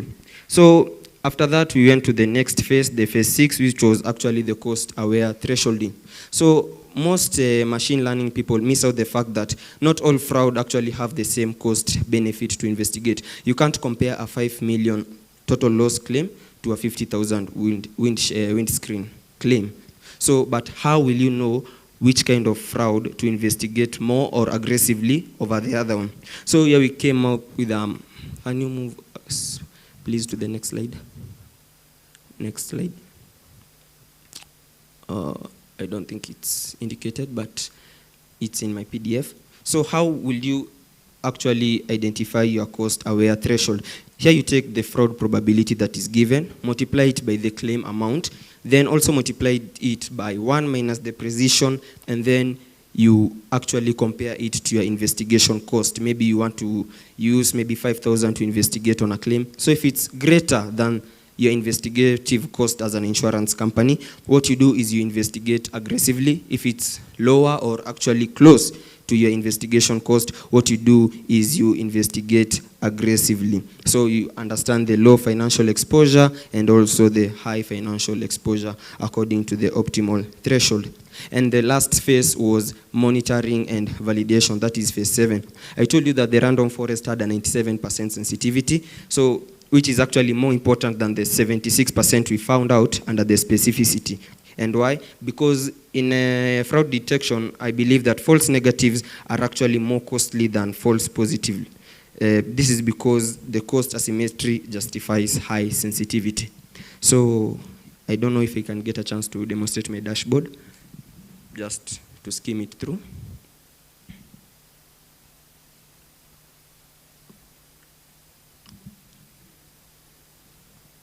So that's our dashboard as in SureTech. So what you do is you just upload a data set.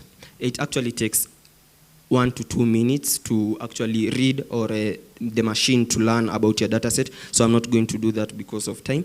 But this is actually a 50,000 claim. That is a Monte Carlo. You get your claims, your fraud confirmed, your flag. You can also change the flag, the detection threshold. You can move it from 0.14 to a certain threshold that you wish. It changes a lot. You are able to identify. You can just scroll down, please. This is how it works. Claims by county, fraud exposure by insurer. Move it to the left as we hurry up on time. We have the fraud intel, we have the pricing, impact, the driver vehicle. I'm actually skimming through because of time, but the dashboard isn't actually the main reason as to why we are here. The core is actually the methodology, the systematic, statistical, and defensible fraud scoring. You also have this is where you get the financial impact waterfall per 10,000 claims. You get the total fraud exposure, the AI prevents, the false alarm cost, and the net savings. You also have the driver and vehicle, kindly. Yeah, you get the fraud rate by driver age, vehicle intelligence, vehicle use, fraud rate by experience, and fraud rate by gender. And then on the last there, the explorer is you just get what you call a claim data explorer. So the claim ID, the insurer, the claim type, county, policy type, vehicle make, and the vehicle model. So through all that, we have the framework, which is divided into 3 layers: the data ingestion, the model pipeline, and the decision rules. Lastly, I want to move maybe to the implementation readiness and the next steps towards our project. So if you kindly move our slide to the implementation process. For us as in InsurTech, this is how we presume a real deployment will work. Phase 1 is piloting 1 to 3 months, maybe partner with one mid-sized insurer and deploy the model in observation mode. Here we can collect actual claim, outcomes, and actually investigators' feedback, and also we can refine some model parameters. For phase 2, we actually look at the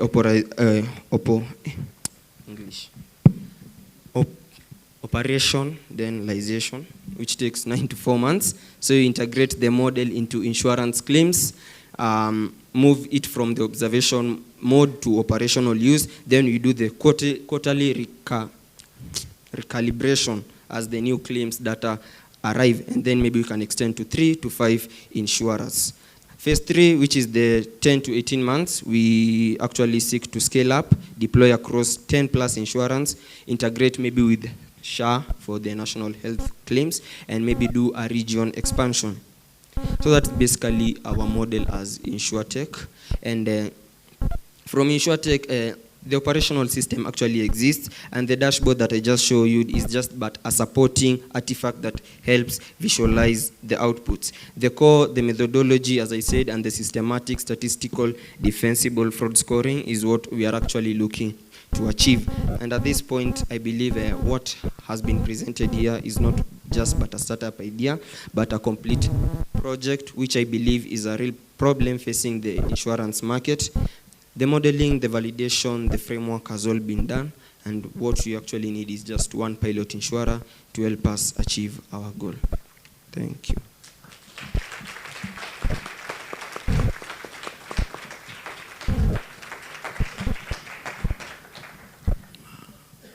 We welcome question from judges. Hi. Hi. So a claim has been flagged. What next? Very nice question. So after a claim has been flagged, I told you about the threshold. So once it gets run by our model, it goes through a threshold risk score. So once it achieves a certain risk, if it's maybe the risk threshold is at 0.49, so if it's higher than the fraud risk score, is actually flagged as a claim. So that means that your investigators are going to be handed over the claim and told to work out on that or investigate more about that claim. So we already do that. Okay. Like I do that. Okay. So why should I pick this over me with my experience? And I think that's where, I wouldn't say that's a bad idea, but I think with the president's theme to take us to Singapore, I think we have to upgrade our system, do what So- Singapore are doing. The Yeah. likes of Alliance, the rest above, are actually trying and integrating this machine learning into their systems as insurance company. I'm not saying that your work is bad or anything, but if you alone are to go over 10,000 plus claims alone, it's actually kind of tiresome for you. But I give you an assistance. So you don't have to go all through that rigorous steps of actually going step by step by step by step. You just have to look at SPA, your threshold risk score. Then once they are flagged, you just go into those, the ones that have been flagged, the ones that have a higher risk, the ones that have been flagged red. Yeah. So why I'm asking that question is an insurance company would ask, why would I employ or fund something that is already being done? We already go through all the files and we already go through all the key fraud indicators. And it leads me to my other question. What key fraud indicators are you feeding this system? Because you can't just feed the system with type. So, for example, theft claims in the industry, they are all investigated. So your system will not work for theft claims in terms of type. They're all investigated. So you see, I wouldn't need it for theft claims. Number two, own damage. Own damage are really are the number one claims that we usually do. And there are some key fraud indicators that we look at. For example, how many times has this person claimed? What kind of person is this? How long has this policy been with us? How many other policies do they have with us? Things like that. What does this person do? Where was this vehicle? So these are key fraud indicators. Where do you feed this in? Where do you feed it into this system? Allow me to answer that maybe with a question.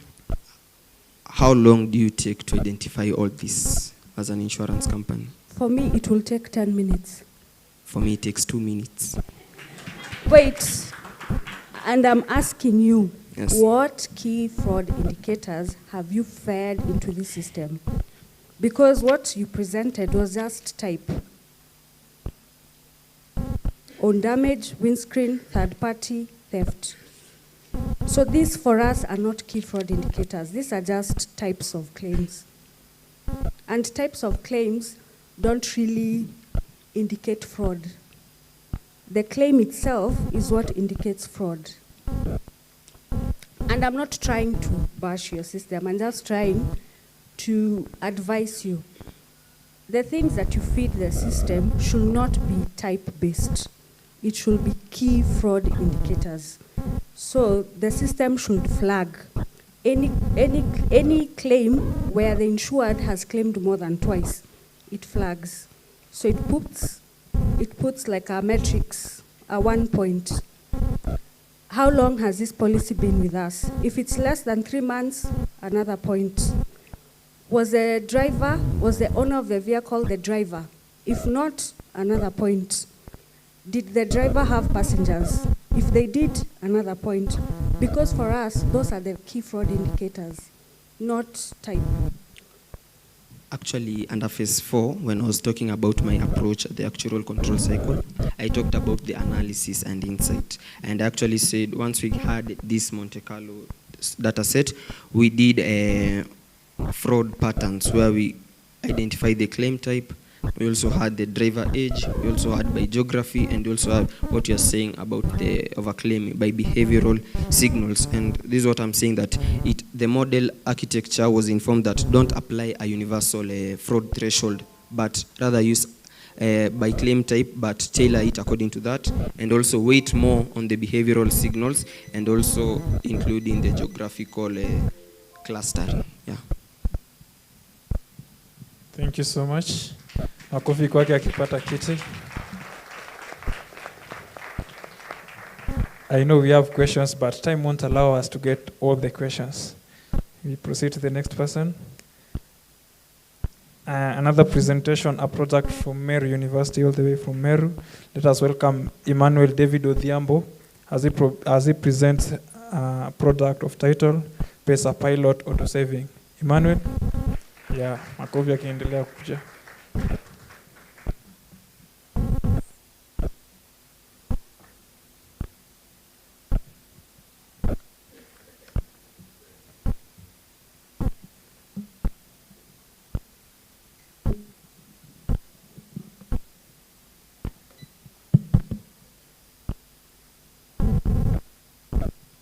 I want to walk you through a certain painful story, but not that painful. It's painful on the finance side. Meet James. Is a mechanic that prepares motorbikes and also buys different spare parts and also prepare these motorbikes which are broken from the systems. So he has one dream of one day owning his own mechanic shop. And every time he tries to save, but at some point, being that the money that he gets is not regular, and being that this is a person who works in the informal sector, so this is a dream that has been in his mind for the last 2 years. My name is Emmanuel David Omenya, a student, second-year student from Meru University of Science and Technology. Today, I'm presenting to you a product named Pesa Pilot Auto Saving. This is a Pesa Pilot Auto Saving, turning every M-Pesa transaction into financial resilience. This next slide. I want to walk you through what James faces. So he has 1,200 in the morning, and he plans that by the end of the day, he will save something from this money that he has. And here is how he spends his money. At lunch, there's 150 that is spent. An emergency repair comes up. It uses 200, 400. Home transport, 200. Then at the evening, he has 450, which the family now has to eat, and that is normal. So already he's tired, doesn't have enough money to save, and at 8 p.m. where he plans to save, he found that there's 0 shillings remaining. This is an example of most of our challenges that are being faced by the informal sector workers, and also others too, which are in the formal sector. So he did not fail because he lacks the ambition to save, but he failed because every financial system that is planned, that is in place to help him save, is failing him due to these transactions. So this is a crisis that happens in this Kenya and also other countries. So in Kenya, we have a saving inconsistency which has dropped to with 60%. And also we have some good insurance covers that should be covering these people in the informal sector, which are sometimes very cheap. But you find that when you get this product to the users, after some time, being that they have to remember to go and pay these premiums, they fail to pay because the money they use, there's no structured way to help them save and also pay this. So the insurance penetration remains below 3% in Kenya and also most of these our East African countries. So being that the reason as to why this thing remains below 3%, mostly the insurance works best for people who are employed. How? When the salary gets into your account, it gets deducted automatically to pay for your premium. And how do we expect somebody who don't have the monthly salary so that we deduct money from them? So that's why we came with this product to solve these 3 problems, which is payment of premiums, penetrations of this insurance, and also saving inconsistently. Next slide. So here are the products which has already tried to solve this problem, but at some point they fail. So like we have Mshwari, which has almost 10 million registered users, but only 2.5 saves per month or per year. We also have SACCOs, traditional banks, and also M-Pesa locked saving account which works, which is just like it's insuring. But these, they require James to think that, to open the savings account and to put money to that account. So if he forgets, he can have that ambition to save, but he starts 2 to 3 days, then he forgets, or the money that he receives is so minimal. So I came up with a product which is called Pesa Pilot to solve this problem. So how are we going to solve this? We have, even if you don't have money, at some point you'll always find that you've spent something. What if we automate the process of saving so that you don't have to remember to save, and it's something that happens automatically? So, by the use of Daraja API, we have, it automates, we have implemented it so that it can help in automating savings. So, if, let me take you through the process at which we automate this. We have an app where you download it from the Play Store. During the enrollment, the boarding journey, you specify the amount of money that you want to save in every transaction you're making in M-Pesa. But so these products, we have phase 1 and phase 2. So phase 1, you initiate the payment from our app. Meaning, if you want to pay for something using a till, you open our app, then we have, through the use of Daraja API, you prompt yourself. You don't put money into our account, into our platform, but you initiate the payment through the Daraja API, so you prompt yourself to pay for that merchant, but through our system.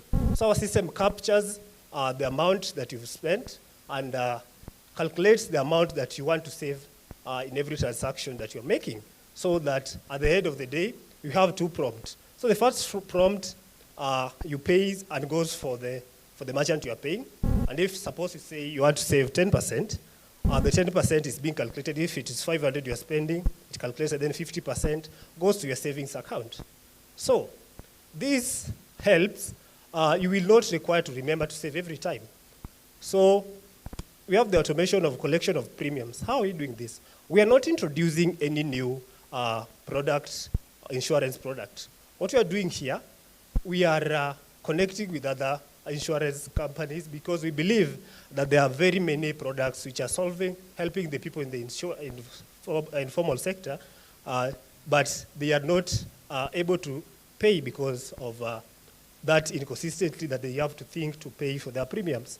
So the way we automate this, you also decide, during the enrollment journey, if you have an insurance policy cover that has covered you, you can specify the amount of money that you want to be paid to your premiums every month.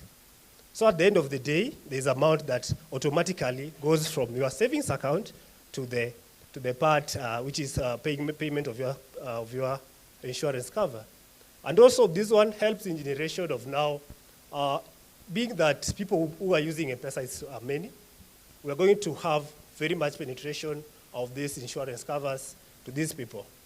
Now, this is our validation model. We have 2 phases of this product. The first phase is the validation model. And this one, as I take you from opening our app, and then anytime you want to save, you save through initiating payment from our app. So the limitation that we face, next please. So we have a honest limitation that we are still having here in the phase 1. Our limitation is you have to remember to spend through our app. Secondly, it is only going to reach those who are maybe spending when you are online. And also, it's not going to reach those who are using maybe other phones, which are maybe not smartphone. That is why we have phase 2. The next, please. So, in the phase 1, we target 5 million users. 5 million users, these are people working in the informal sector, and we believe they have smartphones. But in the phase 2, we are targeting over 32 million users, where the phase 2 now we get partnership with Safaricom.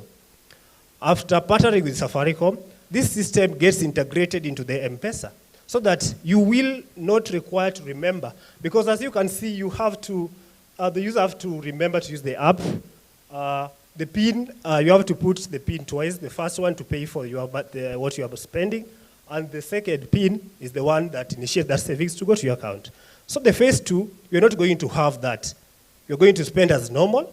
You just enroll. After you've enrolled, if already it's implemented in Safaricom ecosystem, you are going to save automatically. So just decide if you are going to spend, let me say, 500, just normal.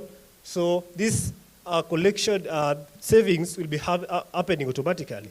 This is a product that also can help us as comrades. Sometimes you find that you have money and they help as you know. Then you always spend. So this system, it helps you to also save. As you are spending, you are saving at the same time. So if you complain that you are a spender, you're also going to be a great saver because we are automating that system. We're automating that saving. Because if you want to fight the psychology that you have to remember that, we are not going to reach our goals when it comes to saving. Next. So after the integration, just as I've told you now, through use of the webhook now, we're not going to use the larger API again here. So just spend through your M-Pesa app automatically, then it gets saved. So the reason as to why we are targeting Safaricom to partner with this product is because they already have things like ZD, so your money won't just be sitting there. The Safaricom, this is a product that they cannot miss to take because this is something that is going to bring value to them.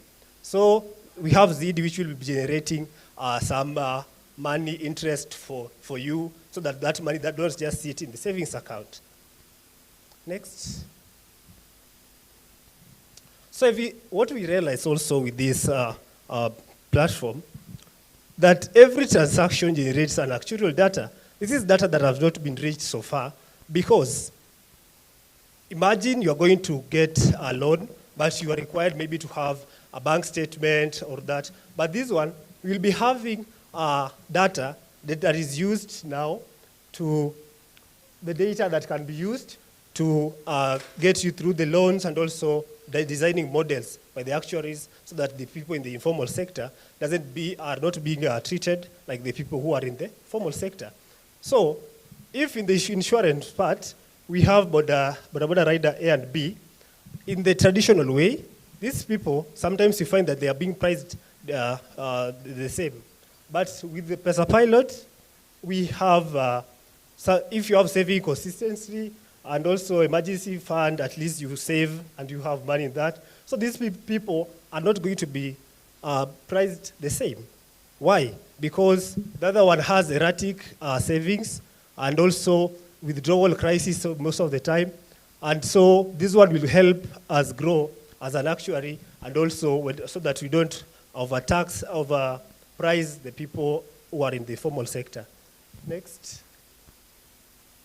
So the value of this, as I've told you, the Kenyan market that we are targeting, we also have other target market where we have Kenya, Tanzania, Mozambique, Ethiopia, Ghana, and also DRC. These are places where now Safaricom M-Pesa is now going through, is going to expand through those countries. Apart from that, Pesa Pilot can also be used not only in the M-Pesa infrastructure, also other countries such as India. India has a very nice payment system called UPI. So this one can also be integrated in that system to help in the payment of premiums, collection of premiums, and also saving consistency that we are facing here. So the total addressing marketable, the users, about 70 million plus users. Next. So this is our revenue model. How do we gain from this system? We don't charge you to save, but we only charge when you're withdrawing your money from our system. How? We only calculate like 1% of what you're withdrawing because we're not doing a charity work here. We also need money, and that's why we are in this game. So from the withdrawal fee And also the ZD and the insurance commissions, we get 48.9 per user. How? When you're withdrawing, let me say you have 2,000, you're withdrawing. Now we calculate that 1%, and now we add those one together, and it's that value. Whereby year 3, we can have 352 million in value. The last slide. Last. Or we have the security part, which I never talked about. The security part, which is very important. We have the use of API, which is opened. Then we won't be introducing new insurance covers. We'll be using the insurance which are there, just partner with them, just be a bridge of collecting the the premium from the informal sector users. Also, we have thank you. Time is off. Oh, thank you. Any question? Questions from Sorry, the project is big. I would have much time to explain for you how it works. Well. Thank you for the presentation. And I think it's targeting something important, the saving culture. So that's good. So I wanted to ask, actually you answered one of my questions on where the revenue was coming from. So I've seen there are deductions on transactions, yes? Yes. So maybe something to consider is you're targeting people who are already struggling to save. Yes. So chances are, as the transactions are happening, money will be going to savings and they'll need to withdraw quickly. They may be that in and out.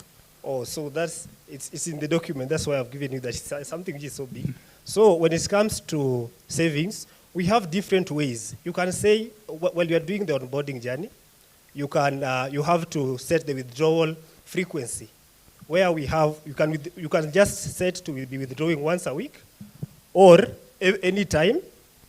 Then the other one is once a month. Then the other one is maybe at the end of the saving journey that you want. So you are the one to decide. We're not limiting you, but you are the one to decide. Maybe if you want to start to save for a long time and you don't want to withdraw every time, you just set that one, and now you don't want to be withdrawing any time. But if I set the limit to any time, and any time I withdraw, like let's say I do 10 times per week. Yeah. Every time there's a withdrawal, you'll be charging me. So we are doing this to solve your saving inconsistency. So if you're that one person who will be saving and withdrawing anytime, then there's no need of you enrolling to it. Because the problem you are solving is you having that difficulty of saving. So it solves that problem. So it's something that we just encourage that. But if you will be withdrawing anytime, we are also doing this is a service that we are offering to you. So we also will be getting money at that point. Yes, true. So another approach is, yes, you may consider the savings that are in there, because basically you're keeping the people's money. Yes. You're earning returns on it. So you can earn your returns, maybe you do whatever returns you're getting, 12%, 15, whatever. Yes. And you give these people back returns, which are less than what you're getting. Yeah, that's another, so even if someone is withdrawing and all that, they're not being hammered on their capital. Yeah, so what they mean.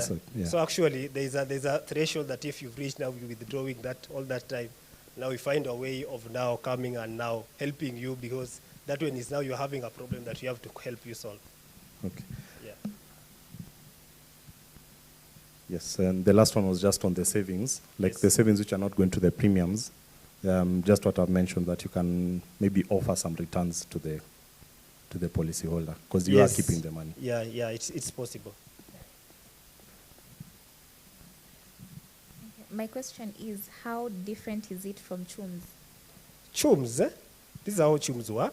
CHUMS, most of the time, it reminds you that maybe if you've set, actually there is an app called CHUMS which helps in this, which tries to solve this. But the problem that it has, it sends you that this is the time you should be saving. Suppose you have like, this one, maybe you could have 3,000, which you are spending.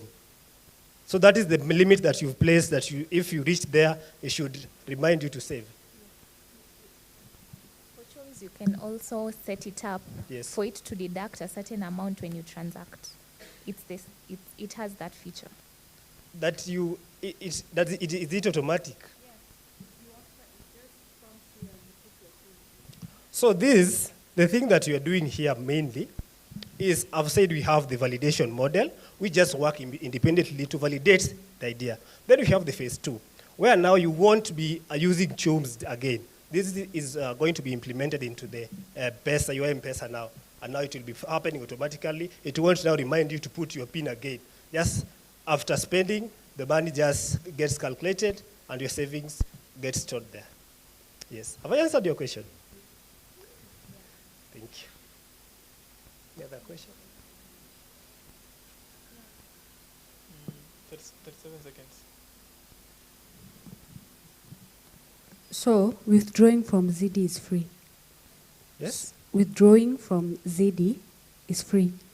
So what will prompt me to use your platform rather than just use ZD? ZD, you have to think, take your money from M-PESA and put into ZD. What we are doing for you here, we are automating for you that. So you won't require to every time remember to transfer money from now your M-PESA or to put into ZD. I wouldn't mind because it's free. But you will forget at some point. You will forget to transact And that when money. I forget, I'll put the amount I wanted to put yesterday. Then the product... I'm just... by the way, my friends, the questions we are asking you is so that you think how to improve these projects, these apps, these products, so that when you come to us, you come to clients, you've already sorted all the questions they would have. Yes. Yeah. So thank you so much for that, for the question. But that's something that we can solve easily because we are automating the system and not letting you do it manually, which is why it fails now. Thank you so much, judges. Thank you, everyone. I believe it's something that is coming and you'll use it. Thank you, Emmanuel.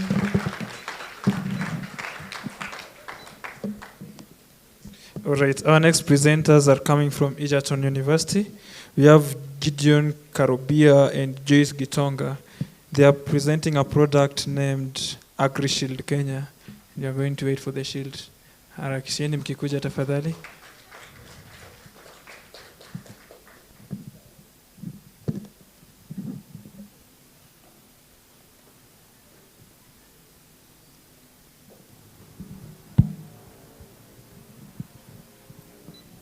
Good afternoon, I'm Joy Gitonga and this is my partner Gideon Weru.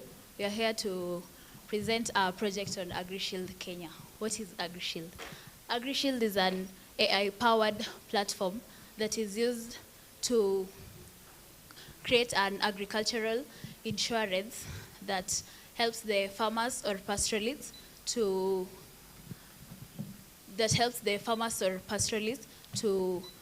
learn more about their climate risks. The problem that agriculture faces. The agriculture faces extreme climate vulnerability, no finance resilience. They have insurable and informational gaps, and 96.5% of farmers are insured in Kenya. There is less than 1% of uptake of the insurance platforms, which we have 8 farms underwriting the agricultural insurance. In general, what we are trying to mitigate is the basis risk.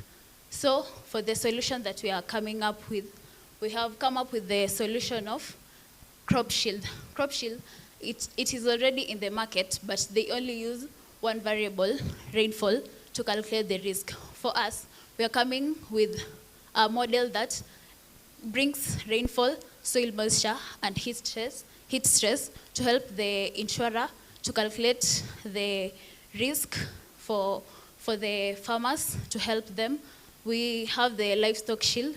The livestock shield is just an advancement to help it to be more simpler for the pastoralists to be able to take it into their consideration. And we have also come up with a USSD and a website to protect everyone who have feature phones or smartphones. The core intelligence behind this, we have the rainfall deficit, the soil moisture deficit. For the CDI, we calculate it by multiplying the rainfall deficit by 0.6 and adding it by multiplying 0.4 times the soil moisture deficit that you have calculated before. So for the payout that the farmer will be able to receive, it is calculated by multiplying the sum insured, multiplied by the CDI, multiplied by the heat stress. The heat stress is calculated if it's greater than 35 degrees, we calculate it at 1.2. If it's less than, it is at 1.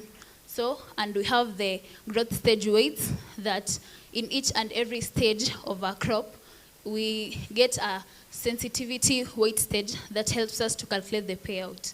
The technology behind this, the farmer registers their farm, the GPS synchronizes their data with the help of the NASA, and then the CDI calculations is done, and the Monte Carlo simulation to help the farmer get their M-Pesa payout.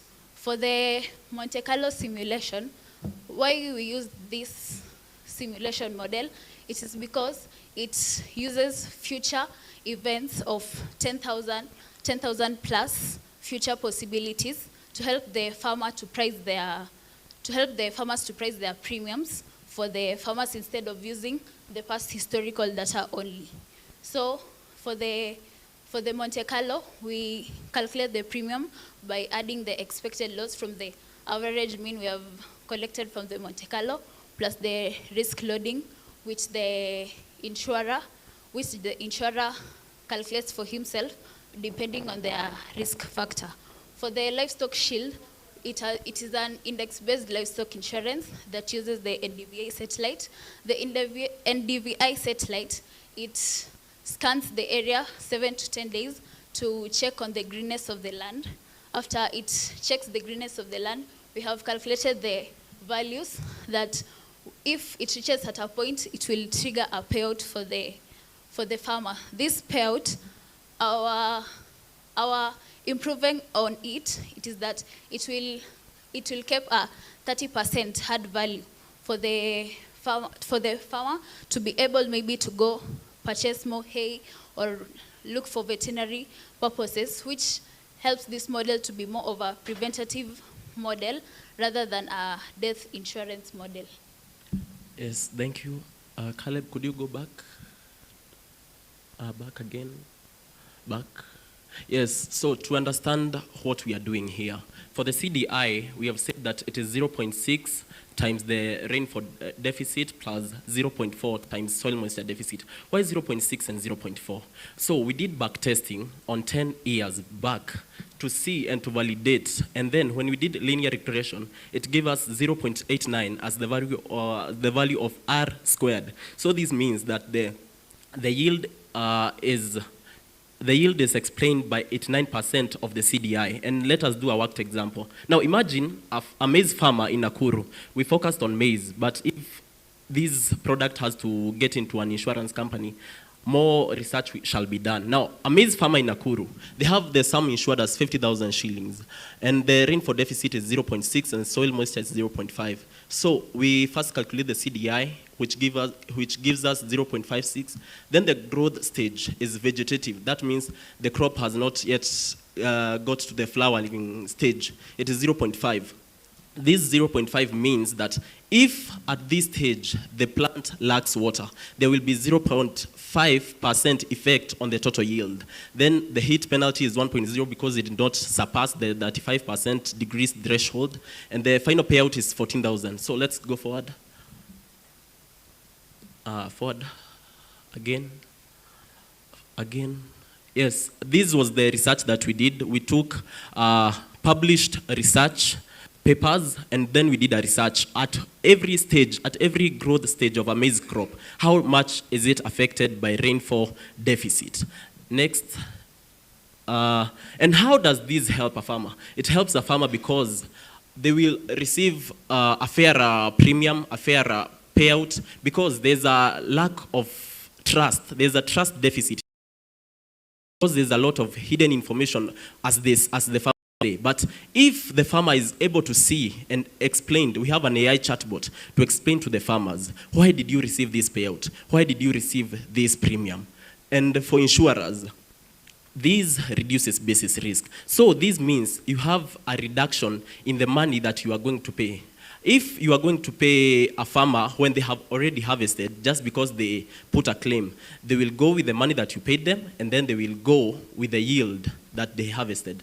But, and for partners, or investors who want to venture into these agricultural insurance, these can be also framed as something that has to do with climate sustainability. And climate sustainability things have less tax, so this means more profit for you. You have green grants and so on. Next. So this is a just revised pilot budget allocation for this product to work, for us to get real Kenyan data, because we are using NASA data right now. Because for us to get the data from Meteorological Department of Kenya, we have to pay. For us to get data from OpenAI, we have to pay, and we are yet students. So for this to work, we did a pilot budget allocation of 5 million, and we have just explained. It is also in the document. So could you please go to the next part? This is the benefits of using our product: automated satellite verification, GPS specific. So the farmer has to say, to give the allocation so that we get the exact location and get the specific place where they are at. We have an AI explainable insurance logic. An AI chatbot is there to explain to you why you got this payout. We have a Monte Carlo stochastic simulation to simulate the final premium for you as a farmer. So next part. Yes, these are the regulatory and policy framework that we used. We followed these frameworks, and we also looked at the data policy of 2019 when we are collecting the data of farmers, so that we, and also for it, first, when collecting the data, we try to use OPDC, but so that we can secure the farmers' data. But you have also to pay for OPDC, and yet we are still students. The next slide. Yes, this is the how claims work. When a farmer initiates a claim, this is how they go through the process. Then they upload pictures, auto-assessment, the CDI cross-checks claim against live NASA satellite, field verification. If our AI model flags these as abnormal, we have you as an insurance company, you send a supervisor to go and assess the situation, and a decision engine, and then the M-Pesa payout. Caleb, could you kindly go to the website? Yes, so this is how the website looks like. Now, go to the crop cover. The crop cover. So this is about the final payout. So this is about the actuarial payout. Now you can see the farmer puts the date they planted. Let's say, you can change the date. Let's say they planted on the March date 5, something like that. Yeah. So you see the money has changed, the final payout. And you can see at this stage, the crop is in vegetative stage, and then there's a composite deficit. You can, yes, then that is a live data from NASA. It tells us our target for the rainfall, our rainfall target was this, but this was the actual rain. So there's a deficit there. And this deficit is then multiplied by 0.6. Then there's an AI expert advisor, but could you go back to the dashboard? Go back to the dashboard. Now go to the premium calculator, and can you run the Monte Carlo simulation? So that is the premium. But at this point, we do not have the exact Kenyan data. So if adopted by an insurance company, we expect them to provide a real actuarial data so that we can give more fairer premiums. And could you go, go up. Go up, go up, go up. Yes, it explains to the farmer why everything that they got. And we also did back testing to ensure that we have validated these. Now, could you go to show them the USSD, how the USSD works? We created a USSD, it is already working.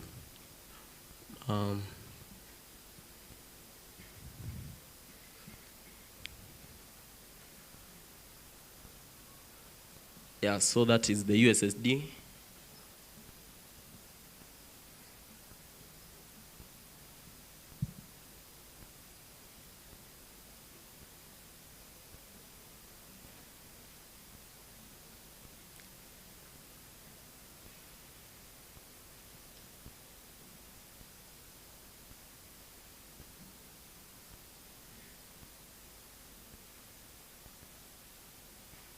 And the farmer receives the final report. Now go back to the website. On the issue of accessibility, we have covered a farmer that has a smartphone, and we have covered a farmer that has a Katululu with the USSD. Now go back to home.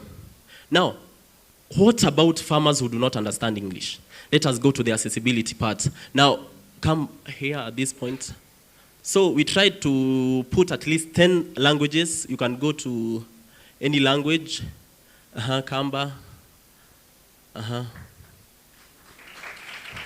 Now, yes. We also have farmers who cannot listen, yet they are farmers. And, okay, who cannot see.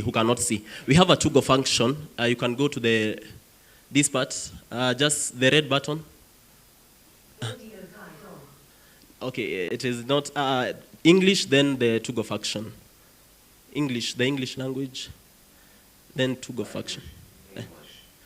Then go to the kuja tu hapa. Okay, to the website. Just press anything. Okay, you've switched off the to-go function, but it is working. Now, another thing, we also have an AI chatbot. You can go back. Just go back. Yes, here to the AI chatbot. It explains anything. File a claim. Yes, it explains to the farmer, but more improvements shall be done on these once we receive support from the insurance systems, if they decide to adopt it. We have access to the data that we need, because a lot of data is locked out because we do not have money to pay for it. We cannot initialize the USSD because we do not have money to make it go live. But this is what we've done at this point. Thank you very much.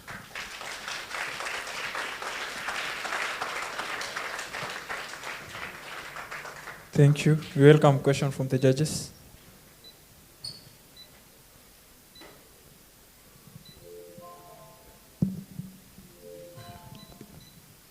Hi. Great presentation. Thank you. So, I want to make a claim. I want to get the policy. Let's assume you have the backing, the whatever. So, how will you ensure that I have really planted? So the GPS, the NASA data can give us at least, when you give it the access to privacy, when you sign the privacy form, it can map out a picture or a pictorial form of your land. But also you have to send someone to verify if this is true, because we cannot entirely trust something of the satellite. Yeah. So you will need to send field agents. Yeah. But you will need to send field people to assess if this person has really planted. But also the NDVI can tell you the greenness of the part, if they have really planted or not. Yeah.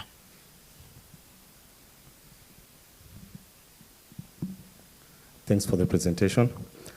Actually, my question has even been answered, one of them. Now, the other thing is verification of that sum assured. So that one, will it need someone to go and inspect as well? Sum assured? Yeah, the sum insured that you have put, the 50,000 that you had. No, the sum insured is the farmer, or for the assessment. The assessment, so that we get that the value of these crops is 50,000. Yeah, we can not trust on these, that just because the farmer said it is 50,000, it is 50,000. As the field person goes to look if this person has planted, he or she gets the data that we need. Then from this data, this is just to help the farmer claim. And when they claim, we already have the information prior.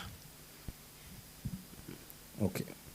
Then also you'll need to verify that it's actually someone's crop, because someone may insure someone else's crop, like Yes, but something that's how not can you insure your neighbor's crop yet you are paying the premiums? I can be gambling. I can know there's going to be a drought. So I insure and I know there's going to be a payout. Yes, and they also fill out forms, and these forms have to be geotagged and verified by, let's say, an extension officer or somebody in the authoritative space. Yeah. Last thing, the NASA data, is it very current? Because things like Google Maps does not allow you to look at imaging that's very current. It's going to show you maybe images that are several years old. So for the NASA, is it very current? Is it able to give current data? It only has a lag of 3 to 4 days. So it is, at least we can say it is current. 3 to 4 days. Even the imaging? Yeah.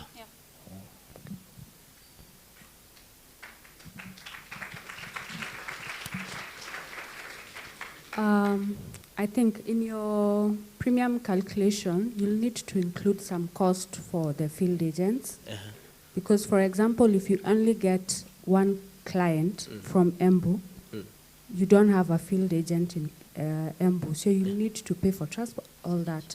So your premium can have a sort of loading to include that, and also in terms of a claim, because in some instances you will need to send someone to confirm for sure it didn't rain, your crops have failed, all that. For the premium, we showed that the premium is calculated by the expected loss by the risk loading. The risk loading part is where the insurer adds all those stuffs in their mind. They target maybe the their own risk factor, maybe the money that will enable the person, the agent who will go to the farm, they can put their money there to be able to be added from the expected loss calculated from the Monte Carlo to calculate the whole premium for the farmer.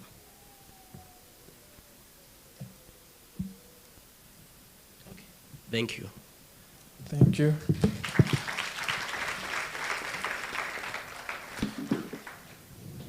All right. Our next presentation is coming from Multimedia University. We have Peter Macau, Grace Wando, and Nancy Bonareri. It's a research paper presentation on cash flow management. Tafadhali tuharakishe. Wasichana wamekuacha?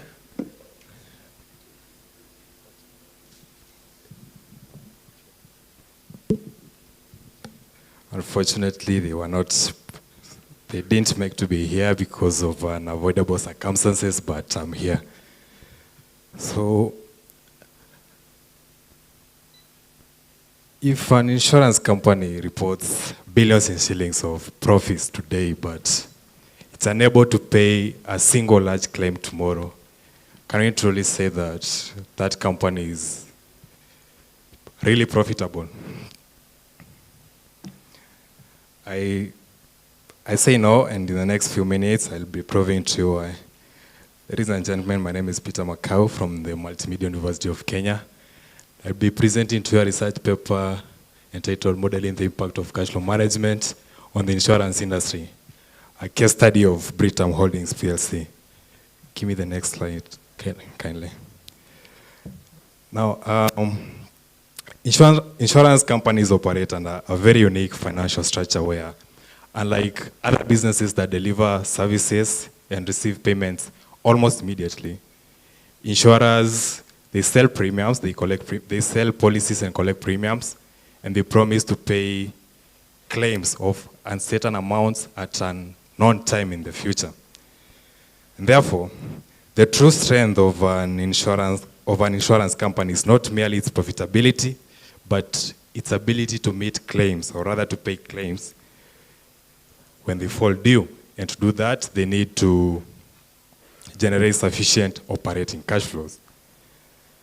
Over the last few years, a majority of Kenyan insurance have been reporting positive accrual profitabilities. But yet, in 2026 alone, 3 of those insurance companies have been placed under statutory management by the Insurance Regulatory Authority. Why? Because they were unable to meet, they were in financial distress and unable to meet the solvency requirements despite previous interventions. And give me the next slide, Kalenji. Those companies are Trident Insurance, Cusco Mutual, and Corporate Insurance. The policyholders of those companies are now at the mercy of the Policyholder Compensation Fund. And this raises a very critical question. How can a firm appear financially healthy on paper, but yet struggle to remain financially viable in practice? I believe part of that answer lies in cash flow management. And, give me the next slide, Helen. Now, the previous one. Now, despite the central role played by cash flows in insurance operations, much of the existing literature focuses on the traditional generic measures of performance, such as profitability ratios, premium growth, underwriting performance, and solvency margins. Little attention has been given to the underlying cash flow mechanisms that ultimately determine whether claims can be paid when they fall due. And that gap right there is the primary motivation behind this study.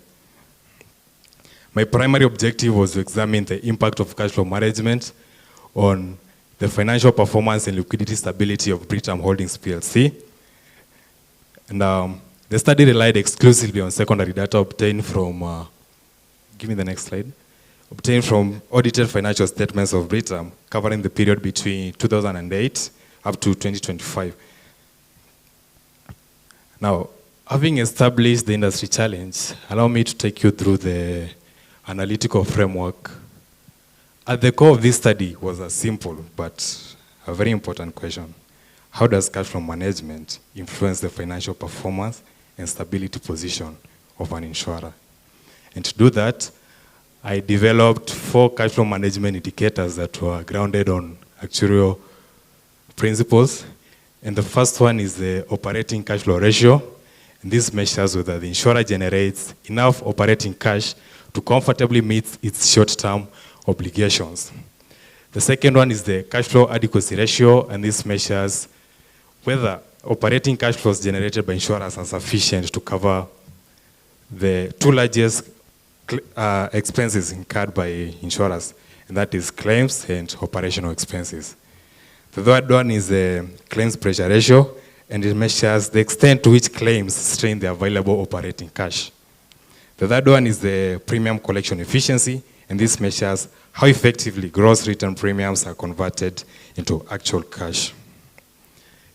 This is how I calculated those ratios. Give me the next slide. And this is the volatility exhibited by those ratios over the study period. Now, these indicators were evaluated against 3 firm performance measures: return on equity, return on assets, and liquidity ratio, using ordinary least square regression.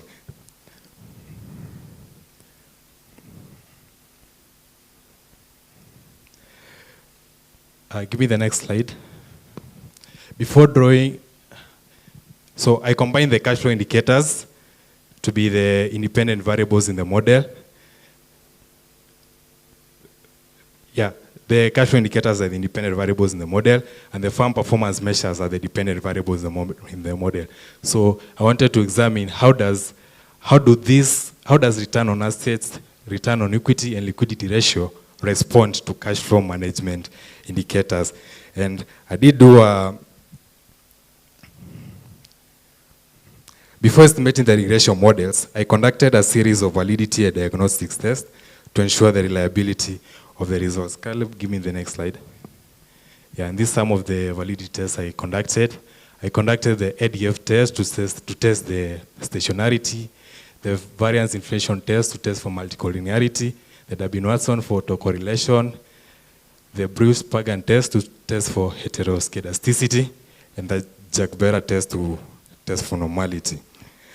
And overall, the diagnostics tests were indicated that the regression models were sufficiently robust for analysis, allowing me to draw reliable conclusions regarding the relationship between cash flow management, financial performance, and liquidity stability. I will take you to the findings. And the The first and perhaps the most important finding of the study is that operating cash flow strength is the primary driver of liquidity stability. The liquidity model produced an adjusted R squared of 98%, indicating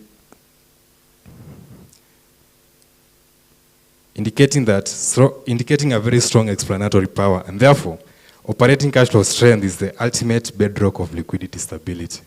And what this means is that insurers remain liquid not because they report profits, but because they generate sufficient cash to meet obligations and they fall due. And for the cause of the study, obligations, when we say obligations, we'll be primarily referring to claims and operating expenses. The second finding relates to profitability. And interestingly, we found that profitability responds differently depending on the performance measure used. Return on assets remains structurally insulated from short-term flows because it had a very limited responsiveness of about 50%. But return on equity, which is the return to shareholders, is directly exposed to cash flow volatility even when asset profitability appears to be relatively stable. The primary influence to return on equity is coming from operating cash flow ratio and cash flow adequacy ratio. Yeah, so as I say, this suggests that shareholders are directly exposed to cash flow volatility even when accounting profitability seems to be relatively stable. The third finding concerns claims pressure, and through the study period, elevated claims pressure consistently weakened cash flow adequacy. And as claims pressure increased, liquidity stress also increased. And this reinforces what I think to be an important actuarial principle, that claims management should not be viewed solely as an underwriting function. It is equally a liquidity management function. The fourth and the last finding relates to premium collection efficiency. Now, across much of the study period, premium collection efficiency remained persistently low, about 40%. And this indicates that only a fraction of the gross written premiums that have been recognized as revenue in our accounting performance measures are translated into actual cash. The implication is that delayed premium remittances can create liquidity pressure even when premium volumes appear to be strong. Now, taken together, these findings,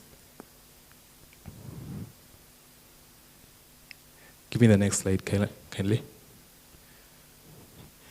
Yeah, the findings of the study led to 3 major conclusions. And the first one is that operating cash flow strength is the most important determinant of liquidity stability within an insurance company. And the second one is that shareholder returns are significantly influenced by cash flow adequacy, demonstrating that cash flow management directly affects value creation. That conclusion is that financial performance and financial resilience cannot be fully understood through profitability measures alone. Cash flow timing and sufficiency matter just as much as reported earnings. And just for context, once again, when we talk about profitability here, we're talking about accounting profitability measures, the generic finance measures. So how do we implement cash flow management in the industry? Or rather, what are the implications of cash flow? What are the implications of this study to the industry? From a managerial perspective, insurance executives should move beyond traditional profit-focused performance monitoring and place a greater emphasis on cash flow indicators such as the operating cash flow ratio and cash flow adequacy ratio. And in addition, insurers should strengthen premium remittance systems, and more especially from those premiums earned from policies sold through insurance brokers and insurance agents. From a regulatory perspective, the findings call for a greater use of cash flow-based supervision within the insurance industry, because while capital adequacy remains important, the results suggest that liquidity stress often emerges before solvency concerns become visible.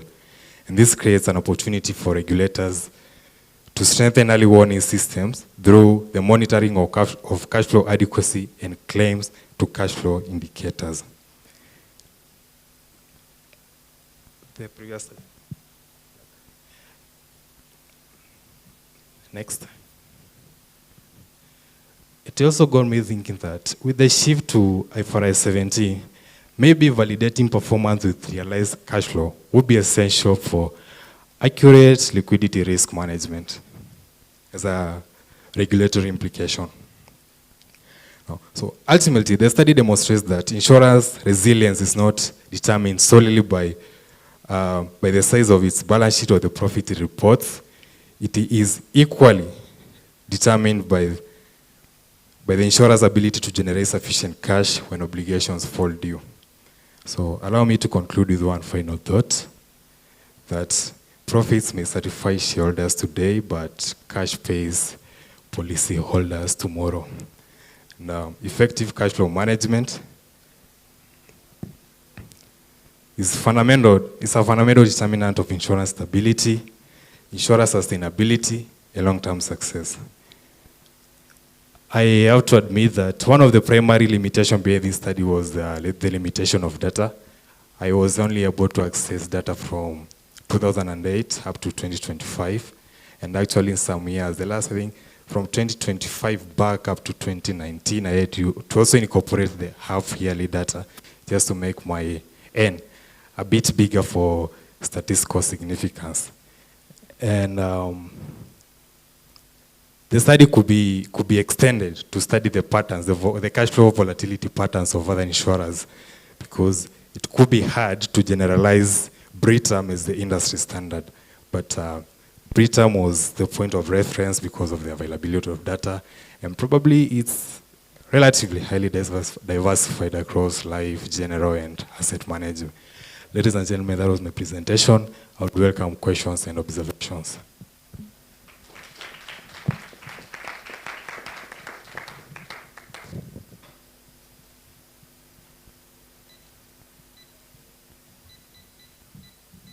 Thank you, Macau. Do you have questions from the judges? Yeah, hi. Hi. Which BRITAM section was this data from? Life, general, asset, general, health? Well, I took the group data, consolidated group data. It's not separated from life insurance, general, and the investment, the asset management wing, because while that would be very crucial, I didn't have access to that data. But if I had it, it will give maybe a more comprehensive outlook. Yeah.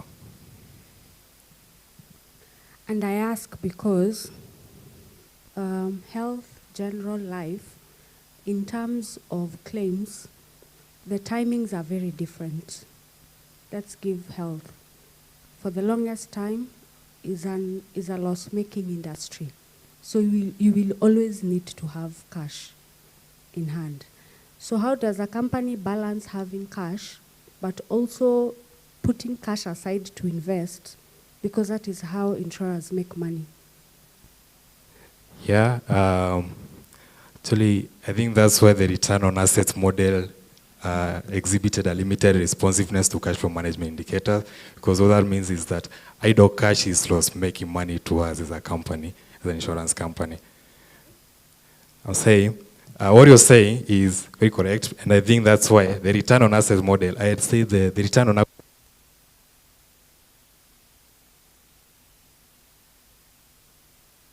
indicators, and I interpreted that to mean that idle cash is loss-making cash to us, because we are an investment company as well. I tend to say that every insurance company is an investment company in a way. But I think, I don't know why how the CFOs do that, but I believe it's a function of the investment company to know how to balance between having enough cash reserves, but also not letting too much idle cash sit in our balances, because again, it will impact negatively on our profitability.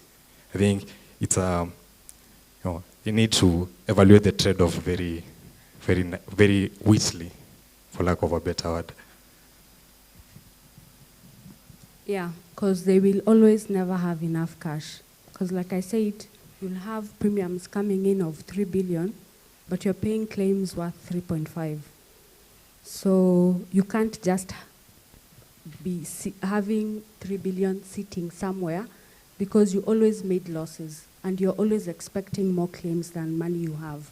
So for me, there needs to be a balance. As much as cash flow management is important, the business also needs to make money.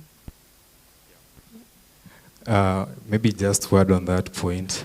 I think I would suggest that the investment in short-term investments that are easy to liquidate when these claims come calling, because again, we need these policyholders, and late payment of claims or even no payment of claims at all is it's bad for business, if I may say. So if I was to advise an investment department, maybe we would invest in short-term assets that are easy to liquidate when these claims come calling.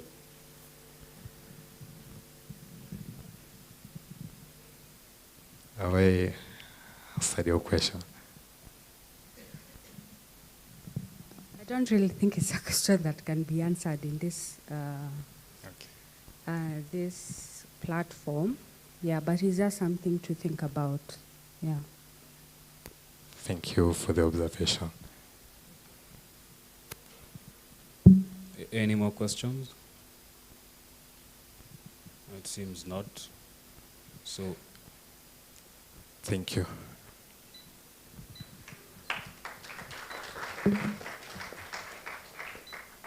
Okay, thank you, thank you.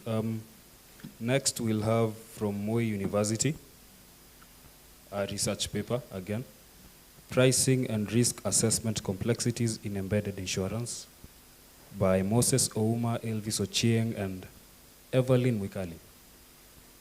We can upload them as they come on stage.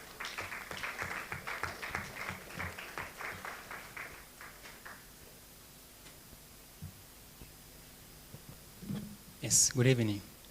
My name is Elvis Robert Ochieng. I'm with Evelyn and Moses. So to our years, the theme of this year challenges us to rethink about the role of actuaries in an increasingly interconnected world. Most of us who have come here, the product developers, have said there is a reduced insurance penetration in Kenya right now. That's why now our research about pricing and risk assessment dynamics in embedded insurance, evidence from credit-linked insurance in Kenya. So when we talk about credit insurance in Kenya, whereby we talk about now you are going in a bank, you take a loan, then in case of maybe unemployment, permanent disability, then the bank may come through and pay, the insurer may now pay the bank for your sake.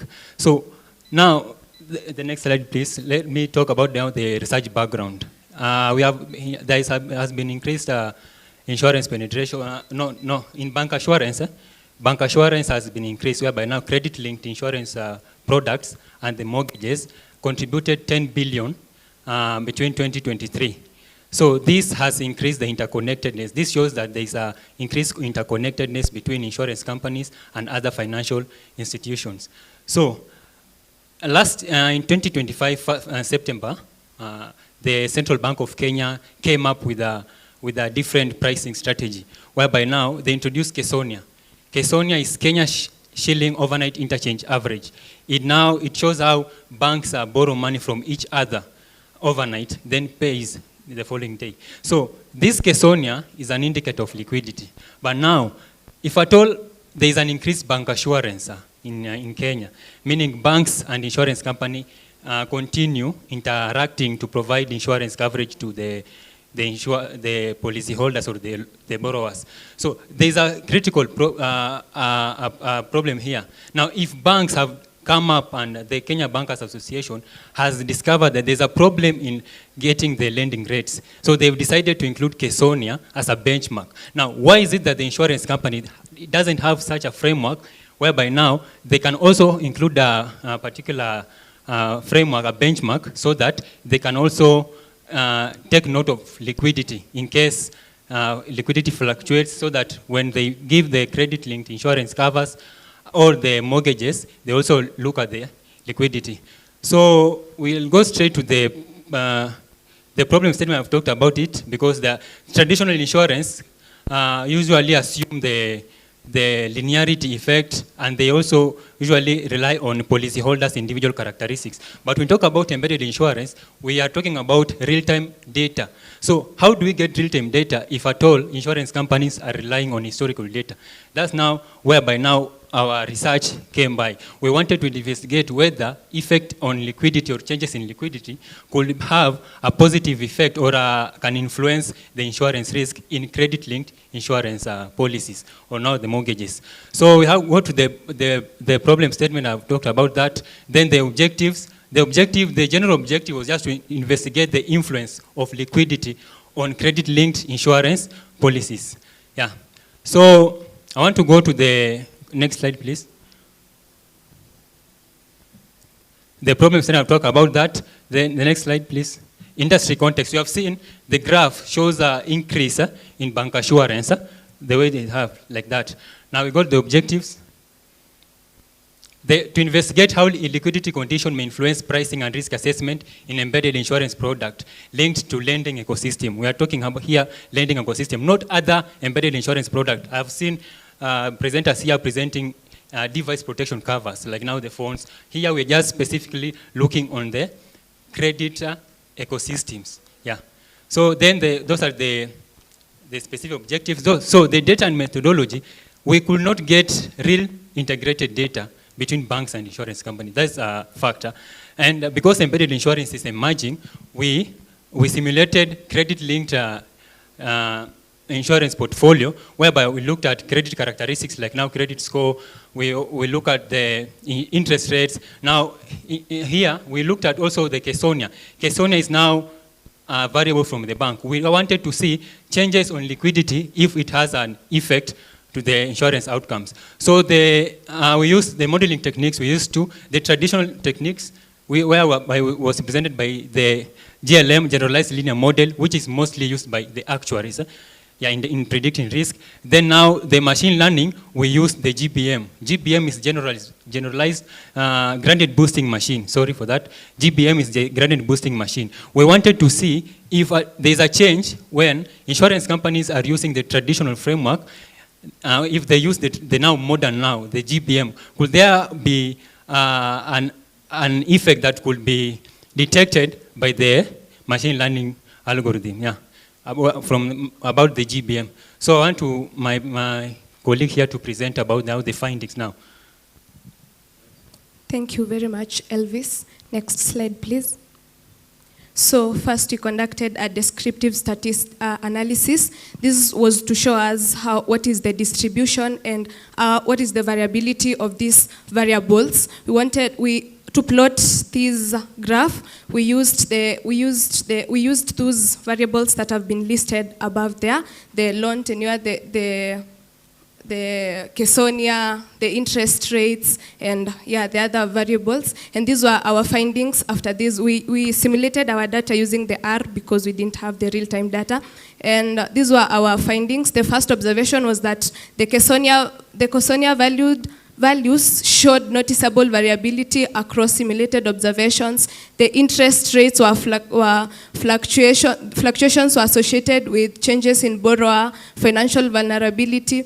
And again, we conducted and the last one was the loss ratios increased and worsening liquidity conditions, and the credit scores displayed an inverse relationship with insurance risk. This means that if the credit score is high, this means that the insurance risk exposure is low. For the correlation findings, positive correlation. For this correlation, we wanted to see what is how these variables they relate with the variables and the behavior of the customers, and also the the insurance outcomes. That is why we conducted the correlation. In the next slide, we have an heat map. No, I guess we didn't indicate it here, but we have what the findings of the correlation is that the positive correlation were observed between the Kesonia and their loss ratio, the interest rates and insurance exposure. Next slide, please. So after checking for after analyzing the data and again using the correlation to check how the what is the positive and the negative association, we used a GLM, which is the traditional model. And for this GLM, it was, the findings that we found was that if the Kesonia rose, then the insurance loss ratio also rose. And we have higher lending rate increased in embedded insurance. And yeah, that is our interpretation. We have that the liquidity conditions influence embedded insurance outcomes indirectly through lending ecosystems. Next slide, please. After using the GLM, for the GLM it captures the linear relationship. So for the GBM, it captures the nonlinear relationship. So this GBM will help us to see maybe if there are hidden relationships, or maybe if there are there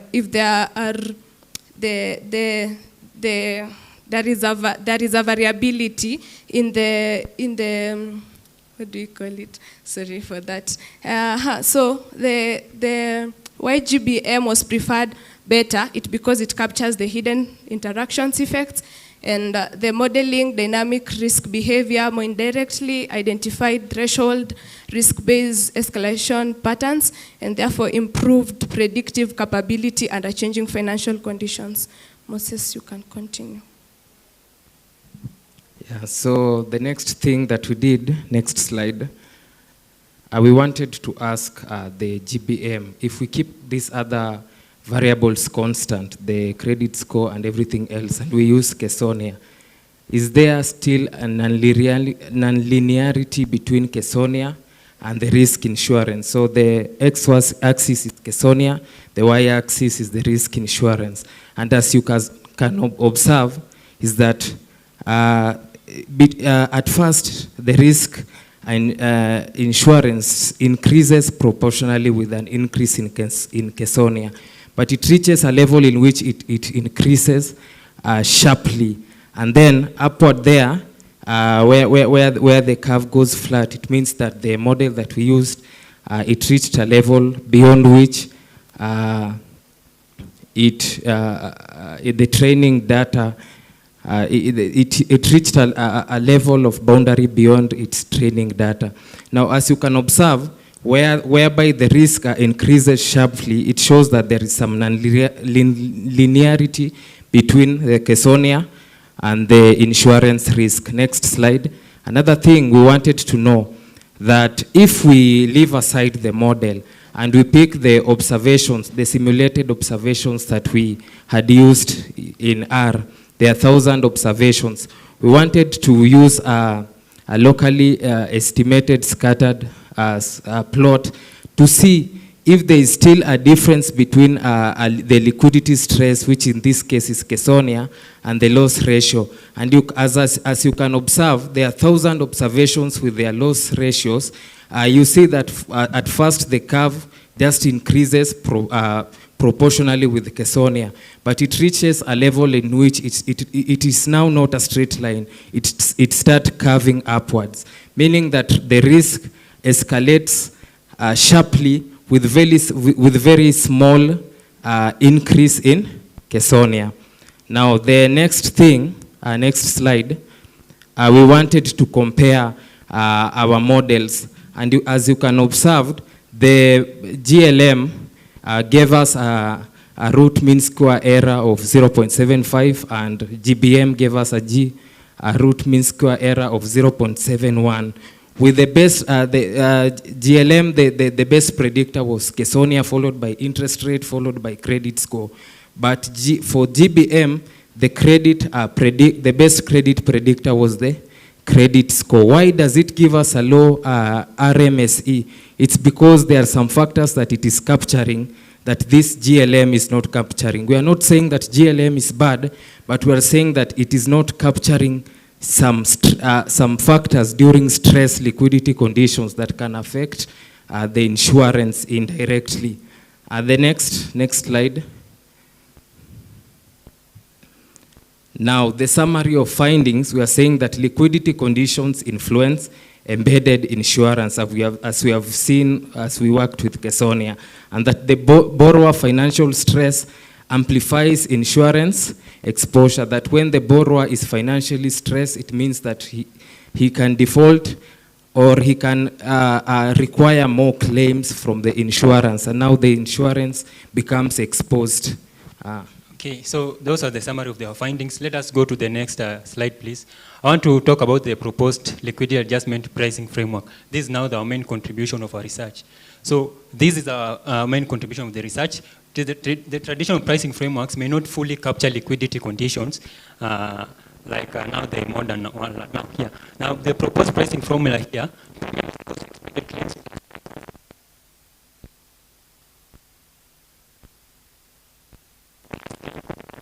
that is now proposing. In this formula, we include the liquidity adjustment so that in cases where there is stress liquidity conditions, the insurer may also be shielded. So liquidity adjustment formula there, the liquidity adjustment alpha into Kesonia minus average Kesonia. Kesonia is now the current. You see, the central bank usually update Kesonia daily. So we shall take Kesonia minus the average Kesonia, then the alpha is the sensitivity to changes in liquidity. Yeah. So this is our proposed framework. Then those are our recommendations. Insurers should include incorporated liquidity sensitive indicators into embedded insurance pricing framework because we need real-time data. And if you cannot we cannot look at the effect of liquidity, changes in liquidity daily, we may end up underpricing or overpricing policyholders. Then regulators should recognize the increasing interconnectedness between banking system, digital lending, and embedded insurance ecosystem. As much as we are trying to increase insurance penetration, let not actuaries only look at the pricing, but they should also investigate the changes, the effect of maybe the transmission of risk from other financial institutions into the insurance industry. If at all, they are trying to come up with device protection covers, agriculture insurance, or any other embedded insurance product, because there's a possibility that risk could be transmitted from those financial institutions into the insurance industry. And if at all the insurance don't look at liquidity or other financial indicators, they may end up losing by underpricing or overpricing the policyholders. So that's our research. And according to David Connell, new data sources will need to be considered and ingested to price insurance in ways that they were not previously considered. Yeah, thank you.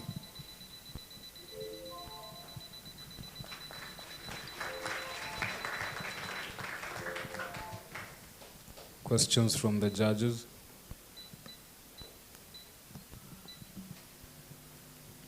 Hi.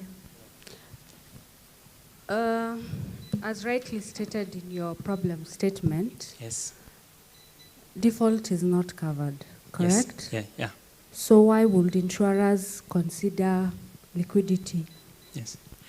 Credit liquidity in calculating premium when it's not even covered to begin with? Yes, that's a good question. In this particular framework, we do not consider default probability as an indicator of risk. We are just considering it as a proxy to financial stress. So financial stress comes where now, when the liquidity tightens, Kesonia rises from the central bank's formula, interest rates also increases, increasing the financial obligations of the borrower. We are not treating probability as an indicator of the insurance risk, no. We are just treating it as a proxy. When you look at our report, we have clarified that one. Yes. Sorry, what? I've said we are not considering default as an indicator of risk, but we are just considering it as a proxy. Yeah. When liquidity tightens, Kesonia increases. So when Kesonia increases from this formula from the central bank, whereby now the rates, the interest charged is equals to Kesonia plus risk premium. So Kesonia is now the added factor there, which is indicates the liquidity. Yeah. And what I'm asking, yes, why would you charge premium Yes. for something you're not covering? Okay, our interest, yeah.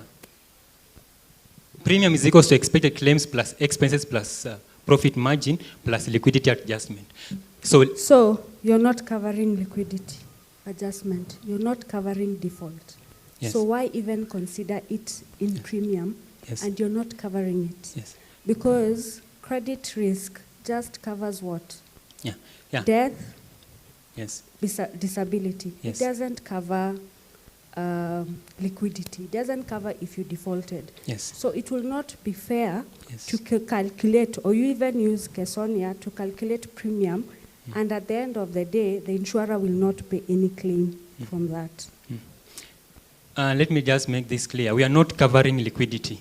We are just looking at liquidity as an indicator of financial stress. That's why when you say, assuming liquidity is favorable, Kesonia is favorable. When you plug in here Kesonia, maybe for today, Kesonia is lower than yesterday, right? So, no, Kesonia for today is lower than the average Kesonia. You see, that factor there, liquidity adjustment, could be a negative value. And it will bring the premiums down, you see. So we are not trying to cover liquidity as a risk there.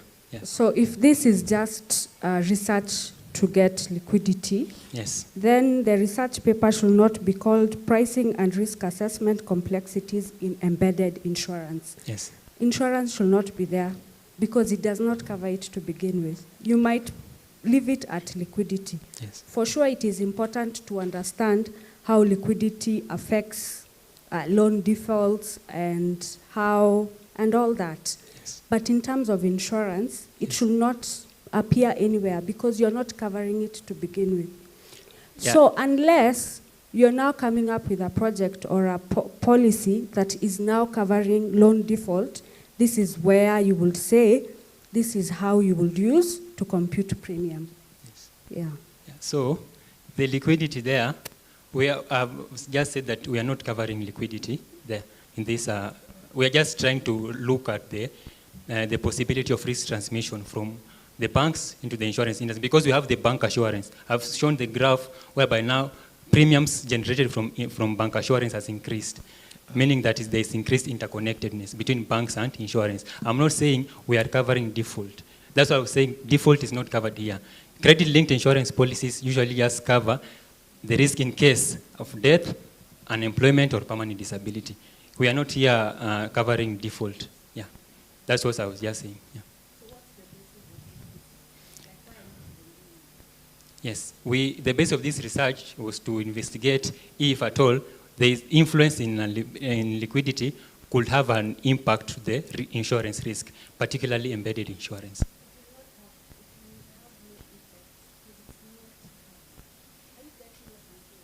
Okay, yes. We are saying that if you take a loan and you are to repay the loan, okay? Now, there is something that was introduced, Kesonia. Now, Kesonia works directly with the banks. CBK works directly with the banks, whereby it introduces Kesonia under its with the loan payments, okay? Whereby when you repay the loan, there is the factor of Kesonia plus the interest rates, which affects how you will repay the loan. Now, when this Kesonia rises, the interest rates also rises. And then now the borrower that borrowed that loan, when the interest rates has risen, the borrower becomes financially vulnerable. And now what happens is that unfortunately, I have to cut you off. That will be it. Thank you. Okay, thank you.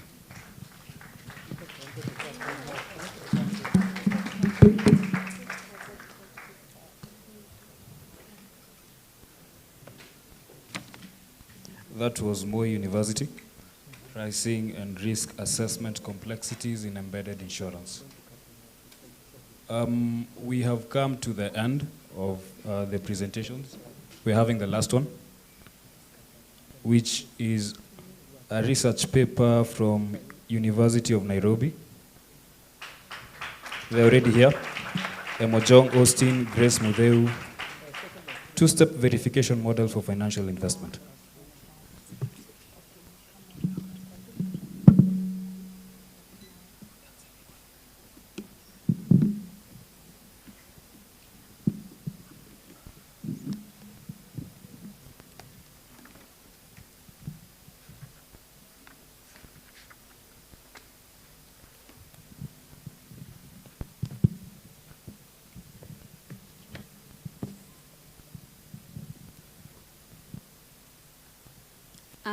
Picture out being a fund manager in March 2020, the COVID-19 panic ripples globally.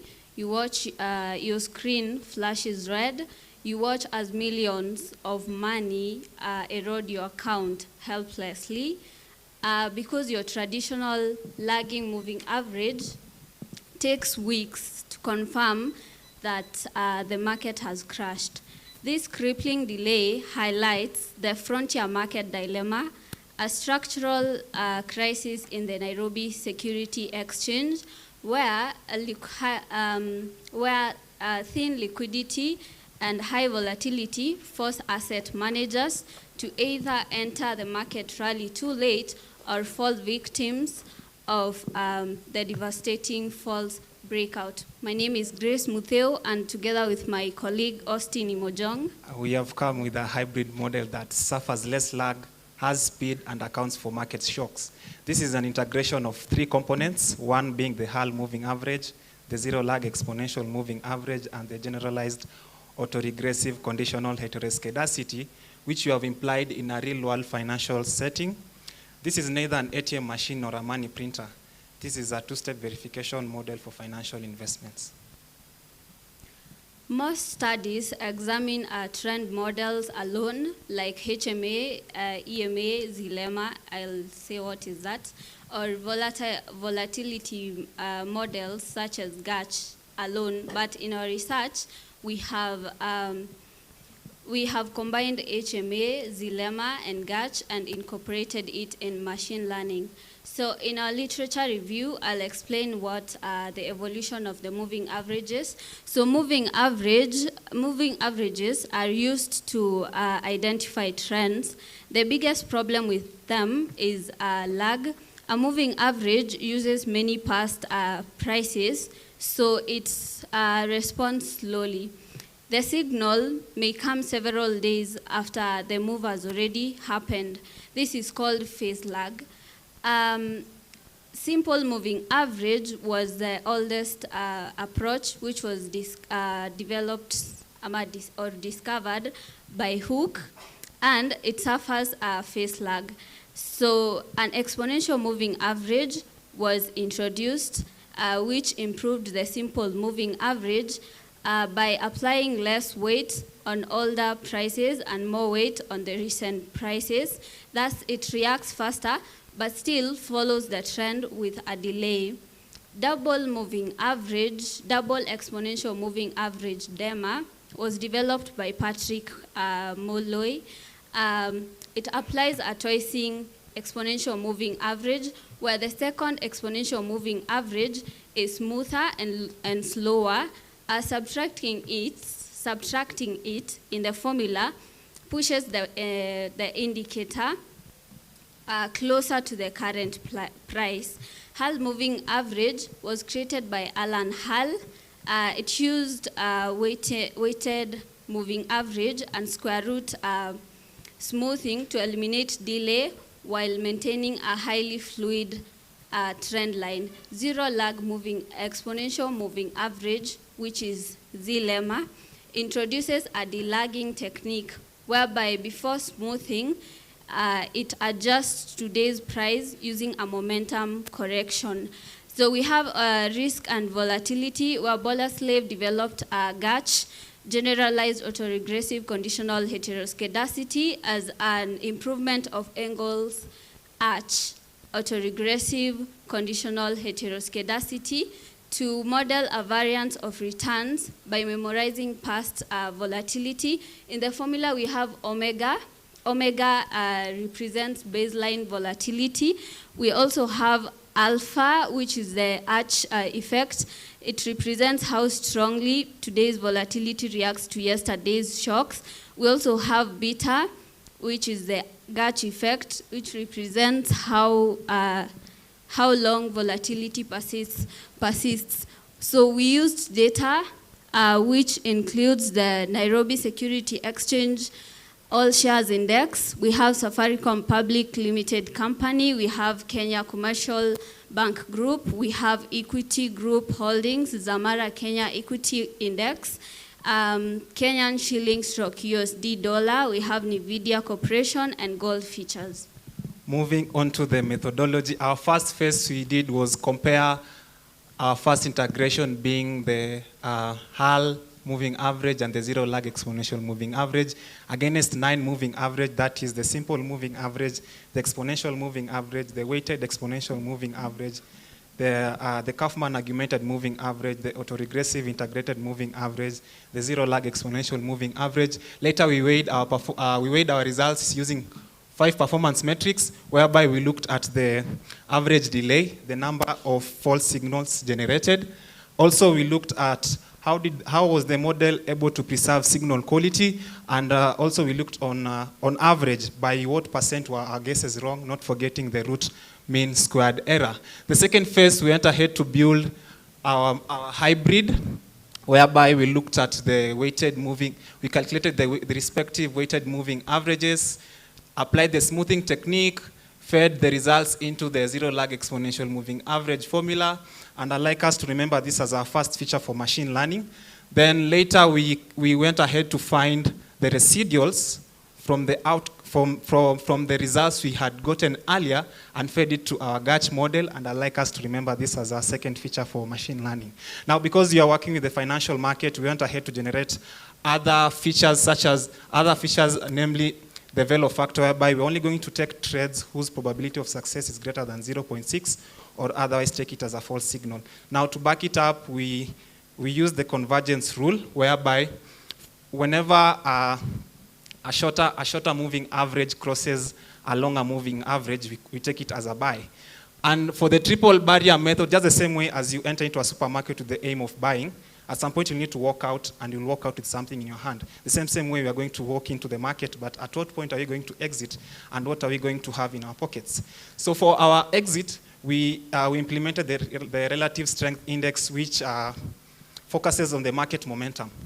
So if there's a change in momentum whereby we capped it to 70, it is in a range of 0 to 100. Whenever it is at 70, we exit the market. Also, the risk parity allocation, later we're going to see this in our multi-asset portfolio, whereby capital is going to be allocated based on volatility. So high volatility, less capital. Phase 3 was the implementation of our machine learning framework, and to validate, we used 3 data sets, that is Safaricom, Nvidia, and Gold Futures. Later, we weighed the results using 3 performance metrics.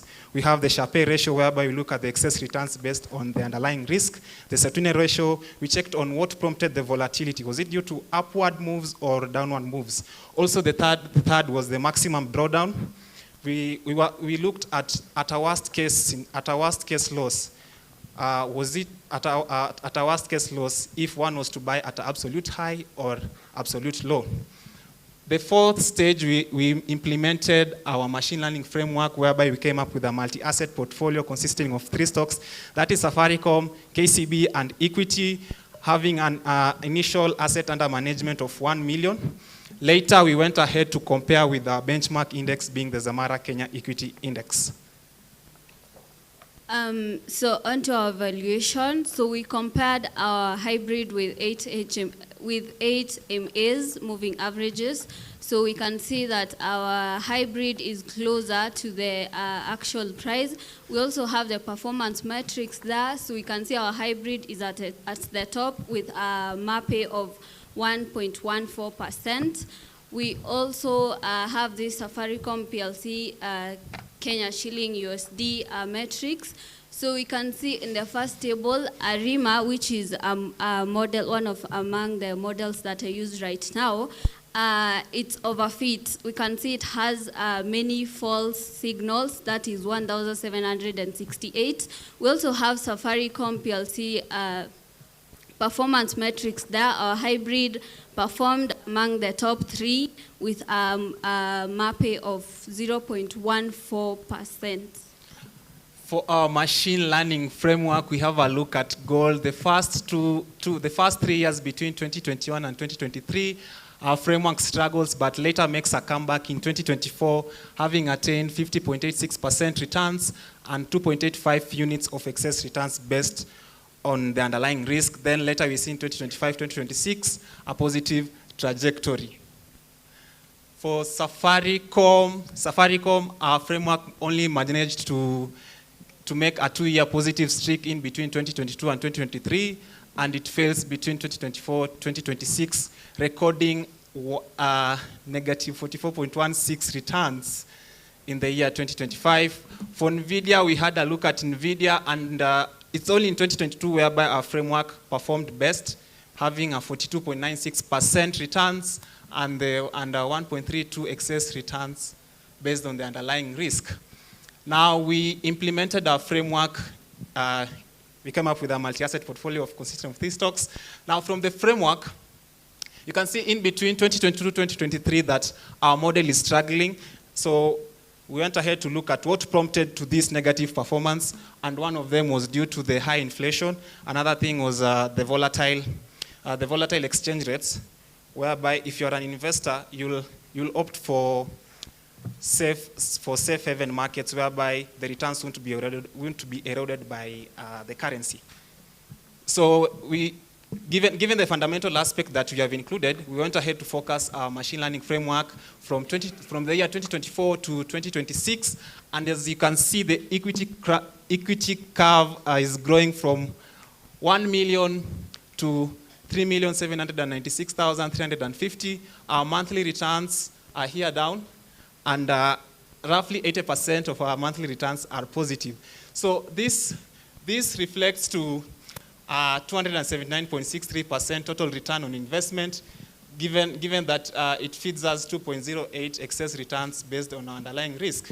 Now, for the performance audit, if you're a fund manager, if you're a fund manager or an investor, not investor, but investment analyst, you'll always want to beat the index.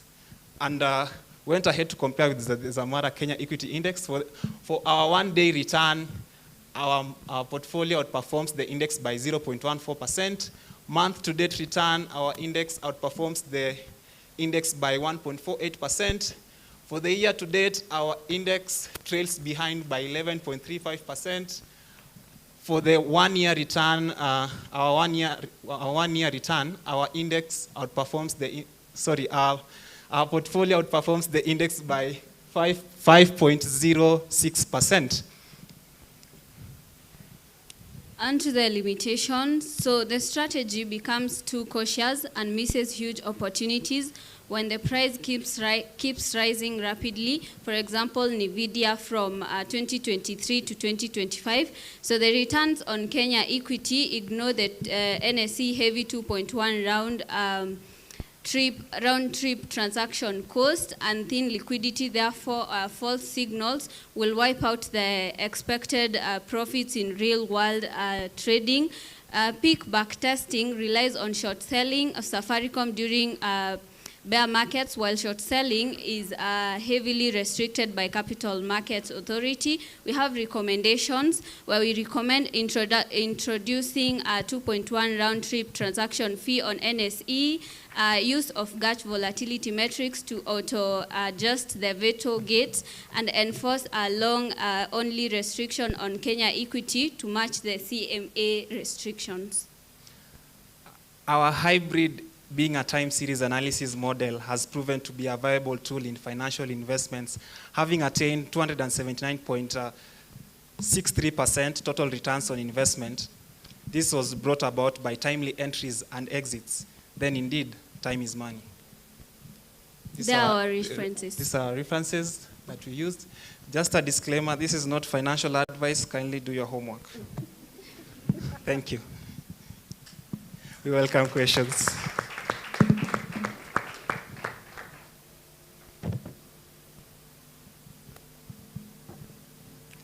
Do we have questions?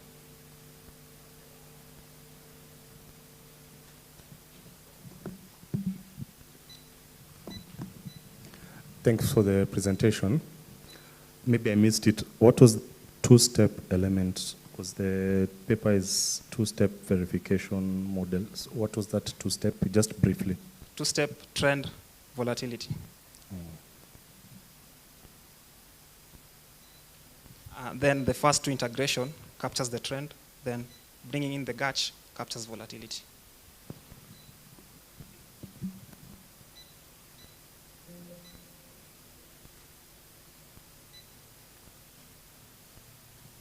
Any other question? Am I allowed to ask a question? You are the one presenting. Can you ask yourself a question? No, I want to ask the judges one question. Just one. Okay. So it's more financial literacy. What will you advise my generation to invest in? Is it money market? Is it saving a bank? And why? Or is it in stocks? Is it in derivatives? That would mainly depend on your risk appetite. So if you're looking more of high risk, then you would go into the equities, which if you, based on your model, which I was seeing, it's like it's more of an active kind of approach. It's not a passive of just holding on to stocks. You can use your model. But if you want the more conservatives, you can go into the normal assets, the bonds, you can go into money markets, low risk and all that. So it's person to person based on the kind of risk that you can take on. And maybe at your level, where are you at? In terms Personally? Of, investments, Okay, I'd say just a mix where I'd prefer to diversify.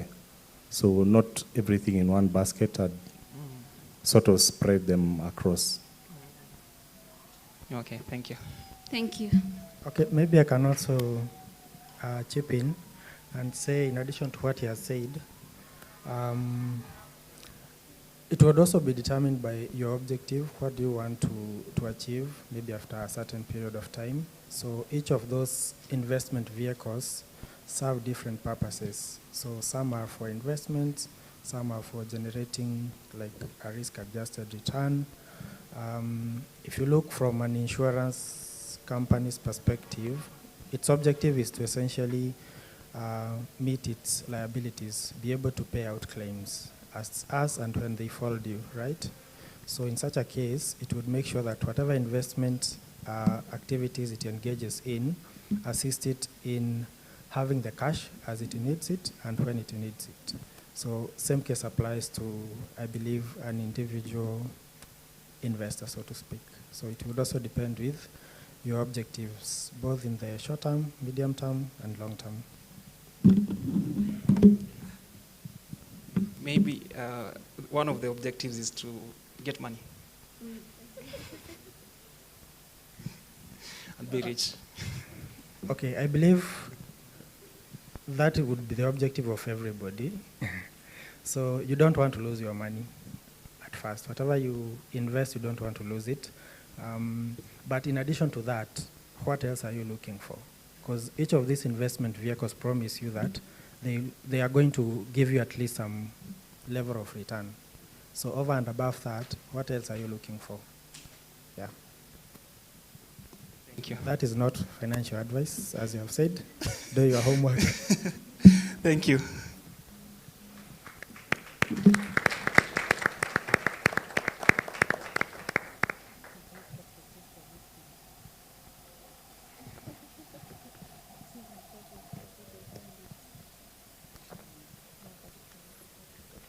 So that was the last presentation, University of Nairobi.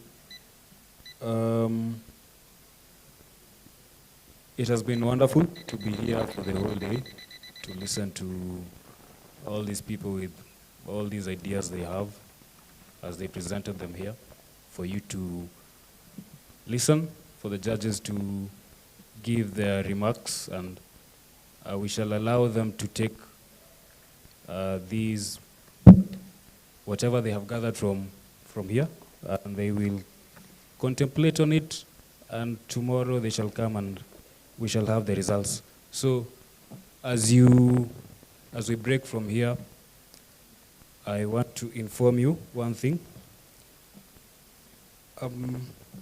Architects, they have a desk here. Jens is with us. Jens is here. You can wave at them. Yeah, he has, Architects has committed to provide free study guides to the winners of the research papers and products. So we shall have the number one and the number one. The number one in the research paper category, the number one in the products category, getting free study guides from Architects for a paper of their choice.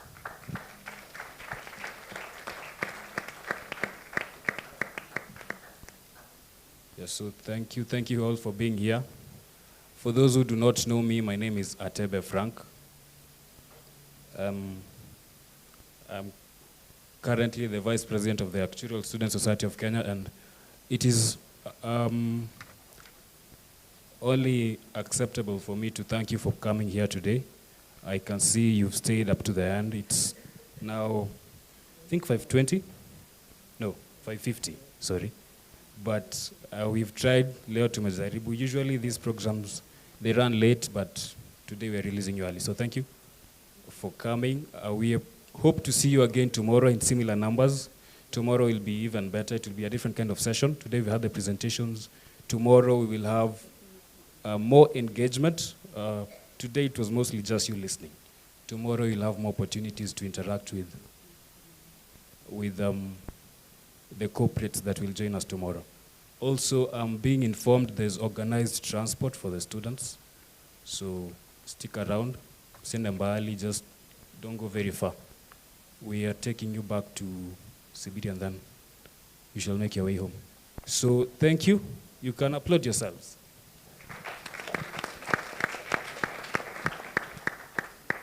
I think I will allow the judges to leave first.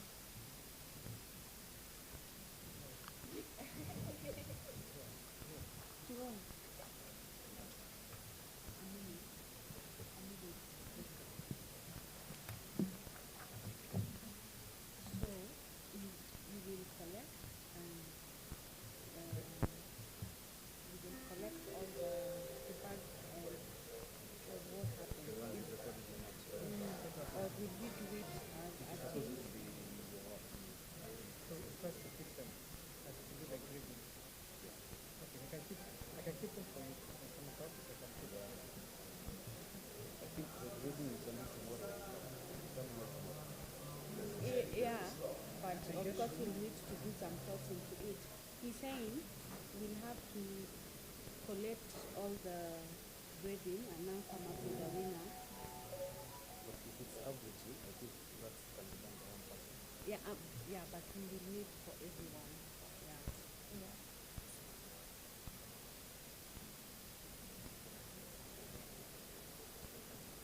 I think we'll need to have a session between us so we all know how much we gave such product or product, then come up with a winner.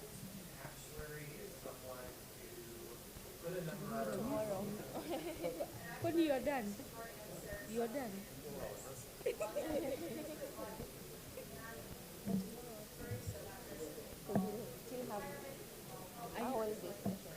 You are all coming. Because I think also, tomorrow, as you came today, it will be the same meeting point at 7 in the morning. Okay? Transport. 7 a.m. Thank you.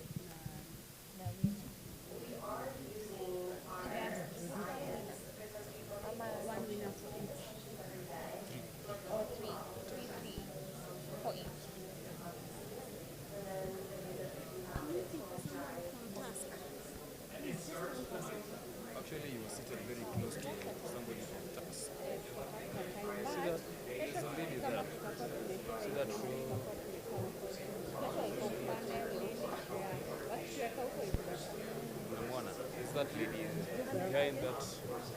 Naona amekuja mtu amevaa black with a blue tag. With a blue tag, just that. There's somebody behind with orange. There's that lady there. No. So the lady with glasses, the one next to her.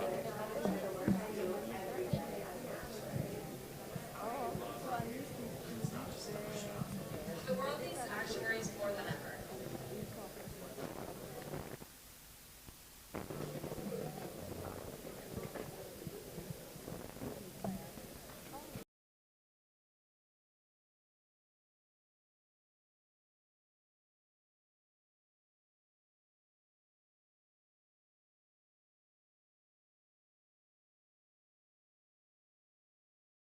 Architect's desk, there's a flyer that you can pick up, and that flyer has a coupon code for which you can use to get free materials for exam preparation.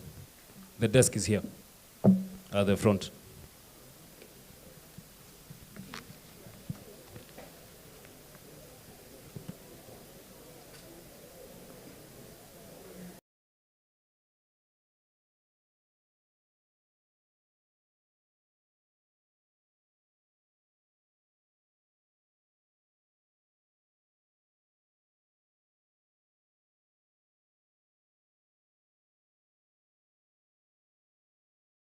Every step of the way, always there, and celebrating the wins. For over 75 years, we have built the Society of Actuaries to be that trusted ally. Everything we do is inspired by possibility. We model a brighter future through our global community and multiply member impact. Our common denominator is a commitment to the profession. We love what we do and who we do it for. We listen. We care. We show up. Numbers meet needs. Math has meaning. We're future-focused, anticipating change, navigating complexity. The world needs actuaries now more than ever. Together, we will make the future more rewarding for the people we serve. At the SOA, we support actuaries every step of the way, always there, and celebrating the wins. For over 75 years, we have built the Society of Actuaries to be that trusted ally. Everything we do is inspired by possibility. We model a brighter future through our global community and multiply member impact. Our common denominator is a commitment to the profession. We love what we do and who we do it for. We listen. We care. We show up. Numbers meet needs. Math has meaning. We're future-focused, anticipating change, navigating complexity. The world needs actuaries now more than ever. Together, we will make the future more rewarding for the people we serve. At the SOA, we support actuaries every step of the way. The captain has turned on the fasten seatbelt sign. Travel looks easy until it isn't. But when you're covered, you keep moving.